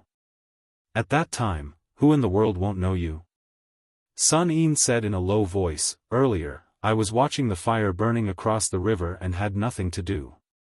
In my mind, I have a set of 6 strategies to deal with the situation in Beiliang. Come, let's go back to our residence. Sun Yin will write it out for you. With this, you'll have the right to be a golden thread weaver. After that, there are also some rough drafts regarding the trend of the imperial court. I'll write them all for you. When the time comes, you can polish them a little. In the future, you might be able to become the provincial governor of Lingzhou. Tomorrow, I'll be returning to Huangnam County. You have to stay in the provincial capital. Tonight, the 2 of us will have a long talk. How about it? Wang Lifting said with a laugh, I'm used to sharing a bed with my wife. If I fall asleep, be careful that I don't touch you. Sun Yin laughed loudly. Wang Lifting had never seen Sun Yin laugh so happily before. In another small alley, Su Fengnian and Su Beiji walked side by side. Pei Nanwei followed behind them. Su Beiji said slowly, according to the information from the spies around the 2 of them, Sun Yin learned the rare dragon-slaying technique and not the dragon-riding technique. My grandfather had this idea before and told me about it in bits and pieces. However, he didn't dare to write it down. Are you really willing to let him go to the capital to be a chess piece that he might not be able to use for the rest of his life? Su Fengnian said with a smile, the Liang imperial court started with Tang Tusu, the great scholar of the Hall of Illustrious Persons, to the old Grand Secretary Liu Yangho, and then to the current Grand Secretary Zhang Jiulu. No matter how the methods of governing the imperial court changed, regardless of whether it was the Liu faction or the Zhang faction, the core and will hidden in the depths were actually of the same origin. For example, in the past, the Han family in Jizhou and the number one person in the cabinet, Liu Yangho, were entangled in gratitude and grudges. The old Grand Secretary couldn't take down the Han family. After the mantle was passed on to Zhang Jiulu, he took the opportunity to borrow the emperor's knife to kill people, implicating 9 generations of the Han family. In the struggle between factions in the imperial court, the most important thing is inheritance. It's not much different from the virtues of aristocratic families. On the surface, the current Minister of Revenue, Wang Xiongui, is the number one disciple of Zhang Jiulu. However, my Shifu said that Wang Xionggui's vision is not big, far inferior to Zhang Jiulu's. The Emperor and Yuan Benshi are probably happy to let Wang Xiongui take over the Zhang faction, but they definitely won't let him become the Grand Secretary. Zhang Jiulu and Huan Wen are also clear on this point. With Zhang Jiulu's personality, he's not afraid of being punished after his death. Even if his entire family is executed, he won't be soft-hearted. The emperor's scheming is to get rid of the donkey after it has outlived its usefulness. Zhang Jiulu is afraid that when the time comes, his ruling strategy will be changed by the imperial court. In the beginning, my Shifu allowed Jean Lanting to go to the capital because he knew that this person was not capable of taking on such a big responsibility. He also had the thought of plotting against Zhang Jiulu. However, now that Yao Baifeng publicly reprimanded Zhang Jiulu in the Imperial College, I reckon that Zhang Jiulu is also somewhat vigilant. Perhaps he's already prepared to replace Wang Xiongui, who will be at the helm of the Zhang faction in the future. Sun Yin's departure this time is just right. Of course, Sun Yin's usefulness is far from being that simple. Right now, what Bailiang needs to do is to make Sun Yin's journey to the capital very difficult and bumpy. This is an enormous secret. I plan to bypass Wutongyan and let Chu Lushan personally handle it. Su Beiji smiled and said, "Are you afraid that Wutongyan doesn't have enough experience, or are you afraid that second princess will be too mentally and physically exhausted? Or is it because the peregrine falcon that hit Chu Lushan with a stick last year will reward him with a date to eat during the new year?" Su Beiji suddenly saw that Su Fengnian's expression was cold. Su Beiji's thoughts were very sharp. He was shocked and no longer joked. Su Beiji lamented in his heart. It wasn't easy to deliberately add oil to the fire of the imperial court. Bailiang's own family also couldn't escape one disaster after another. Su Fengnian suddenly laughed self-deprecatingly and said, "Being His Royal Highness and Lingzhou's general is already so tiring. Tell me, if he were to be the emperor of the world, how much effort would he have to put in?" Su Beiji smiled and said, "An emperor who knows how to use people is actually not as tiring as you think." Su Fengnian twirled the copper coin between his fingers and dismissed it with a smile. Han Laozhan almost couldn't take it anymore. He reported softly, "Your Highness, we've received news that a pair of master and servant with unknown backgrounds entered the country from Lingzhou's Hanxi County. They declared that they would meet your Highness who brought the head of the 5th raccoon back to Liangzhou. Hanxi County sent out 2 groups of more than 400 soldiers, but they couldn't stop them. Your Highness, this is the portrait of that pair of master and servant." Su Fengnian was confused. He took the 2 pieces of paper with the portrait. On the paper were detailed words and deeds. After he finished reading, he passed them to Su Beiji and smiled, "This brother is very arrogant. In the middle of winter, he's holding a fan of peach blossoms and beauties. He said that he's going to draw all the rouge on the 20 women on both sides of the book. He's really romantic. Zhu Zi, take a look. His looks are also the kind that can make female heroes fall in love. He's even better than you. Are you jealous?" Su Beiji was puzzled and asked, "When did such a person appear in Jianghu? What realm is he at?" Su Fengnian said casually, he dares to strut around Beiliang so openly. Furthermore, he's pointing his spear at me, Su Fengnian. If he's not at the first rank, isn't he courting death? Since he mentioned the fifth raccoon, his tone is extremely arrogant. I reckon that he's referring to the mystic realm. Han Laozhan asked softly, Your Highness, Su Yanbing isn't in Lingzhou. What if I leave the provincial capital to intercept this person? Su Fengnian smiled coldly and said, You don't have to go. Just see if he has the ability to come to the provincial capital. Once he's here, then see if he has the ability to leave alive. Chapter 942. The banquet ended happily and the officials stood up to leave.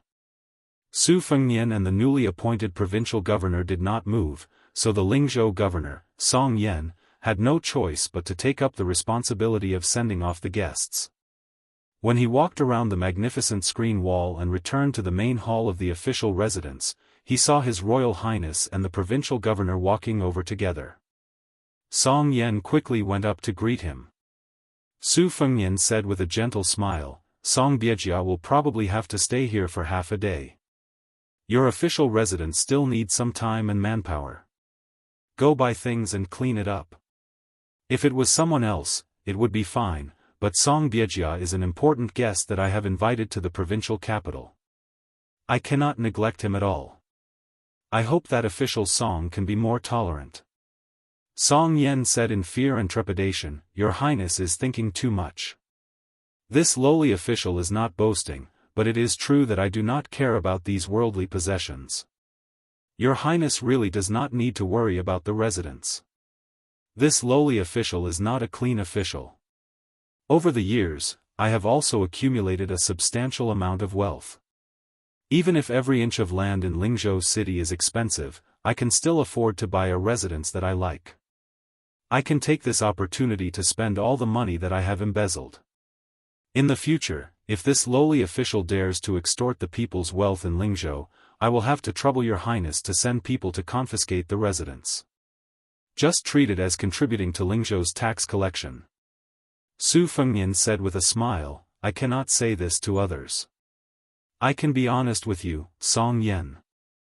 If other officials are corrupt and take bribes, as long as they are caught by me, even if I don't take off their official status and punish them, I will make them spit out whatever they have taken. However, you, Song Yan, can be lenient. As long as you have contributed to Lingzhou, it is not a big deal to take the money and put it in your personal pocket. I'm not the kind of person who can't tolerate sand in my eyes. I'll leave these words here today. In the future, if Su Beiji dares to use this to threaten you, you can complain to me. This prince will definitely support you. Also, the reason why I bought you a mansion is not to buy your heart. I am not that free and you will not be bought by me so easily. It is just that I have no choice. You should know the reason behind the two disasters in Huangnam County, Qing Rongguan and Lian Tang. If you get close to me, the general of Lingzhou, you will have a high position and a good salary, but there will also be many hidden dangers. So, remember to remind Miss Song that you can go out of the city in the future, but it is best not to be too secretive. I am afraid that the Peregrine Eagle Guard in Lingzhou City will not be able to stop some disasters if they are careless.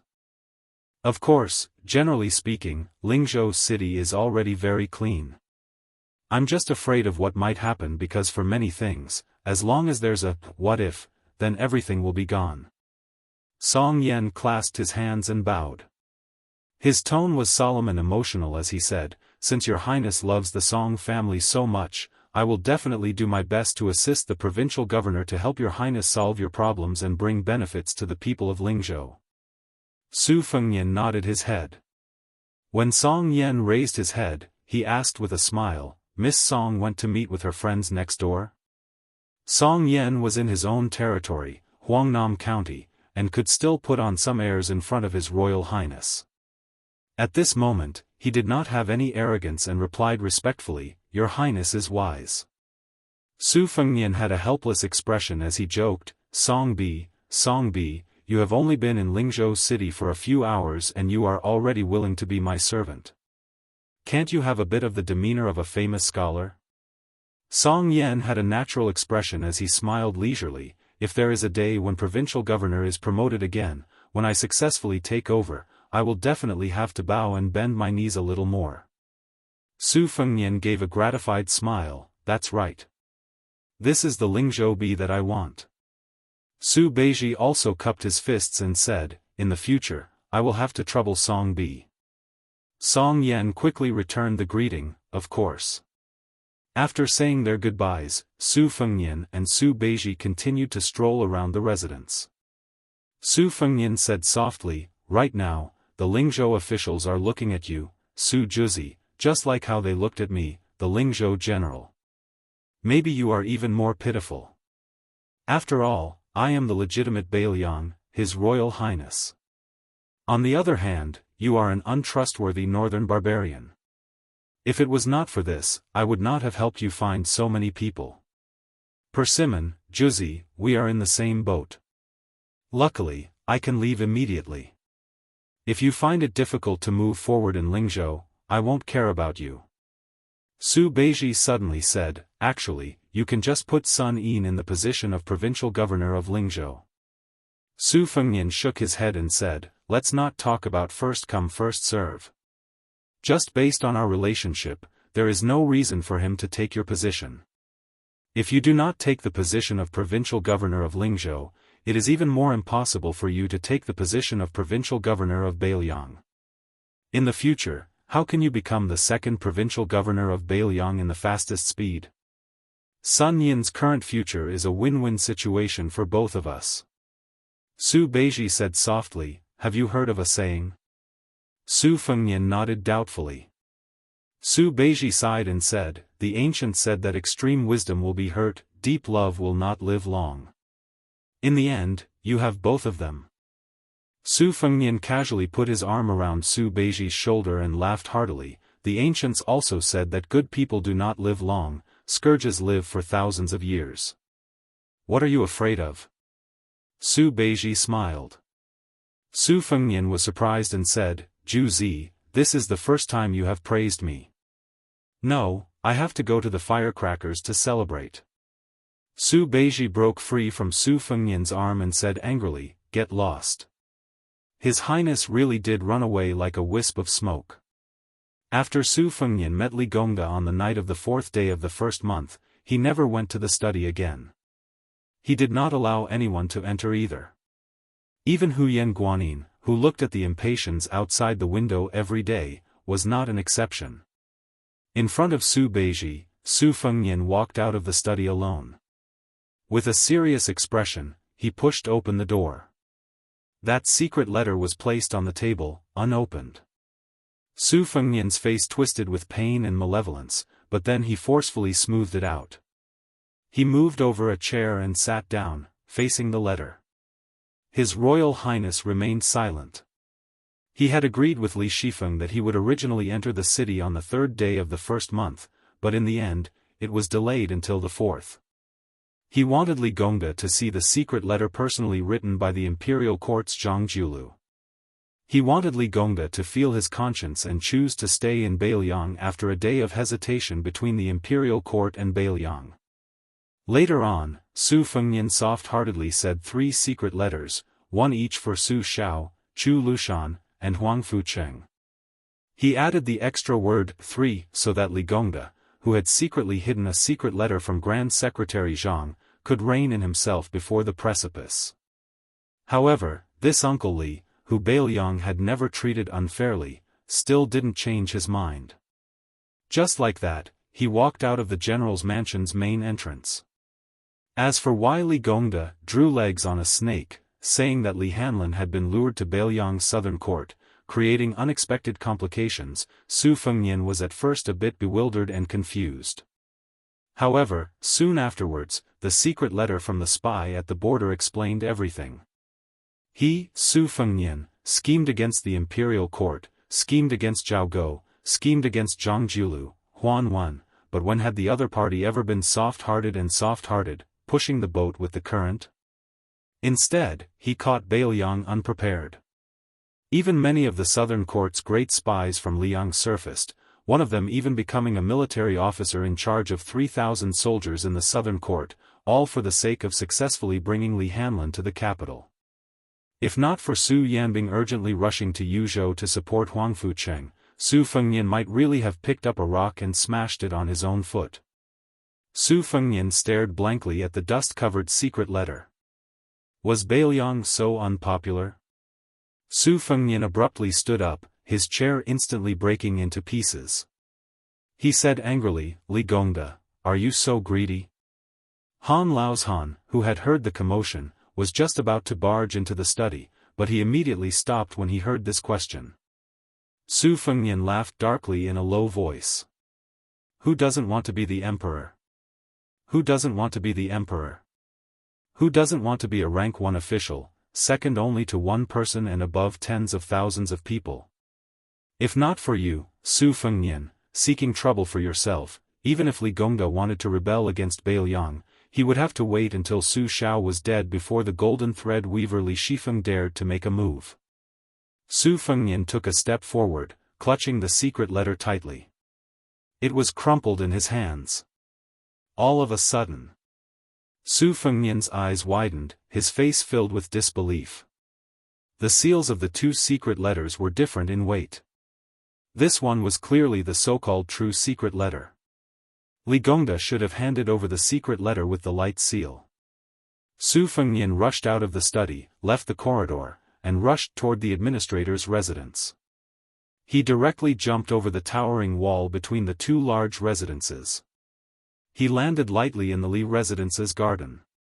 When they saw the two figures in the air, the two women were scared out of their wits. Su Fengnian calmly asked, "Where is Uncle Li?" Of the two women, Li Fuzhen opened her mouth wide and did not come back to her senses. On the other hand, Song Huangmei, who had been practicing martial arts since she was young, had a look of longing and reverence on her face. She swallowed her saliva and said with a smile, "Your Highness, Sister Li and I just drank a pot of spring spirit tea with the administrator. He said he was going to the study to read." Su Fengnian smiled and nodded. Then, he left in a flash.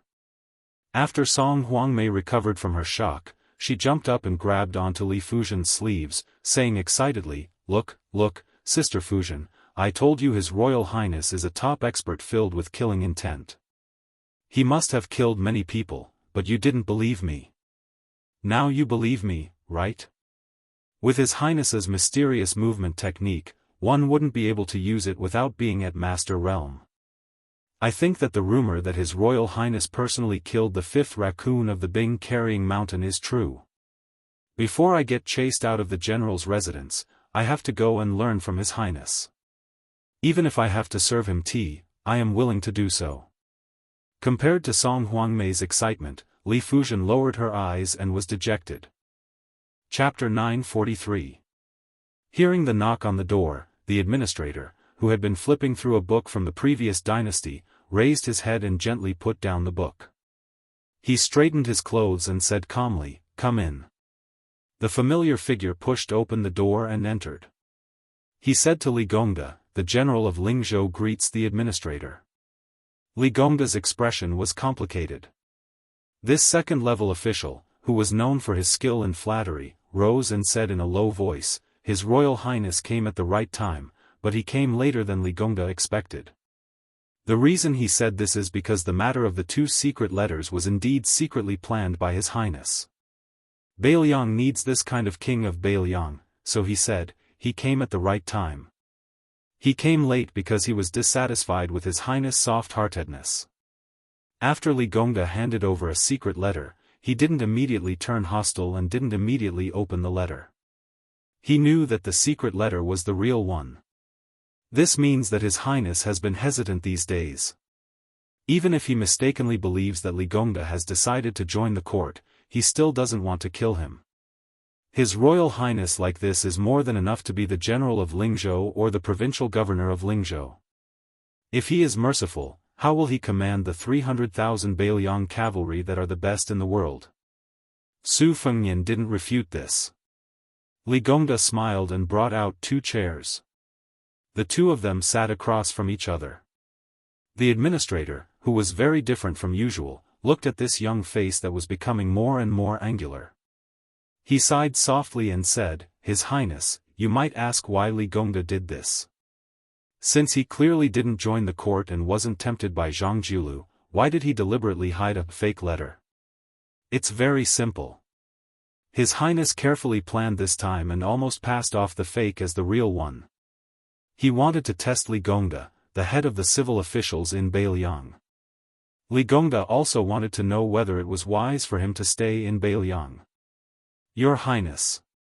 At this point, Li Gongda stopped talking. Unlike the previous time in the study, this time, tears flowed from the bottom of his heart. Li Gongda did not wipe them away and slowly said, "Your Highness has come late, which means that your Highness is not an ambitious and ruthless person who would kill anyone for your own achievements." Li Gongda felt regret in his heart, but he was even more grateful. I had entrusted Hanlin to such a king of Beiliang. Even if he really died on the battlefield one day, Li Gongda would grit his teeth and not have half a word of complaint. Li Gongda had been an official for 30 years, but he had never seen anyone who was truly heartless. In the end, they did not suffer from evil retribution. Even if they were honored before their death, it would be a disaster for their descendants. If the upper beam was not straight, the lower beam would be crooked. His Highness's methods were sinister, but he did not lose his kindness and mellow heart. He was exactly the same as the general. This was the new King Liang that Li Gongda truly wanted. To be honest, your Highness might not believe it. It was not that Li Gongda was cunning and saw through your Highness's plan at a glance. It was because Li Gongda believed that the general's son would not treat the Li family unfairly and would not let Hanlin down. That was why he never thought of going to the court to be some bullshit first-rank official. If I went to the capital, Hanlin would break off all relations with me and my son, and would not recognize me as a father for the rest of my life. His schemes were all for the good of his descendants. His son was gone, and Li Gongda was already in his 50s. He had become a powerful official in the court. He would be in his coffin in a few years. What was the use of a posthumous title? Besides, how could being an official in the unfamiliar capital compare to being the administrator of Beiliang? Li Gongda had spent his entire life pondering the path of an official and studying the art of climbing up the ranks. As the old saying goes, ginger is destined to be spicier with age. I will not make such a big mistake at this age. Your Highness, don't worry. Li Gongda will never mention the secret letter to Hanlin. Your Highness has a clear conscience towards Northern Liang regarding this matter, and you shouldn't create a rift with Han Lin over this matter. Just treat it as Li Gongda's sincere request to your Highness to prevent Han Lin from going down a dead end. Your Highness, when the time comes, Han Lin can only die at the border. If your Highness has a guilty conscience towards Hanlin alone, Li Gongda also asks your Highness to consider Hanlin and not speak of this matter. Li Gongda, who had never knelt before Su Fengnian, slowly knelt down and said in a low voice, "If your Highness does not agree, Li Gongda will resign as the administrator." Su Fengnian handed the secret letter to the administrator and said calmly, "Uncle Li, Su Fengnian promises you one thing. If I have the chance to tell my descendants my last words in the future, I promise that as long as the Su family is prosperous, regardless of whether the descendants of the Li family are loyal to the Su family, even if they commit treason, I will ensure the safety of the Li family. The Su family will not kill anyone." Li Gongda's body trembled. He lowered his head and said with a choked voice, "This old official thanks your Highness for your kindness." At the door, Li Fuzhen saw the scene of his father kneeling and screamed, "Su Fengnian! What are you doing?" Li Gongda, who was being helped up by his Royal Highness, shouted, Don't be rude." Su Fengnian smiled, "Uncle Li, I want to apologize to you. From today onwards, Su Beiji will be the provincial governor of Lingzhou." Li Gongda wiped his face and chuckled, "This is not a big deal. It's not worth your Highness to tell me personally. Also, Hanlin has safely returned to Yuzhou." Su Fengnian said this in a low voice and left, brushing past Li Fuzhen. Li Gongda, who was overjoyed, carefully hid the secret letter and stared at his daughter. "You don't know the severity of the matter." Li Fuzhen said angrily, "Father, you are the administrator of Beiliang. You kneeled to Uncle Su and flattered him. When did I say anything? But Su Fengnian is just a general of Lingzhou. He is not even the hereditary king of Beiliang, and he wants you to kneel. What right does he have? He calls you Uncle Li and it sounds nice, but when has he ever treated you as an elder?" Li Gongda narrowed his eyes and stared at his daughter. He smiled. "What right does he have? Just because His Royal Highness is stirring up trouble in Lingzhou. He has already made me, the administrator, unable to make ends meet and flustered. Just because he dared to take down Zhong Hongwu in the Beiliang army and not pick on a soft persimmon to become a laughing stock. Just because he has lived until today." Li Gongda saw that his daughter's face was covered in tears and his heart ached. He lowered his voice and walked in front of her to help her wipe her tears. Li Fuzhen turned her head to avoid him. The administrator sighed, "How could I not know? He never treated me as an elder in the past. Besides, I also never treated him as His Royal Highness. However, it will be different in the future. Don't be angry with your father. The stupidest thing a woman can do in the world is to be angry." Li Gongda seemed to feel that his words were too harsh and laughed softly, "Today is a double blessing for the Li family. It is even happier than when I became the administrator. Want to have a drink with me?" Li Fuzhen was silent. The old fox Li Gongda said casually, "I recently found out about the details of His Highness going to Beimang. Sigh, it is a pity that child Hanlin is not here. I have no one to talk to. Zhen, why don't you listen to me? Otherwise, it would be boring for me to drink alone." Li Fuzhen made a sound of acknowledgement. Sir Zhou returned home. When he got off the carriage, his face was still glowing. Zhou Jianchu's son, whose white-hoofed shadow had been slapped to death by His Royal Highness, Zhou Congwen, was afraid that something bad had happened to his father in the general's manor. He waited at the door for an hour. When he saw his father's happy face, his heart that was in his throat finally relaxed. He was about to ask when Zhou Jianchu smiled and said, "Let's go back to the manor and talk." After the father and son sat down, they waved their hands to disperse a few beautiful servants who were good at serving them. Zhou Jianchu tugged at the collar of his official robe. Zhou Congwen hurriedly asked, "Father, what did that person say after entering the manor? Will our Zhou family be hated?"